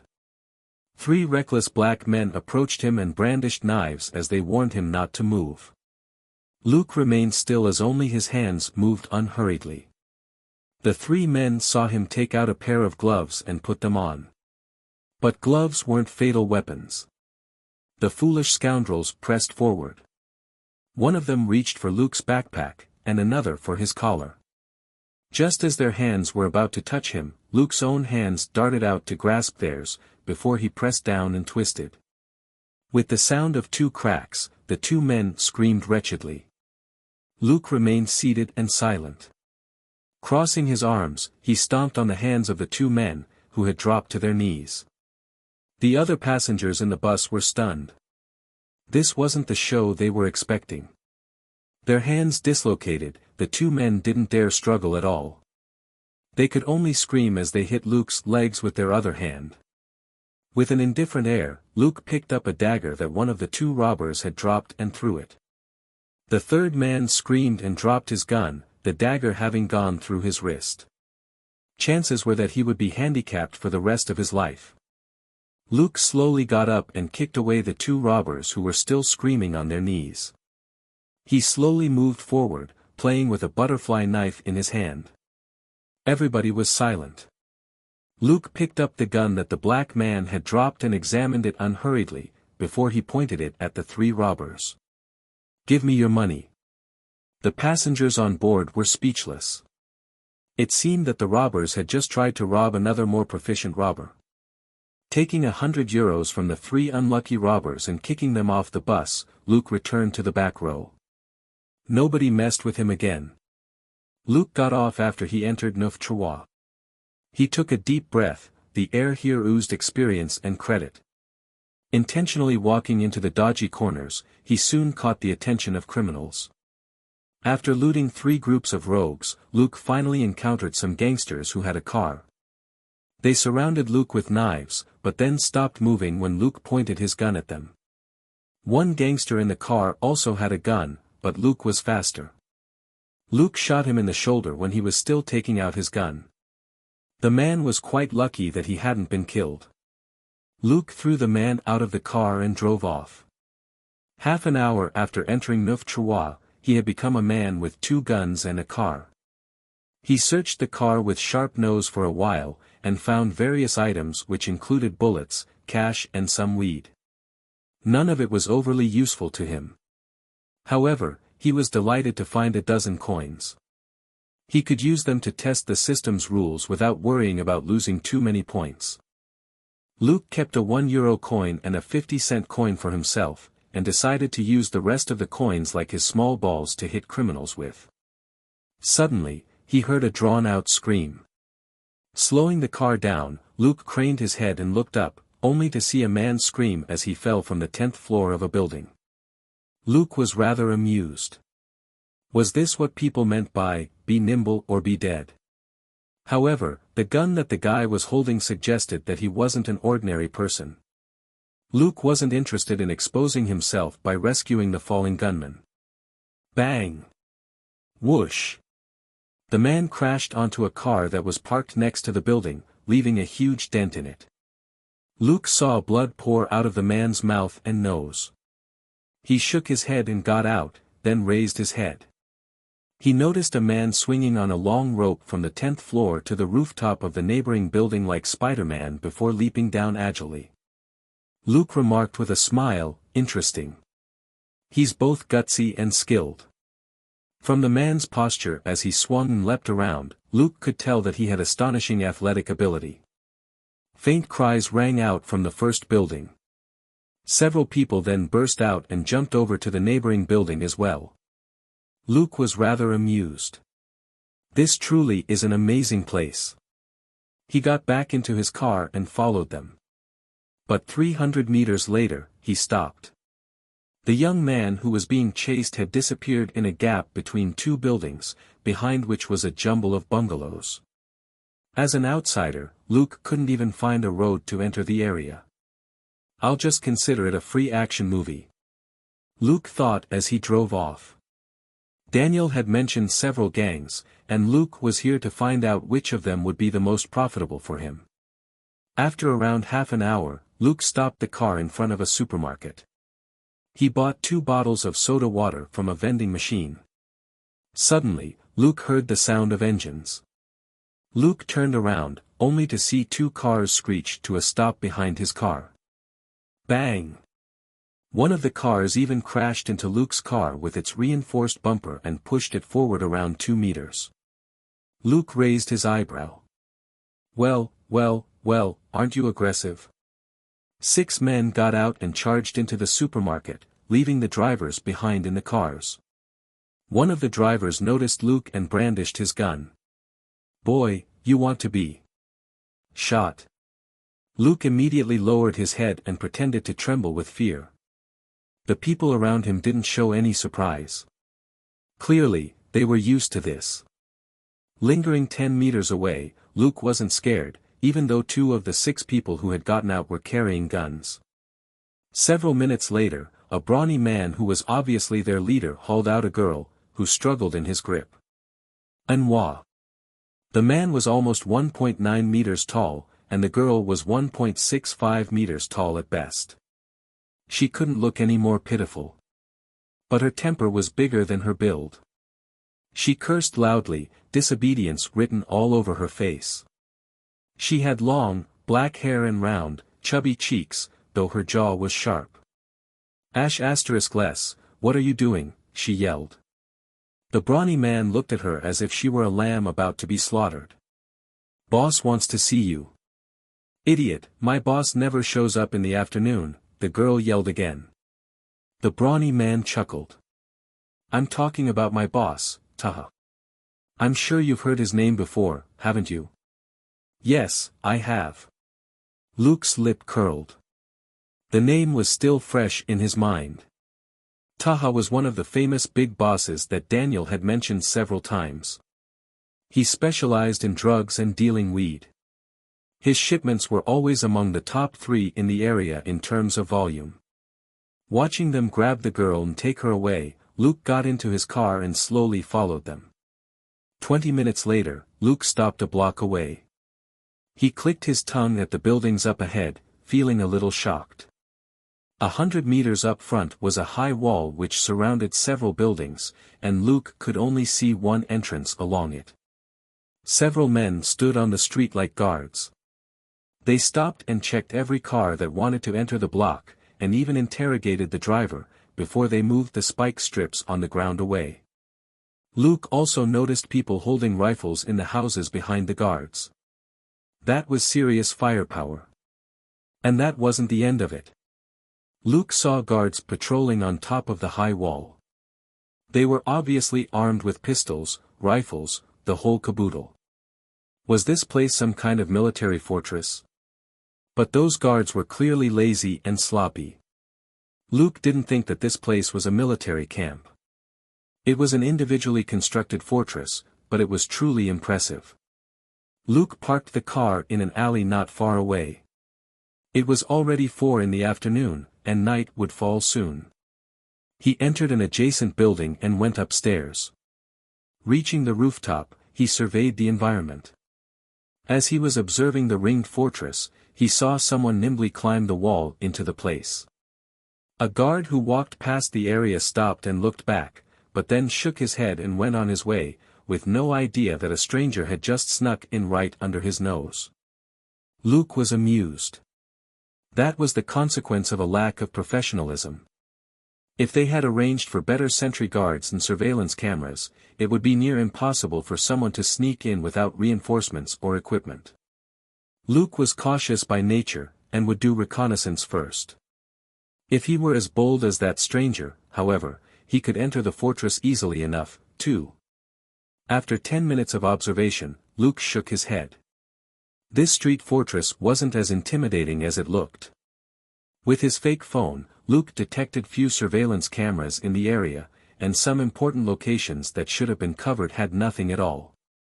The patrol guards weren't doing their jobs properly either. They were more like deterrents for show rather than an actual defense line against intruders. The sky had gotten even darker while Luke was doing his reconnaissance. Without any further delay, Luke went downstairs and climbed into the street fortress through a flaw in their defense that he had just discovered. With his sharp nose, Luke soon found the young man who had just snuck in. The young man was looking down through the skylight of a building. So, Luke looked through another skylight from the other side of the roof. "You idiots, I gave you 20 kilograms at 10 in the morning, and you told me that the drugs were gone an hour later. Now, you're telling me that you didn't catch anyone when 12 of you were sent out. Are you pigs?" mocked a balding white man from where he was sitting. A man said embarrassedly, "Boss, that guy's too slippery. He's like soap." His lackeys all nodded their heads in agreement. Their bald boss waved his hand impatiently. "The 20 kilograms of drugs are worth €1,000,000. What soap is worth €1,000,000? Now, how are you going to pay me back?" The brawny man and his lackeys looked at each other in bewilderment. They didn't have €1,000,000 at all. Actually, they could barely gather €100,000. The bald boss said, "Tell me, who's going to bring back the €1,000,000? You, or you?" With awkward smiles on their faces, the brawny man and his lackeys quickly shook their heads. The bald boss groped in a drawer for a moment and took out a P226. Bang! He shot the leftmost lackey in the leg.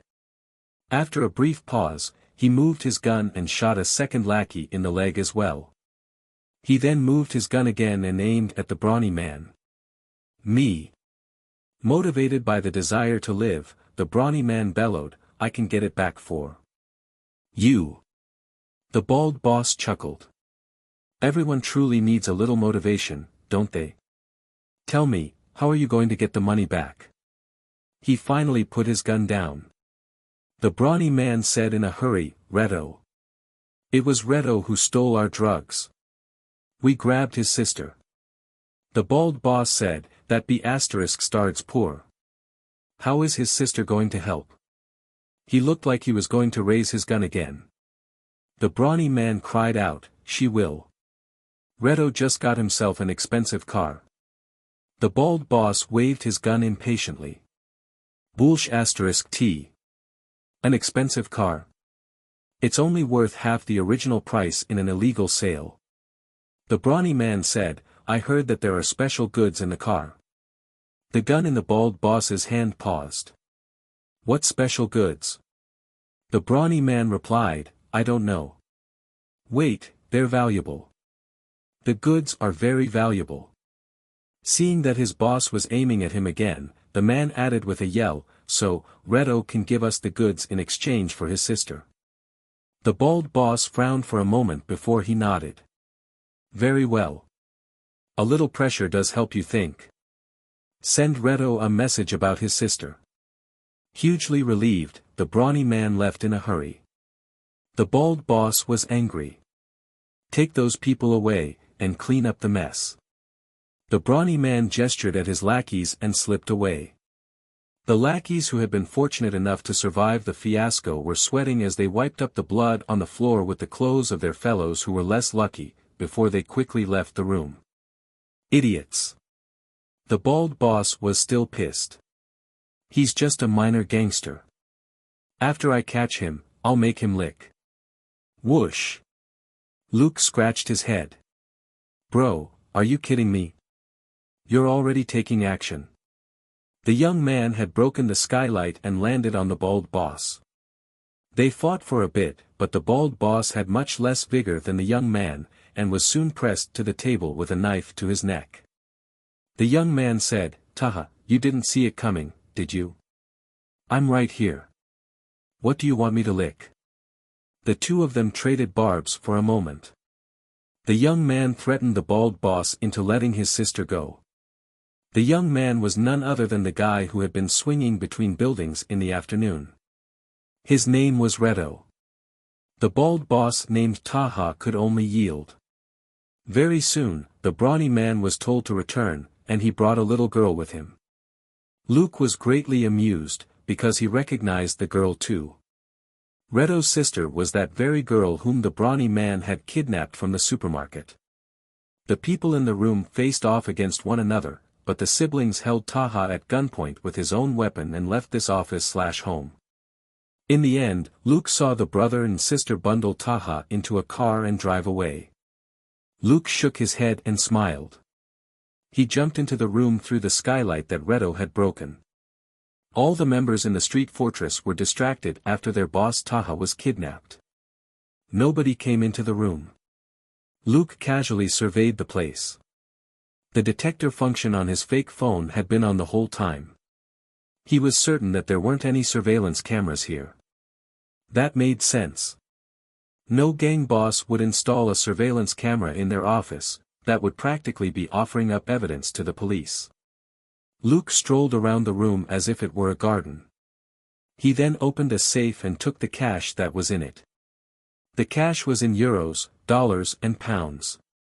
All up, it was about $500,000. Oddly enough, Luke didn't find any illegal drugs, except for the pile of white crystals on Taha's table. Sitting on the couch, Luke thought for a moment. He recalled the conversation between Taha and the brawny man, when the latter mentioned that Redo had stolen and destroyed 20 kilograms of their drugs. Luke could only shake his head regretfully. He couldn't earn experience and credit from eliminating the drugs anymore. He also found a surveillance monitor with scenes of other locations in the building. Taha certainly didn't trust his subordinates. He had installed plenty of surveillance cameras. Luke grinned after watching for a while. The few surveillance cameras which were installed on the second, third and fourth floors were focused on the access points. Taha stayed on the fifth floor, which only had one surveillance camera. It was trained on the elevator so that he could decide whether someone was allowed to come in. However, there were 10 surveillance cameras on the first floor, which was a workshop where 10 people were still hard at work even though Taha had just been kidnapped. It turned out that the first floor of the building was a workshop where illegal drugs were manufactured for distribution. Observing the workshop carefully, Luke turned off the surveillance cameras and got ready to take action. He was very eager because he had yet to destroy a drug workshop. Suddenly, the light above the elevator blinked, which indicated that someone was coming. Surprised, Luke hid himself behind a nearby curtain. The elevator doors opened, and Taha and the brawny man came in. What surprised Luke was that the brawny man was carrying Redo's sister. What the heck did the siblings do? How did Taha turn things around? Eavesdropping on the conversation between Taha and the brawny man, Luke realized what happened. After Redo escaped, he was betrayed by a corrupt officer and was now in jail, while Taha had taken his sister back to vent his anger. Luke didn't know what to say. Thankfully, he didn't need to work with the officers here, or many of them would lose their jobs. After the brawny man left, Taha thought for a moment, then called for a pot of hot coffee. He complained, "Damn it. A minor hoodlum ruined my coffee time. Leaning back comfortably in his chair, he sipped his coffee with great satisfaction. Crossing his arms, Luke looked at the guy indifferently from behind. 2 seconds later, Taha raised the coffee cup again. Who? Ha. Who? Ha dash. After 3 mouthfuls, Taha was finally satisfied. He looked at Reto's sister, who had just woken up, and said, "You have guts to kidnap me. Do you see this? This is my prize for you. You'll be as obedient as a little bee *tch in a few minutes." Ha. Taha used a card to split up the pile of white crystals on his table. Reto's sister's eyes shone with fear and anger, but she was gagged and tied up. She couldn't move at all. "I'll entertain you after I finish this latte." Taha raised his cup again. Who dash? Ha. On the floor, Reto's sister suddenly stopped struggling. Her eyes widened in surprise. Taha laughed. "Are you scared? But it's useless. You embarrassed me in front of every HGH." Before he finished speaking, someone grabbed his head and stuffed a piece of cloth into his mouth. Taha had no time to react and his arms were twisted behind him and tied together. Then, he was gagged. Taha wanted to struggle, but to no avail. At that moment, the person who had tied him up kicked him so that he fell next to Reto's sister. Taha and Reto's sister looked at the attacker in fright. The person was wearing a black hood over his head, and he sat down unhurriedly and turned away. When he turned back around, there was a steaming cup of coffee in his hand. Unhurriedly, the man raised the cup and sipped it. Who dash? Ha dash. Both Taha and Reto's sister were lost for words. After that, Luke put the coffee cup back into his personal space in satisfaction. "You think you're the only one who can enjoy coffee? I can enjoy coffee loudly too." After showing up Taha, Luke cut off a long strip of the phone wire that was in one corner of the room. He tied one end of the wire to the window frame and wove a noose on the other end, before he dragged Taha to the window. Realizing what Luke's plan was, Taha moaned and shook his head frantically as he begged for mercy. On the floor, Reto's sister was so shocked that she simply looked on in silence. Taha, a big boss who was one of the top 3 drug dealers in the area, was hung with a noose made from phone wire by a mysterious man in gray. The window frame creaked before it quickly settled. At that moment, someone on the communicator said, "Boss, we've got trouble." Luke looked at the surveillance monitor, only to see the brawny man waiting in the elevator. He thought for a moment, then let the man in. The moment the elevator doors opened and the brawny man stepped out, he saw Taha's body hanging from the window frame. Utterly shocked, he started toward Taha to find out what happened. But right after he exited the elevator, he was hit in the back of the head, and passed out. Dragging the guy to the table, Luke looked at his open mouth. Scratching his own chin, he turned his eyes to the white crystals on the table. Well, there was no need for him to find a toilet now. Thinking this, Luke swept the crystals onto a magazine on the table. Then, he rolled up the magazine and stuffed it into the brawny man's wide-open mouth. Making sure that all the crystals had slid down into the man's mouth, Luke took out the magazine. However, the crystals didn't dissolve at all, and simply piled up in the man's mouth. Luke glanced around. Picking up Taha's coffee pot, he poured the coffee into the man's mouth. Soon, the man swallowed the mix of latte and crystals. Luke nodded in satisfaction and put the coffee pot down. He walked over to Reto's sister and pressed the play button on his fake phone. "Wait here.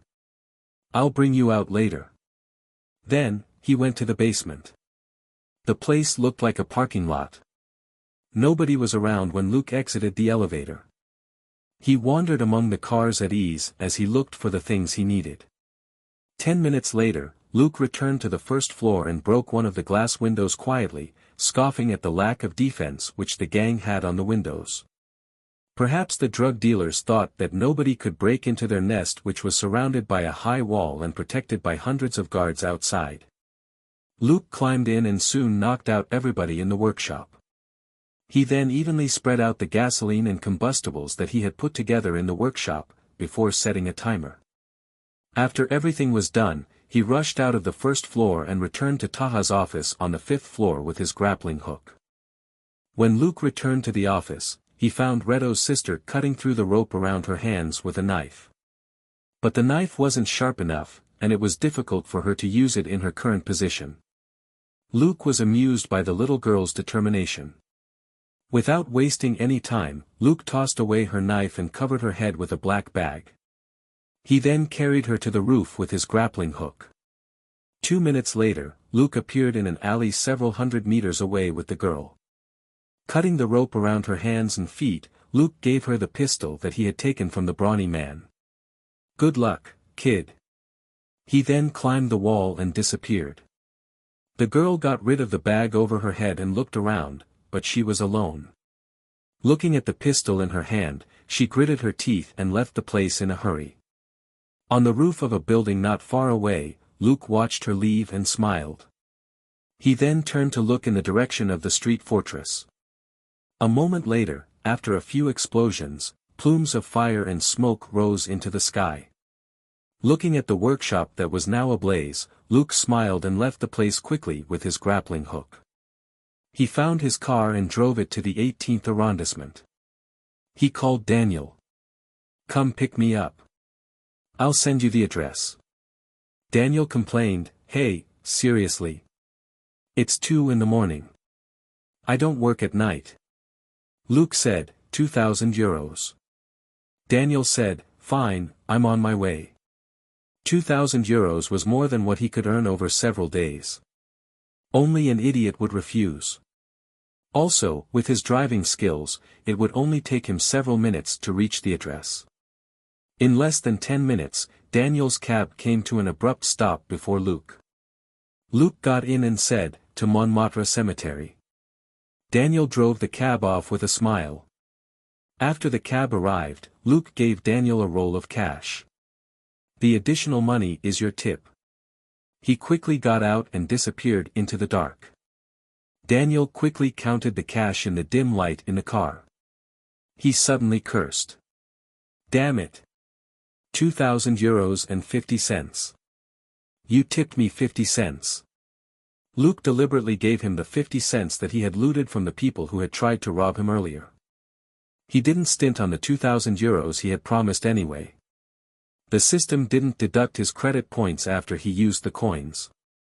Clearly, the system approved of him robbing the robbers. Walking on the street in the dark, Luke checked his reward for cleaning up the drug dealers. Mission: kill the head of Taha's group and destroy the illegal drugs and workshop. Total experience, 2,500. Total credit, 2,500. Contribution rate, 100%. EXP plus 2,500. Credit plus 2,500. As he expected, destroying the illegal drugs and the workshop had been a fruitful venture. If he continued working like this for another week, he could probably level up again and finally learn elementary self-healing. However, he had been active for many days, and Taha's gang was one of the top 3 criminal groups in the area. It would be troublesome if a curfew was imposed while he continued to eliminate the drug dealers. If that happened, it wouldn't just be the gangsters, but everybody in the area wouldn't tolerate him either. Luke returned to his apartment and sat on his bed as he reviewed the operation tonight as per usual. At that moment, someone knocked on the bathroom door. Luke said with a smile, "Come in." "The door isn't locked." Elena poked her head out of the bathroom. "Aren't you going to take a shower? It's raining outside. You must be cold." Luke nodded his head. "Thank you, Elena. I was taking a break. I'm going to take one now." Elena hesitated for a moment, but still asked, "I have coffee in my room. Would you like a cup of coffee after you shower?" Luke nodded with a smile. Elena, however, felt that there was something different about Luke tonight. She smiled and left. Luke got up and took a shower. Elena made coffee in the kitchen and murmured, what is it? It feels like he turned from morning sunlight into the cold rain and wind at night. Yes. That's the feeling. She then shook her head. It's probably just my imagination. He's probably just cold. Nobody can remain sunny after being out and about in such a cold wind. A moment later, Luke finished his shower and changed into clean clothes. He knocked on the other bathroom door, and opened it after he heard Elena's reply. This was the interesting part of this double apartment. Connected by the bathroom in the middle, the two rooms appeared separate when they were in fact almost one unit. Luke was wearing a shirt and a pair of sweatpants. Thanks to the heater, it wasn't cold in the room. Elena offered him a cup of coffee with a smile. Luke had to admit that it felt great to have a cup of hot coffee with a smiling, beautiful girl while listening to the rain fall on the roof outside. The round table in the room was only meant for one person, so Luke and Elena were sitting very close to each other as they talked and laughed. After finishing his coffee, Luke rose and said goodbye despite the fact that Elena hadn't shown any indication of wanting him to leave. Inviting someone in for coffee at night was an obvious sign in France. But Luke would be busy the next day, and probably the day after that. He couldn't be so rash. To Elena's disappointment, Luke returned to his room. But she didn't feel frustrated for long, and she chuckled a while later. Although she was somewhat disappointed, Luke's decision wasn't unexpected. He was gentle, funny, courteous, and happy to get close to her, but he wasn't in a rush to touch her. Unlike most men, Luke seemed to prefer to connect with her emotionally rather than physically. She actually quite liked the feeling. After reflecting on the matter, she no longer felt drowsy, so she simply set up her easel and started a new sketch. The room was utterly quiet save for the sound of the rain. As time went by, the outline of the sketch appeared. It was still an angel version of Luke. But this Luke was looking down from a high vantage point, and he had a long spear in his hand, as if he was going to throw it in the next moment. Behind the angel was no longer a holy halo, but a dark, gloomy storm. The whole picture radiated a cold tone. A long time later, Elena finally finished the sketch. She was stunned for a moment as she looked at her work. In the end, she put the angel with the holy halo next to the angel that she had just drawn. Comparing them, she suddenly had the unsuppressible thought that she couldn't let this unique man go. On the other side, after Luke lay down on his bed in his room, he was suddenly startled. "System, you have received Redo's appreciation. You may now learn all his abilities." Redo's abilities: Basic Firearms, Basic Combat. Elementary Extreme Parkour. Elementary Extreme Parkour, Prerequisites, 20 Strength and 20 Dexterity and 1000 credit points. Luke was rather amused. It was a pleasant surprise that he now had another elementary ability he could learn, but what was the deal with Redo? Shouldn't he still be in jail? Had Redo met his sister? Coming up with various guesses, Luke soon fell comfortably asleep. What he didn't know was that Redo wasn't in prison at all, but with a young bald officer. They had snuck into Taha's base earlier and fought quite a lot of gangsters. In the end, they stole back the car carrying valuable goods. While making their escape, they ran into Redo's sister, who flagged the car down. His sister had seen the car before, when Redo's subordinates had stolen it at the very beginning, and she naturally recognized her brother as the driver. After they talked, Redo and the young bald officer were dumbfounded. Just now, they had been arguing outside Taha's base whether they should attack it right away or do reconnaissance first. But Redo's sister was now telling them that Taha was already dead. Even more shockingly, Taha had been hung right in his office without making a sound, and his top fighter had been force-fed at least a pound of drugs. Taha's gang, which Redo and the young bald officer were both wary of, was already done. 4. Someone else would probably pick up the reins, but the gang wouldn't be as powerful as before, and Taha would have no part in it anymore. Redo felt very lucky. The car that his subordinates had stolen was loaded with sensitive and dangerous goods. He would spend the rest of his life in prison if he couldn't get the car back.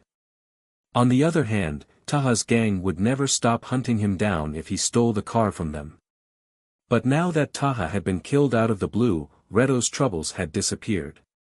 Since Taha's top fighter was dead as well, Reto didn't think that there would be anyone who would mess with him or his sister. "Thank you, mysterious man, for saving my sister and killing Taha." Reto was even more grateful when his sister told him that Taha had been going to feed her the drugs and turn her into a simpleton. That was the moment when Luke received the system notification. After Luke woke up the next morning, he met Elena and accepted her breakfast invitation. A moment later, Luke was having coffee in Elena's room again. He gave the more or less complete sketch a weird look. "When did you draw this?" Elena replied, "Last night. I think it's very cool." "Not my sketch, I mean, but the vibe you were giving off last night." Luke was amused. "Well, I admit that I'm happy to hear that. Few people describe me as cool." Elena also smiled. "It's true that you don't usually look so cool." Luke shrugged. "I can't put on a poker face all the time, can I? Playing cool is exhausting." Elena smiled with even more delight. Luke, however, sighed inwardly. He had killed too many people in the past few days. Even Elena had picked up on the anomaly in his aura. Yesterday, he himself had vaguely felt that something was wrong, so he simply set the workshop on fire in the end without killing everyone else. He couldn't continue on his killing spree anymore, or Elsa would also notice that something was wrong. Furthermore, what was he going to do if he developed serious psychological issues? Go to old Grayson for therapy? Given all his secrets, he couldn't turn to any psychiatrist, not even old Grayson. He pondered this as he chatted with Elena. A moment later, Luke rose and said goodbye. When he reached the door, however, he suddenly turned back around. "Elena, would you like to travel around Paris with me for a few days?" Elena's slight disappointment immediately disappeared. "Really? You don't need to work anymore." Luke shrugged. "I can finish the work today. The rest of my time here will be for fun." Elena nodded with a smile. "Sure, no problem." Luke asked, You won't have to skip classes, will you?" Elena said, "We have to sketch interesting people and places in our own time. That was what I was doing in the park when we met. I still have 10 more days for that." Luke smiled. "That's great. Should we head out tomorrow?" Elena nodded excitedly at first, before she suddenly shook her head. Luke asked, "What's wrong?" Elena said, "Actually, we can set off right now." Luke nodded with a smile. "Anytime and anywhere, as long as you're willing." In the next few days, Luke finally visited the Paris that he had heard about. As far as he knew, Paris was supposed to be a beautiful city that was crowded with tourists and which had wonderful landscapes. However, the Paris he had experienced in the past few days was full of blood, screams and criminals. It was the polar opposite of what he had heard. As he took the subways and buses and roamed the avenues and alleys of Paris with Elena, he finally discovered for himself that the views were indeed as fascinating as described. Luke even bought a professional camera, only because Elena was a rather talented photographer who could take much better photos than Luke. If Luke took a photo of his girlfriend would probably break up with him on the spot. Even Elena stopped asking him to take photos after seeing several of the pictures that he had taken.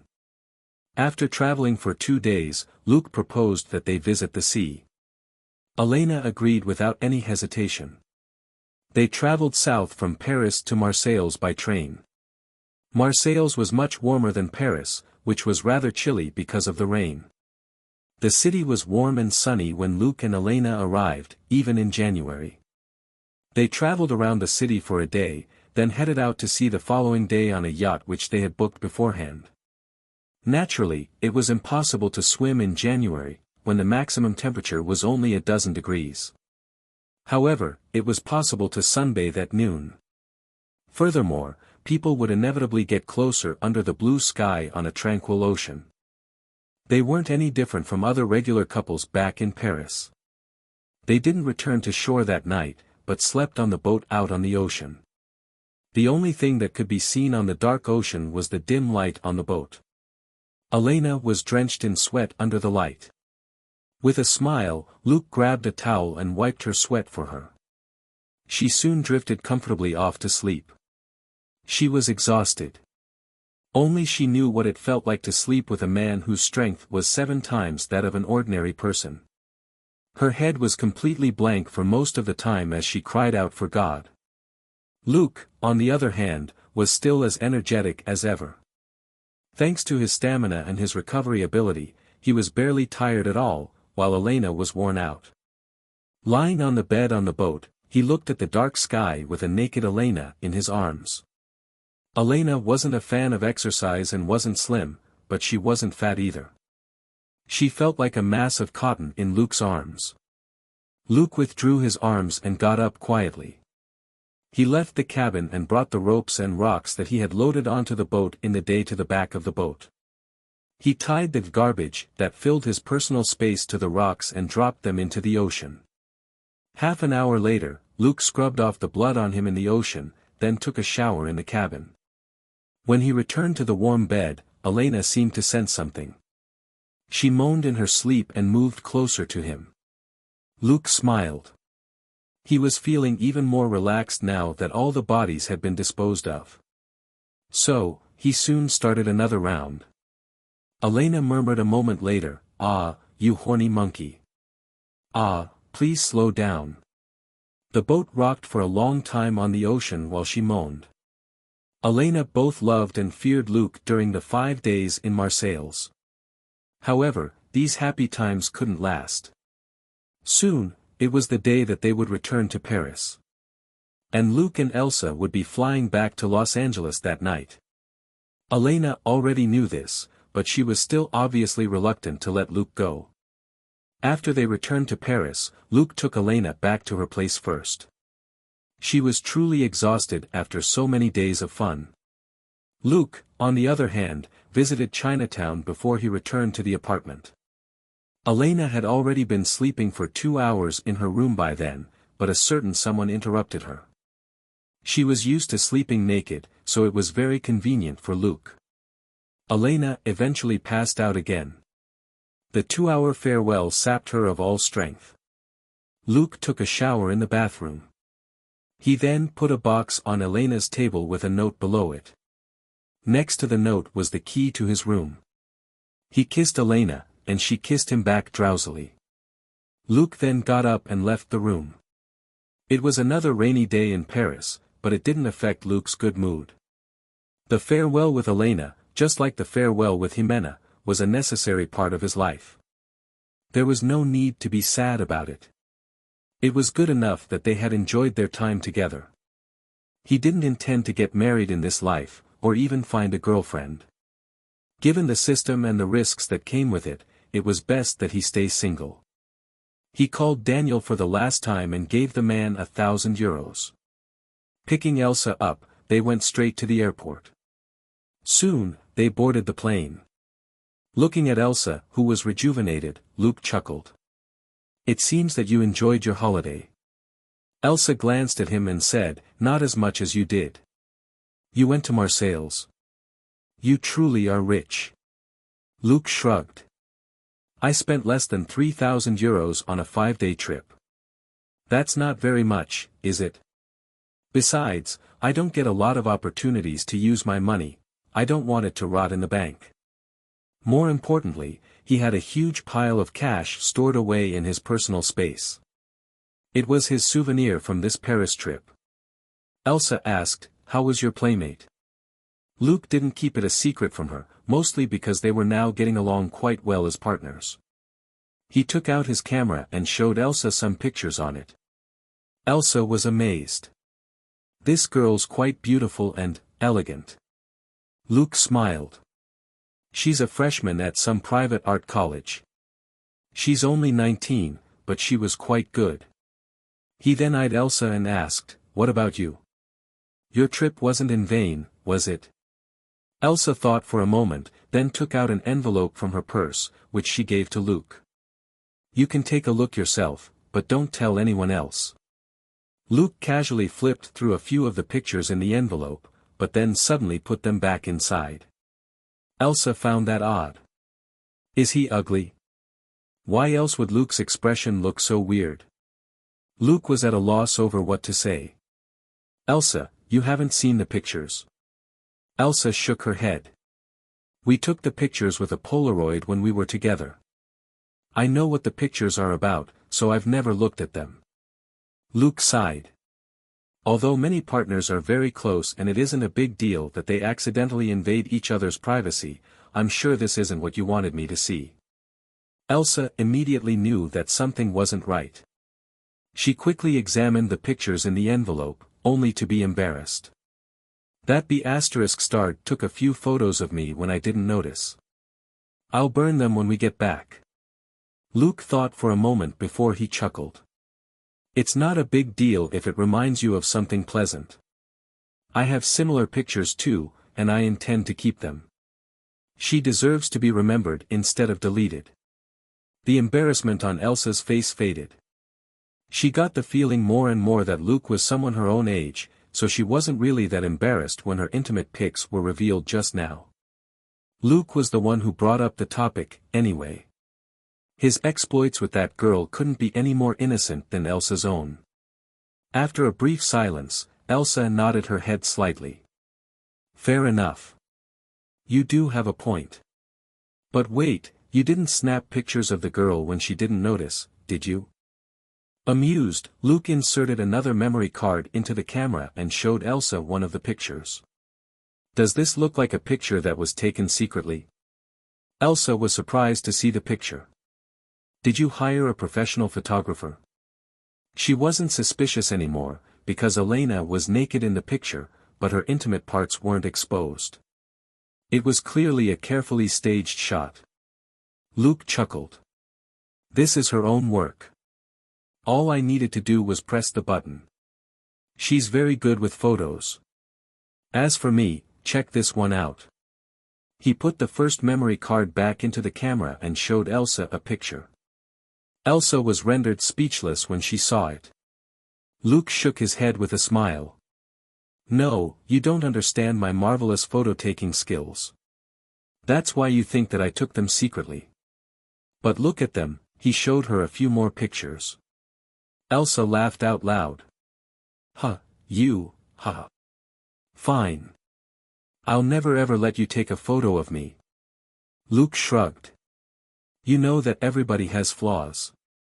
It seems that mine is a lack of talent in photography.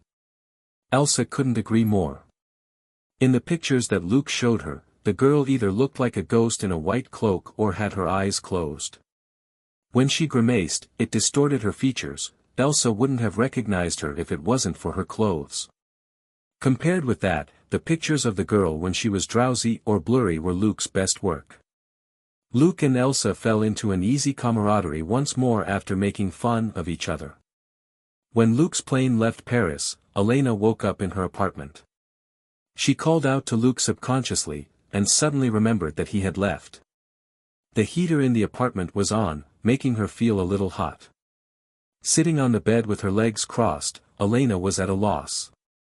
In any case, he's gone. After a long days, she finally got up. Naked, Elena made coffee in the kitchen. Luke had bought dozens of the best coffee bean varieties with the illegal money in his personal space as he traveled around Paris. He claimed that he liked coffee, and especially the coffee which Elena made. Now, 100 bags or so of coffee beans worth €2,000 were piled up in Luke's apartment. Elena felt that they might last her for the next 2 years. She could drink the coffee to remind her of Luke. After the coffee was done, Elena returned to her room to take another look at the 2 contrasting sketches she had done of Luke. Placing the sketches on her easel, she lowered her head to pour the coffee. Just now, she had put the coffee pot on the table without looking at it. But when she lowered her head now, she noticed a box, a note and a key on the table. Had Luke left them there? The key was for Luke's apartment, which she had given to him earlier on. But the box and the note were unfamiliar. After reading the note, Elena knew that it was definitely Luke. The note said, "For the warmest sunshine in cold Paris." That was something Luke had said to her before. He said that it wasn't freezing for him on the cold streets of Paris because she warmed him up like sunshine. Elena thought that Luke was referring to her helping him find a place to stay, although Luke didn't really seem to need it. But she cherished Luke's words to her. Women always had a remarkable memory for the compliments that men gave them. She looked at the note for a long time before she finally put it down. Then, she slowly opened the box that was the size of her palm. Elena was immediately shocked by the resplendent necklace that lay inside. She murmured, "Is this glass or crystal?" A folded piece of paper then fell out of the box. She unfolded it in confusion, only to discover that it was a legitimate invoice with the amount 148,000 euros listed on it. Elena was stunned for a long while. Diamond? She searched the box and found a folded certificate in it that proved the authenticity and value of the diamond necklace. Was she dreaming? Elena knew that she was pretty, but only in an average way. Born into an ordinary family, she wasn't as eye-catching as girls from the upper-class families. She had approached Luke only because she had been attracted to the conflicting vibe that he gave off. How could a man who was willing to live in an illegally constructed apartment be rich? However, Elena knew that Luke wouldn't fake a certificate and an invoice to make fun of her. What was the point of fooling her now, when he was returning to Los Angeles? Chances were that they would never meet again. Elena was even more confused at this thought. Had he left such an expensive gift for her because he really liked her? Sitting at the table naked, Elena held the necklace in one hand and the certificate in the other. A long time later, she took a deep breath. It's decided, then. I'll try to graduate in 2 years, then go to Los Angeles. It'll be easier to make money there. The necklace would probably be enough for her to cover the tuition fees for an Ivy League school. Luke was already asleep on the plane, without the faintest idea that his generosity before his departure had changed a girl's future. He had bought the expensive necklace in a jewelry store in Chinatown after his return from Marseilles. He bought the necklace as a farewell present for Elena, not wholly because she was beautiful, but because of what he said in the note, although Elena didn't quite understand what he meant. On this trip to Paris, Luke had earned more than 10,000 experience and credit points from a few major purges. It was a major harvest. He had also activated his inventory and expanded it to 1 cubic meter, which was an important achievement. In the meantime, however, his mental state had deteriorated after his killing spree.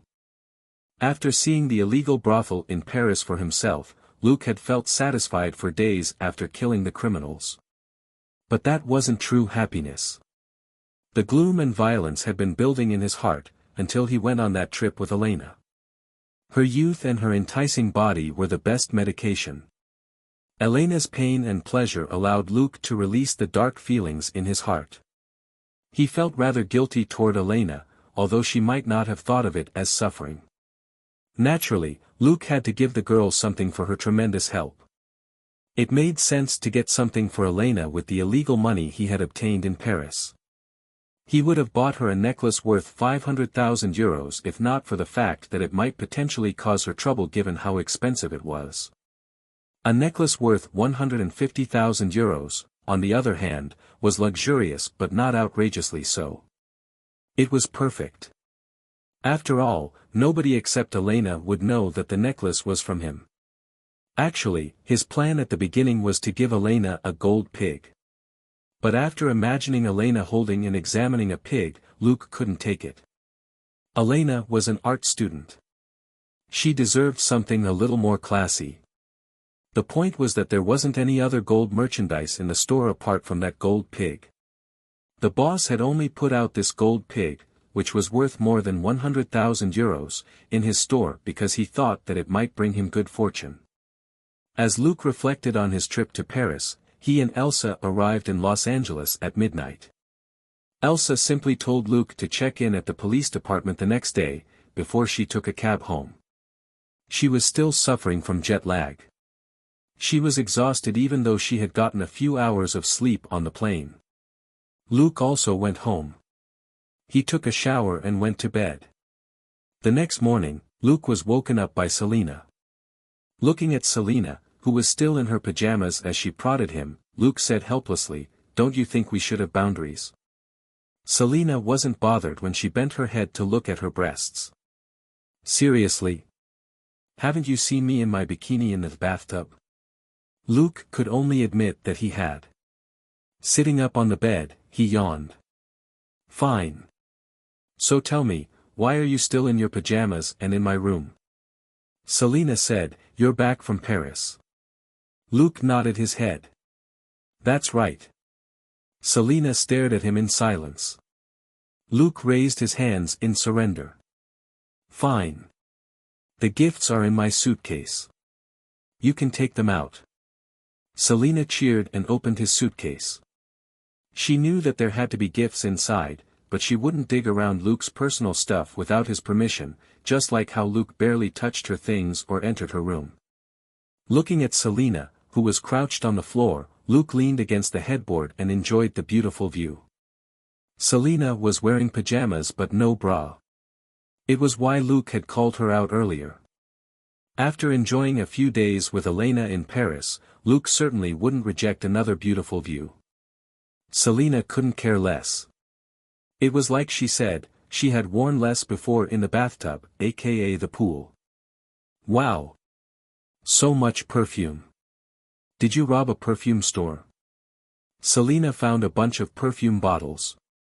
Appreciating how her breasts bounced with excitement, Luke said casually, "They're not all for you." Selena was disappointed. "Huh? Not all for me?" Luke chuckled. "You do know that different perfumes are designed for different people, right? I bought that Dior J'adore for Catherine. Lancôme Miracle and Chanel Chance are for you. That bottle of Glow by JLO is also yours. Miss Dior Cherry Blooming Bouquet, Chanel Coco Mademoiselle, and Kenzo Flower are for Claire. Dior Addict is for Jimena." Selena slowly turned her head around in shock. "Oh my God. You've become a perfume expert after one trip to Paris?" Luke rolled his eyes. "As if. That's what the clerk told me. She repeated the names so many times, there's no way I could forget them." "Alright, take your gifts and use whatever you want today." Selena returned to her room with her 3 bottles of perfumes. Luke got up unhurriedly to make breakfast in the kitchen. But the moment he opened the fridge, he yelled, "Selena, where's the food I made for you?" After a moment of silence, Selena replied, "Ah, darling, I finished it." Luke slapped his forehead. He calculated that he had prepared enough food to last Selena half a month. But the food was gone already. Selena soon ran into the kitchen, a foaming toothbrush in her mouth. "Well, I may have had slightly more food in the past 12 days since I had nothing to do at home. Oh, crap. I just swallowed some toothpaste. Ugh." Luke realized that she had a point. His trip to Paris with Elsa was supposed to be for 10 days, but on the 9th day, Dustin had let him know to take 2 more days. So, it was the morning of the 13th day right now. It wasn't too unbelievable that Selena had finished off food meant for 15 days in 12 days. Like she said, she would rummage for food without Luke around to supervise her. Luke approached her and raised her t-shirt. "This doesn't make sense. You didn't put on any weight. Isn't that a waste of the food?" Selena left angrily. "You're just jealous that I don't grow fat no matter how much I eat." Luke chuckled. "With 7 times the strength of an ordinary person, I have way more muscles than you. Why would I be jealous of you?" In the end, Luke couldn't find any breakfast ingredients. The fridge was enormous, but there weren't any eggs, bread, milk, ham, cereal or meat pies. The only things that were edible were cheese, butter, ketchup, salad dressing, and so on. How could he eat those? Without vegetables or fruits, he couldn't even make a salad. Luke had to go to work without breakfast. Luke drove the car today, and Selena endured his scolding as she bit into some cheese. Cheese on its own was food for many Americans. But for Luke, he had to eat it with other ingredients. You have time to eat, but you can't go and buy some ingredients after getting off work. Is it so hard to buy some bread and milk? Just how lazy are you? Seizing a moment when her mouth wasn't full, Selena hurried to say, I can't make any dishes anyway. The food would have gone bad even if I bought them. I'm not lazy. Just make me a list, and I'll go to the supermarket and buy everything myself, okay? Luke was rendered speechless. She did seem to have a point, except she didn't. How could bread and milk go bad so easily? She was simply lazy. Seeing how shameless his roommate was, Luke stopped nagging her. It was indeed pointless for someone who couldn't cook to keep ingredients in the fridge. In his previous life, too many fresh ingredients had gone bad in his fridge. But he followed Selena's suggestion. Getting her to drive the car, Luke made a list and put it in her purse. Selena didn't complain, but was quite happy instead. Ah, darling, what are we going to eat tonight? I can buy us more ingredients. Luke, just shut up. I'll be the one making the food in the end anyway. Bickering all the way to the police department, they then went off to find their respective partners. As usual, Elsa was earlier than Luke. She generally arrived half an hour early, and Luke would get there 15 to 20 minutes later. Seeing that Luke had arrived, she got to her feet and said, Let's go to the boss's office and report in. Following her, Luke asked, Report on what? Our pleasant holiday in the capital of the arts. Elsa snorted. I'm going to ask for a case. We have no cases to work on right now. Luke nodded his head without objection. For him, it was better to have too many cases than to have none. When they entered Dustin's office, they found Dustin already hard at work. Looking at the stacks of files on the man's desk, Luke secretly shook his head. This was the reason why he didn't want to be promoted at all. The local police departments across America had different systems, but generally speaking, police sub-bureaus in major cities like Los Angeles were headed by captains, while sub-bureau divisions were headed by sergeants. Actually, a sergeant was the starting point for the administrative level in the police system. That was why one had to take a civil service test to become a sergeant. As the boss of the Major Crimes Division, Dustin was a lieutenant, which was a level higher than sergeant. The word on the street was that he would be promoted to captain soon. For administrators, coordinating their subordinates and distributing cases could be quite annoying. They had to spend a lot of time navigating office politics. Luke had no talent in that area. He would rather be a specialist like Old Grayson. Old Grayson wouldn't have been as smart or as ruthless as an administrator, nor would FBI and CIA big shots be knocking on his door if he had become one. Seeing Luke and Elsa come in, Dustin put his files down and gestured for Luke to close the door. After the door was shut, Dustin said with a smile, It seems you enjoyed your holiday. Neither of them said anything. It wasn't the best time to brag about it. Dustin soon got down to business. You don't have new cases on hand, do you? Elsa nodded her head. That's right, boss. We're checking in to see if there are any new cases we can work on. Dustin was very pleased. He had always appreciated Elsa, not just because of her ability to crack cases, but also because of her attitude toward work. Without further ado, Dustin took out a few files and said, The first case is kind of tricky. You can give it up if you don't find any leads in a couple of days. Luke and Elsa knew that the case had to be a major one despite the lack of clues, so it had to be investigated. Elsa immediately accepted the file. Luke, however, looked at Dustin. Noticing his expression, Dustin asked, What's up? Luke chuckled. Boss, I'm thinking that Elsa can read the file today while I take care of some personal business. I've been away for 2 weeks, after all. Stumped for a moment, Dustin smiled. You're slipping off when you just got back from Paris. Didn't you have enough fun? Luke, however, simply grimaced. Boss, I'm only thinking about Elsa. Look at her. She still has jet lag. I'm afraid that she'll crash the car if she goes out now. Why don't you let her stay in for today and read the file? Dustin glanced at Elsa. Noticing the amusement on her face, he knew that Elsa had been unaware of Luke's intention until just then. He found a document on his table and threw it at Luke. What a scoundrel. Take this and get out.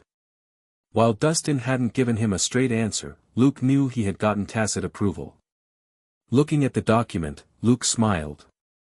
Huh, boss, thanks. I won't have to use Elsa's car today. Dustin pointed at the door, too lazy to say anything else. Luke saluted him with a smile and left, not asking why Elsa was staying behind. Elsa had been away for days. It was natural that she and Dustin needed to talk in private. Just now, Luke had said outright that he was heading out on personal business.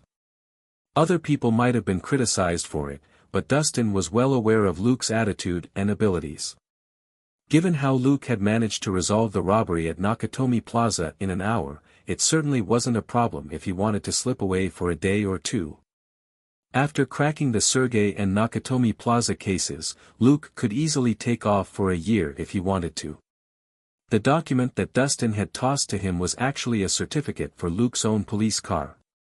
So, from today onward, he could drive himself wherever he wanted to go. After Luke left and shut the door, Elsa asked, Boss, how's it going with the Nakatomi Plaza case? Dustin nodded his head slightly. It's done. You got 2 extra days for your trip because we were in the middle of final negotiations. What about Luke's transfer? Elsa was more concerned about the FBI's intent to hire Luke than their share of the credit. Dustin nodded his head again. The credit for rescuing the hostages will go to the FBI, and they'll stop trying to poach Luke. Elsa understood. In the Nakatomi Plaza case, the events ranked in order of importance were, reclaiming bonds, rescuing hostages, arresting robbers. In this capitalist country, the bonds that were worth $640 million were certainly more important than anything else. However, this wasn't something that could be said in public. In the public eye, the events were ranked as, rescuing hostages, reclaiming bonds, arresting robbers. The FBI got the credit for rescuing the hostages, which made up for the mistakes they made while on the case. So, the FBI would be considered a major contributor to the case. As for how they would deal with the person who had been in charge, that was a different matter altogether. Now that the FBI had gotten the credit, they stopped trying to poach Luke. The FBI was genuinely interested in Luke, who had demonstrated his capabilities, but he had mostly been used as leverage in this negotiation. He wasn't so important yet that they were determined to recruit him. After a brief hesitation, Elsa asked in a low voice, Boss, what about me? Dustin looked at her calmly and said, Just do your job as usual. I'm not the chief. I can't say anything for sure about your promotion. Elsa got it. Although Dustin wasn't promising anything, he was implying that she would be promoted soon. The latter half of what he said wasn't an irresponsible remark, but a fact. Dustin played a big role in campaigning for Elsa's promotion, but it was the chief who would make the final decision. Until the promotion papers were issued, Dustin couldn't promise anything. If he guaranteed that Elsa would be promoted, he would be disappointing her later if she wasn't. Dustin's subordinates had held it against him before over something like this, so he paid attention to detail now. Seeing that Elsa got it, Dustin said, You should learn from Luke once in a while. He was bold enough to ask for my permission to take some time off. Elsa chuckled. I've been a police officer for 8 years, but he's killed more people than I have. I certainly can't sit around and be lazy when I'm not as capable as he is. Dustin smiled with satisfaction. Elsa knew herself very well and wasn't jealous of Luke. I have to work harder to make her a sergeant this time. Dustin thought to himself. It would be too much of a waste for Elsa and Luke to work as partners. Elsa in a leadership role and Luke working with an assistant detective would be better for the both of them. This was because Elsa was a control freak and Luke was, even more so. They got along well not because Elsa was smart, but because Luke had given in all this time. Dustin could easily tell from the case files how much credit Luke had given away to Elsa in the past few months. The real reason why Elsa and Luke never had a conflict was that Luke didn't want to be promoted. Until now, Luke was the only young officer Dustin had met who wasn't interested in credit. However, Dustin couldn't watch Elsa claim Luke's credit without doing anything. Luke had distinguished himself with his abilities, and Dustin had to make sure that he didn't feel it was unfair. Even though Luke didn't need to be promoted, Dustin couldn't pretend to be ignorant of his contributions. So, if he promoted Elsa as Luke's commander, they could both benefit from Luke cracking cases. As for Luke's new partner, well, wasn't there a girl who had followed him all the way here to LAPD? Thinking that, Dustin continued, but you should still learn from Luke. Tell me, considering his behavior just now, who do you think was the boss, you or him? Stumped for a moment, Elsa smiled wryly. I don't have a choice. In our team, I run the analyses most of the time, while he does the actual legwork. Dustin waved his hand. That's not the reason. It's about your attitude. Don't do things yourself when you should get somebody else to do them. Elsa was delighted, since that implied that she would be promoted to a leadership role soon. I got it, boss. I'll pay more attention to that. Dustin nodded. You can leave now. Just read the case file at home and get some rest if you're tired. Elsa obeyed and left. Over on Luke's side, he went to the logistics division with the certificate to claim his car. He was very satisfied with his new car, not because it was expensive, but because it wasn't an ordinary one.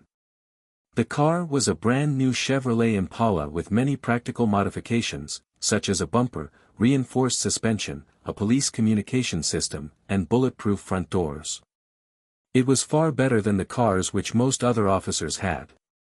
Luke was quite satisfied. This car was evidently Dustin's acknowledgement of his contributions to the department. He could have given Luke a random new car, otherwise.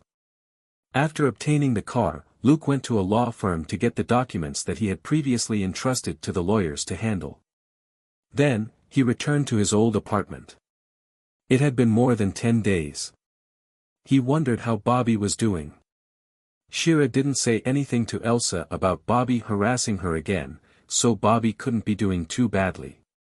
Luke knocked on the door, and it was only a long time later that someone answered. When he saw Luke, Bobby suddenly shivered. You're here. Please come in.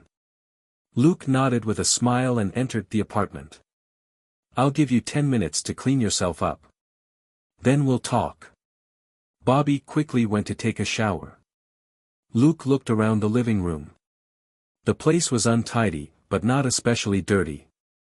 It was just what one would expect of a single man living on his own. There were several sheets of paper and a pen on the table. Luke checked the papers, only to discover that it was a list of information on Larry Page and Google's leadership. Luke nodded slightly. Bobby hadn't known he was coming, so this couldn't be for show. Bobby really was learning the information. Soon, Bobby returned in casual attire. Do you want something to drink? I have instant coffee here. Luke said, No, thanks. Let's sit down and talk. After they sat down on the couch, Luke got straight to the point. I've just returned from a trip. While I have the time today, I have a job for you. As he spoke, he took out a pile of documents from his backpack. You can take your time reading them later. They're patents that I've applied for. As for what they are, exactly, check this out. Luke took out a phone with a screen that was larger than normal. He opened an app and gestured for Bobby to take a look. Watching Luke operate the phone for a while, Bobby asked uncertainly, Is this a map? Luke said, That's right.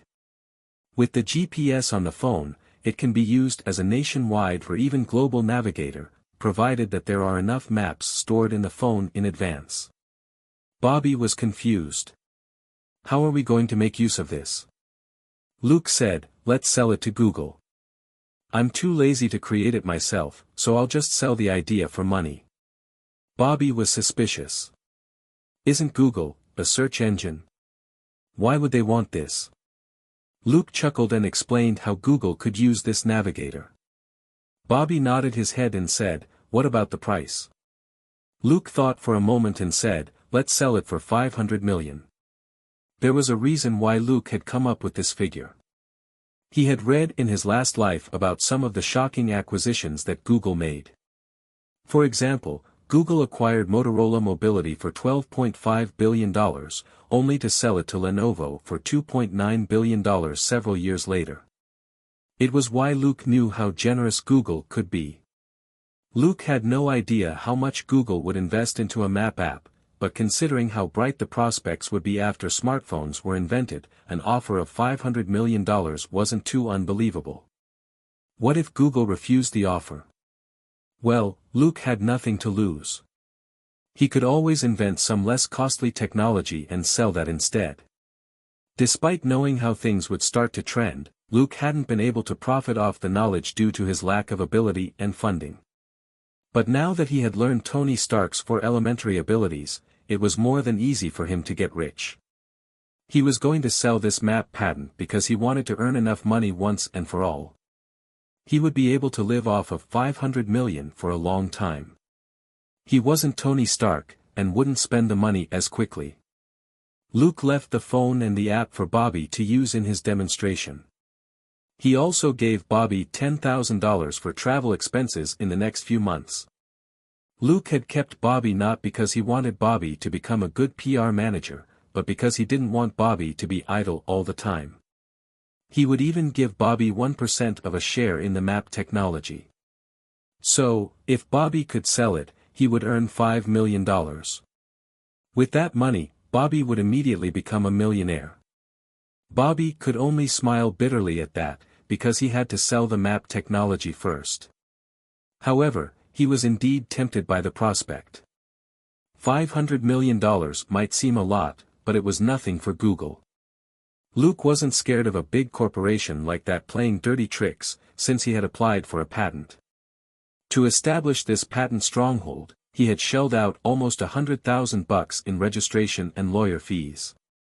He had even mortgaged the villa that he was living in to get the money for that. The plan with Google would be a lucrative deal in the long run. If Luke wanted to earn a quick buck, however, that was very simple, too. For example, he remembered that he had an uncle who lived in Las Vegas. Nevada was right next to California, and Los Angeles was only 430 kilometers away from Las Vegas, which was a 4-hour car ride or just a 1-hour flight. However, since he still had plenty of money after mortgaging the villa, Luke wasn't in a hurry to make more. At noon, Luke drove his car to USC. The area south of USC was unsafe, and plagued by criminals and gangsters. Roaming around the area in his car for a while, Luke had a quick lunch in a fast food restaurant. He left at 4 in the afternoon to return home. The area that he had checked out was where a gang called WD-36 hung out. The members of this gang had tattoos of WD or 36 on them, and they dealt mainly in illegal drugs. Luke had tracked them down very easily, because it was this gang which sold weed to Miss Jenny. How did Jenny, who lived in Beverly Hills, find these dealers? It was because she was a student at USC. She was rich and had security guards, so she got the gangsters to deliver the goods to her place. Luke had gotten basic information on WD-36 from Dustin and Elsa during Katie's murder case. Coupled with his own investigation, he figured out which area the gang was active in. Now that he had a personal space, there were a lot more things he could do. After he returned home, he searched the fridge for something to cook for dinner. There weren't any breakfast ingredients, but plenty for dinner. Selena hadn't touched the raw meat or seasoning at all. So, dinner was easy. Luke moved the grill that was barely used out to the backyard, and placed a few fillets of meat on it. Once that was done, Luke searched online for flights to Las Vegas, and worked out how much time he had in his schedule. He also checked for hotels in Las Vegas that had a casino and a good reputation. He had to make sure that the hotels could afford the loss, and that whatever fortune he won wouldn't be coveted by desperados. There were casinos in Los Angeles as well, but Luke was a police officer here. In Las Vegas, he would just be a civilian, and whatever money he won there would be his legal gain. Luke also had a bit of fun looking up the information which the Las Vegas Forensic Center had on old Grayson while he was at it. Since he was going over, he would have to pay his uncle a visit, and gifts were a must. The gifts should be thoughtful instead of expensive. After all, old Grayson wasn't really short on money. As one of the best specialists in his trade, he charged thousands of dollars for commercial services, on top of his annual work salary. Old Grayson's real interest was in entomology, but Luke didn't know anything about insects. He could only give it up.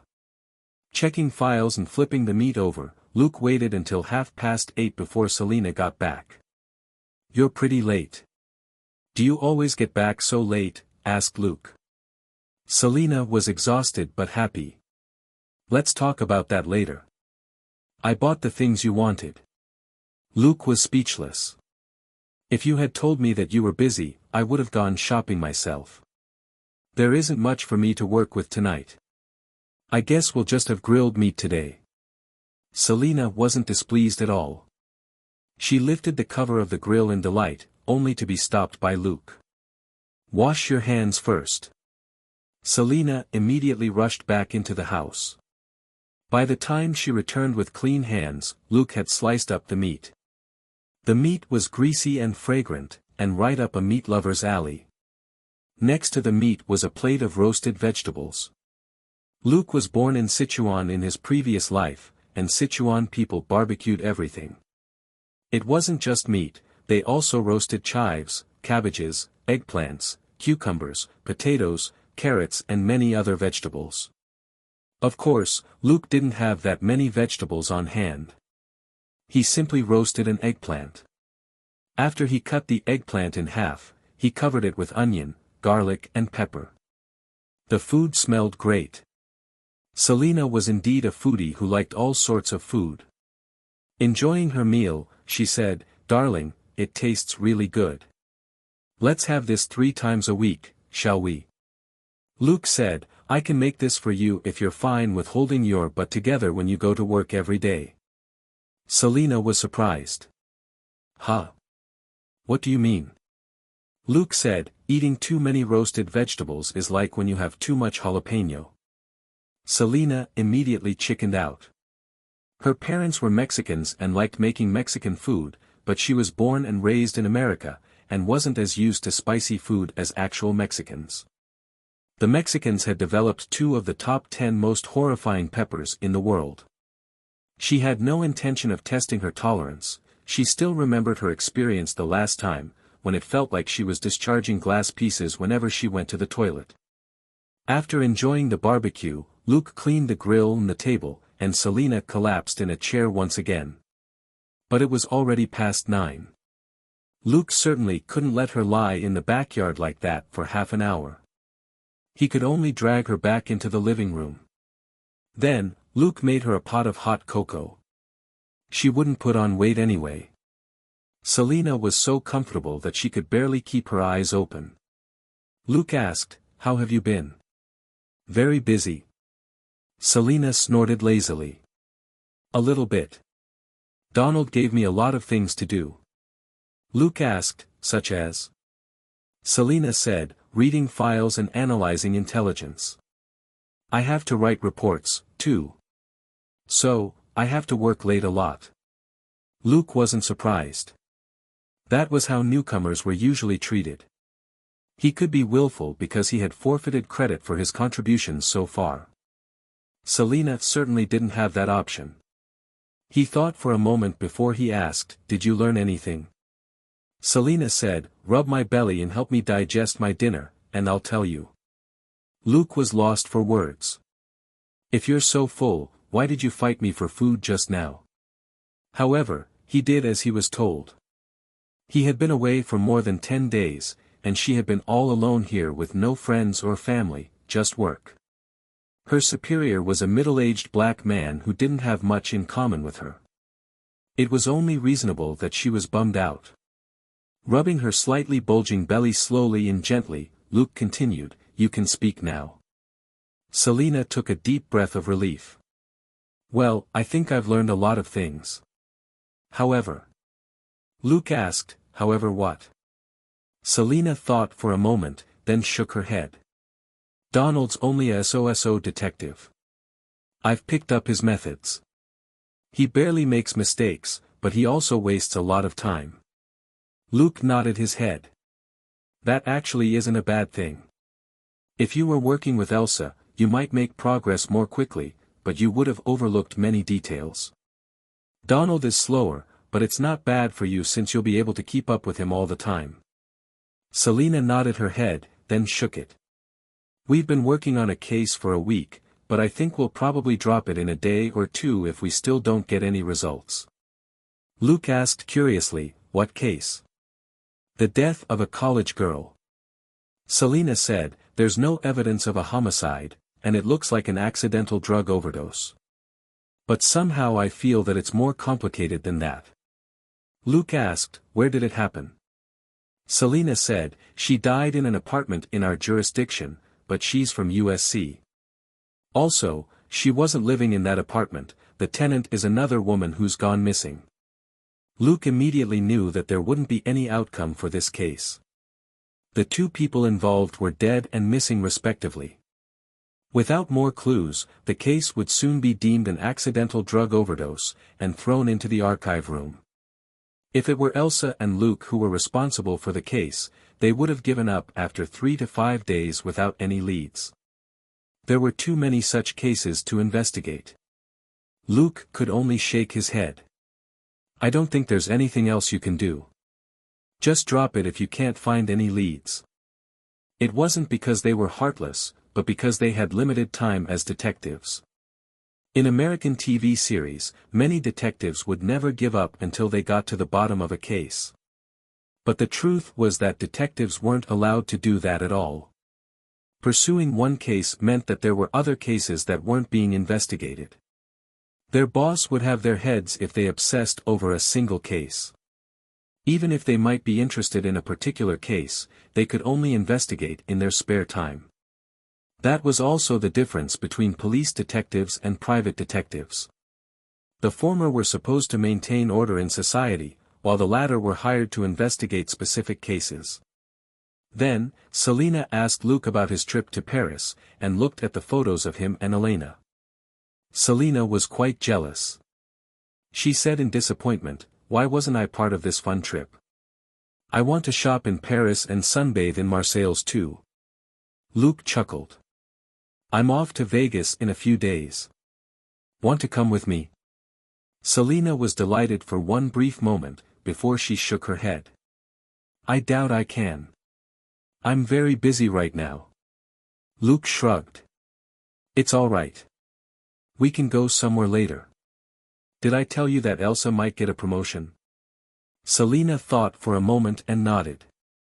"I've heard whispers, but how does that have anything to do with me?" Luke said, "If she's promoted, I can apply for you to be my partner again." Selina was surprised. "But didn't you say that we should establish our own network of connections first in the next few months?" Luke said, "Elsa and I are quite close. I can make use of most of her resources as long as I share the credit with her. We were shut out in the Major Crimes Division back in Houston, but Dustin and Elsa are both on our side here. It's not a problem for us to be partners again." Selina grew excited. "Really?" Luke said, "Yes. I've talked to Elsa about it, and she has no objections, as long as she can become my boss."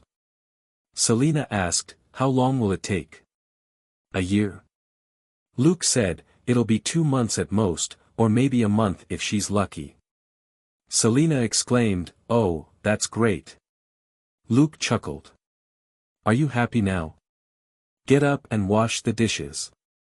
Selena complained, I just realized that I'm still full. I still need to rest a bit more.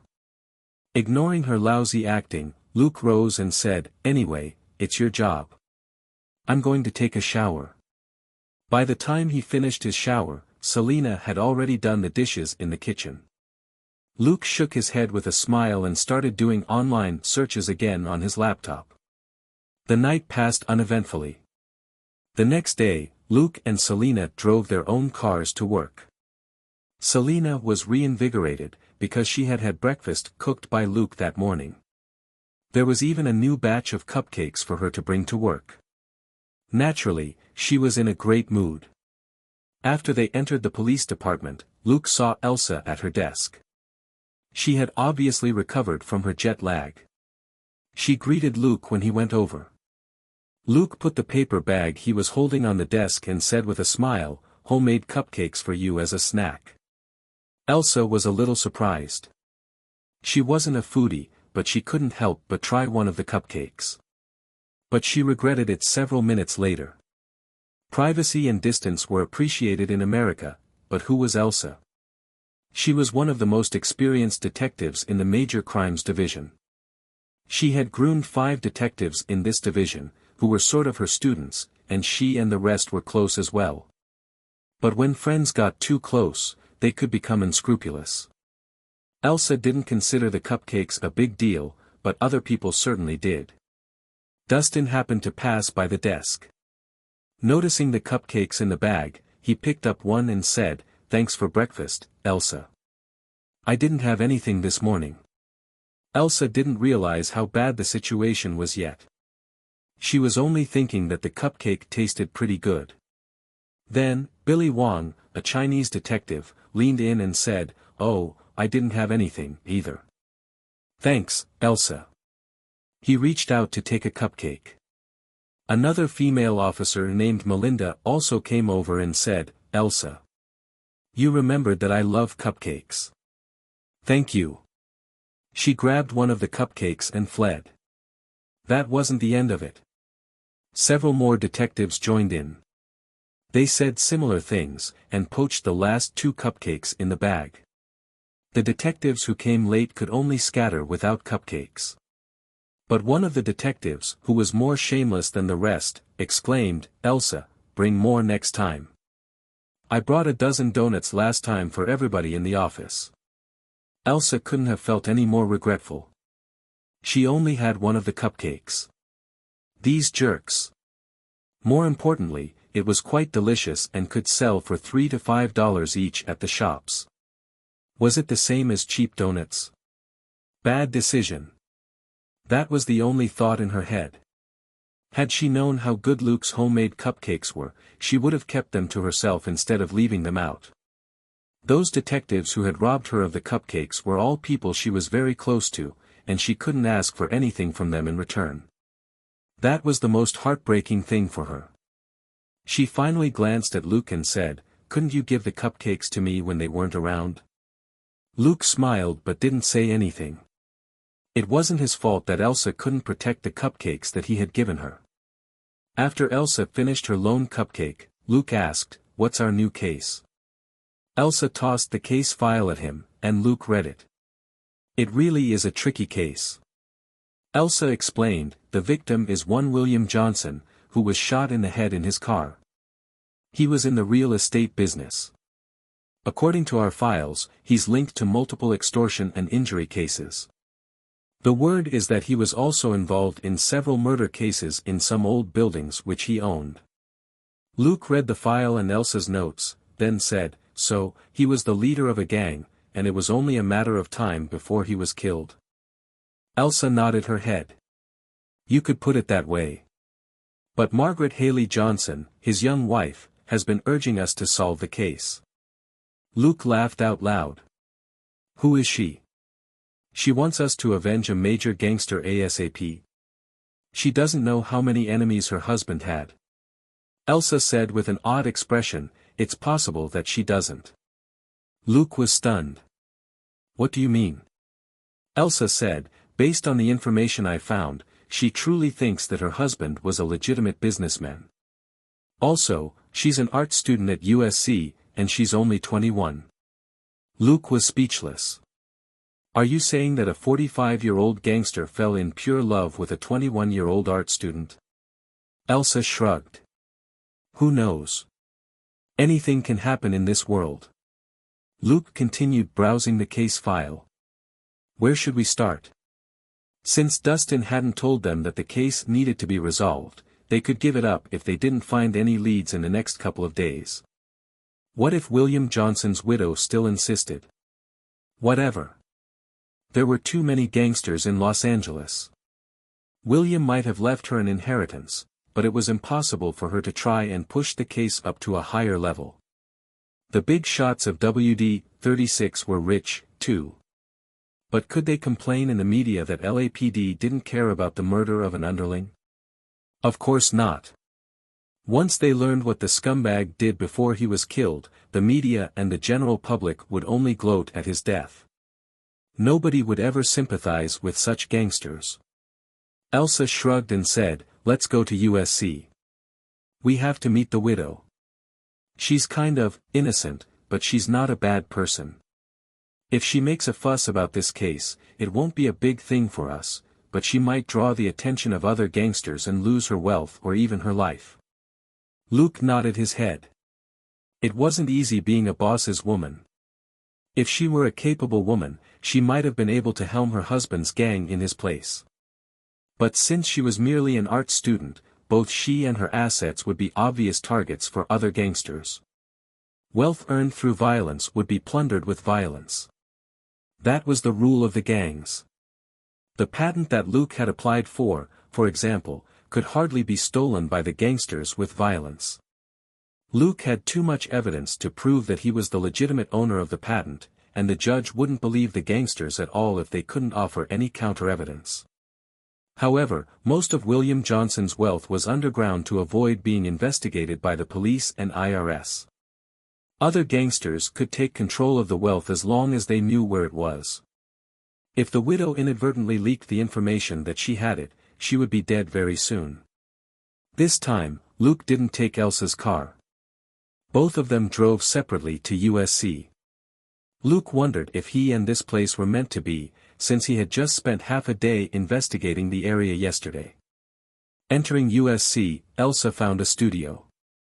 She majors in painting. This is where she usually takes her classes. They opened the door to find a naked model in the room as well as some 10 youngsters who were painting diligently. A middle-aged man who appeared to be in his 40s looked at the intruders and frowned. Luke looked like a student, but Elsa obviously wasn't one. He was rather irritated about the unannounced guests. After Elsa showed him her badge, the man's expression looked even more awful. He quickly left the studio. Closing the door, he asked, "Who are you? How can I help you?" Elsa said, "I'm Detective Elsa from LAPD. This is Detective Luke. We're here for Margaret Haley Johnson." The man said, "This is a school. Come again when class is over if you want to talk to her." Elsa narrowed her eyes. "Is your class very important?" The man looked at her blankly. "Of course. This is a university. Can anyone study here if they're dead?" asked Elsa. The man's expression turned ugly. "Is that a threat?" Elsa scoffed. "This has nothing to do with you. We're from the Major Crimes Division." The man said with his head held high, "So what? You don't run this place." Luke couldn't take the man's lack of cooperation anymore. "You're a teacher, right? The Major Crimes Division might not be a big deal, except that it handles criminal cases like homicides, gunfights and kidnappings every single day. Do you think we're here to talk to someone for fun?" asked Luke. The man's face changed, but Luke continued before he could say anything, "We take a serious case every other day, and we have to work late all the time. Now, are you going to bring her out and stop wasting all of our time?" The man hesitated for a moment, but finally went back into the studio. He wasn't really an idiot. Luke had made it clear that they were here as part of a serious criminal case. The man certainly couldn't ask the two detectives to wait until the students were finished. Margaret wasn't a distinguished painter anyway. She was only here to practice. He was all about asserting his absolute authority in the studio, but he had chosen the wrong targets this time. Elsa glanced at Luke and said, "You're responsible for convincing and coercing our targets in the future." Luke nodded but said, "Don't you like dealing with disobedient guys best?" Elsa chuckled but didn't say anything. She remembered what Dustin said. A leader should have their trusted subordinates do the work rather than do it themselves. By changing her role, she could also prompt Luke's development, and both of them would benefit. A minute later, Margaret came out. Elsa stepped forward to talk to her. Her advantage as a woman was that she came across as less threatening and intimidating. It was easier for her to strike up a conversation. The three of them left the studio for a small park not far away, where they sat down to talk. But there was nowhere for Luke to sit. Elsa and Margaret occupied the iron bench, and it would be too crowded for three people. So, he simply stood next to Elsa and listened to their conversation while he observed Margaret. He had to admit that Margaret was truly beautiful. No wonder William, the boss of a gang, fell in love with her. She had long blonde hair, fair skin and a very attractive face. Her age and her identity as an art student also added to her sex appeal. The conversation went on for a long time. Luke bought a few bottles of water from a vending machine for the two women. Elsa gradually moved away from asking questions about the case to hinting at the possible danger that Margaret might be in. Elsa felt personally compelled to do so. Actually, LAPD wouldn't be in any trouble if anything happened to Margaret. Or rather, LAPD would be less troubled, because nobody would pester them to work on William Johnson's case anymore. But as a woman, Elsa turned soft-hearted when she talked to Margaret, who wasn't a bad person, but just slightly innocent and childish. Luke didn't interrupt. The super detective system made him ruthless toward villains, but he couldn't be so cold-blooded to Margaret, who was just an ordinary civilian. Margaret wasn't rich because of William Johnson. Her own family was wealthy enough. It was why she was able to pursue arts. If Elsa wanted to give her a warning, Luke wouldn't stand in the way. Elsa was a great talker. After all, she was a seasoned detective with 8 years of experience, and talking to women was one of the things she was best at. Her resoluteness and decisiveness could easily win the trust and favor of meek girls like Margaret. So, an hour later, Margaret had confessed a lot of intelligence on William, and was informed of her current situation. Luke couldn't have convinced Margaret as easily, but it was a piece of cake for Elsa. Luke observed them with great interest. Compared with Elsa, he was actually quite frank. He was more of a doer than a talker. Of course, being physically capable was good, but he wouldn't mind learning Elsa's way with words. He wasn't strong enough to crush anyone yet, and might have to do some smooth talking to achieve some of his goals one of these days. Elsa and Margaret finished their conversation 2 hours later, and exchanged numbers so that they could contact each other more easily in the future. At this moment, Luke heard a most familiar voice. "Huh? Why are you here?" Luke raised his eyebrow. "You're here, too?" His roommate quickly whispered to him, "We're here for an investigation." Luke's eyes were full of confusion. Selina said, "We're here for Mrs. Johnson." On the other side, Donald greeted Elsa and Margaret, before he flashed his badge and introduced himself. Margaret was at a loss. "What do you want from me?" She subconsciously looked at Elsa. The police department couldn't have sent 2 groups of people to investigate her, could it? Donald said, "Mrs. Johnson, we're here about the apartment building on 27, Lipton Street." Margaret couldn't be any more confused. "Huh?" Donald said, "It belongs to you." Margaret said in surprise, "What?" Elsa and Luke listened quietly and soon got it. As it turned out, the case that Donald and Selina were working on, which involved the death of one woman and the disappearance of another, had taken place in an apartment building that belonged to William Johnson. Well, it now belonged to Mrs. Margaret Haley Johnson.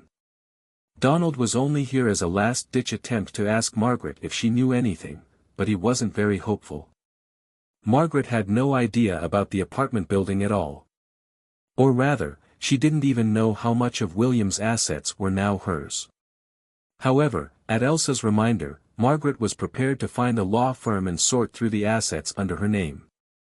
She certainly didn't hate money, but as an art student from a rich family, she wasn't desperate for it either. William Johnson's known assets included several buildings that were worth almost $100 million. She could live a comfortable life on that alone. She would get rid of William Johnson's illegal assets as soon as possible. Once that was done, there was no point in the other gangsters looking for her if they wanted to grab the assets of dubious or outright evil origin that William Johnson had left behind. Although she might lose a lot of money, this was the safest move for Margaret, given what she was like. She wasn't a capable woman, nor did she intend to pick up William's mantle. She would be insane if she wanted to keep the illegal assets. In the end, after seeing Margaret off, Elsa traded information with Donald, and Luke talked to Selena. They realized that neither of the two teams had any useful leads. Elsa obtained a lot of intelligence on William, but none of it had to do with his murder, and he had too many enemies. Donald was even worse off, because guileless Margaret was too busy being pretty to learn anything about William's illegal businesses after she married him. Luke had used sharp nose on Margaret, and had detected nothing except the smell of pigment. It was true that she had never been involved in any of the illegal business. Although it was still possible that she might be involved indirectly, the chances weren't very high. After a while, Luke suggested that they have lunch together, and offered to treat them. Elsa was certainly fine with it. Donald also agreed after a brief hesitation. It was already 11:30. Even if he refused Luke's invitation, he and Selena would still have to eat somewhere else. Luke took them to Home Taste Tea House again. Different from last time, he chose a private room. The four of them sat in a room that was 10 square meters in size, with a glass window taking up one wall and which looked out onto the street. The room was quiet after the door was shut. Elsa was rather curious. "What is this place?" Luke explained with a smile, "It's a separate dining room, and it charges an additional 20% service fee. You have to reserve a room like this in advance unless you're a regular customer."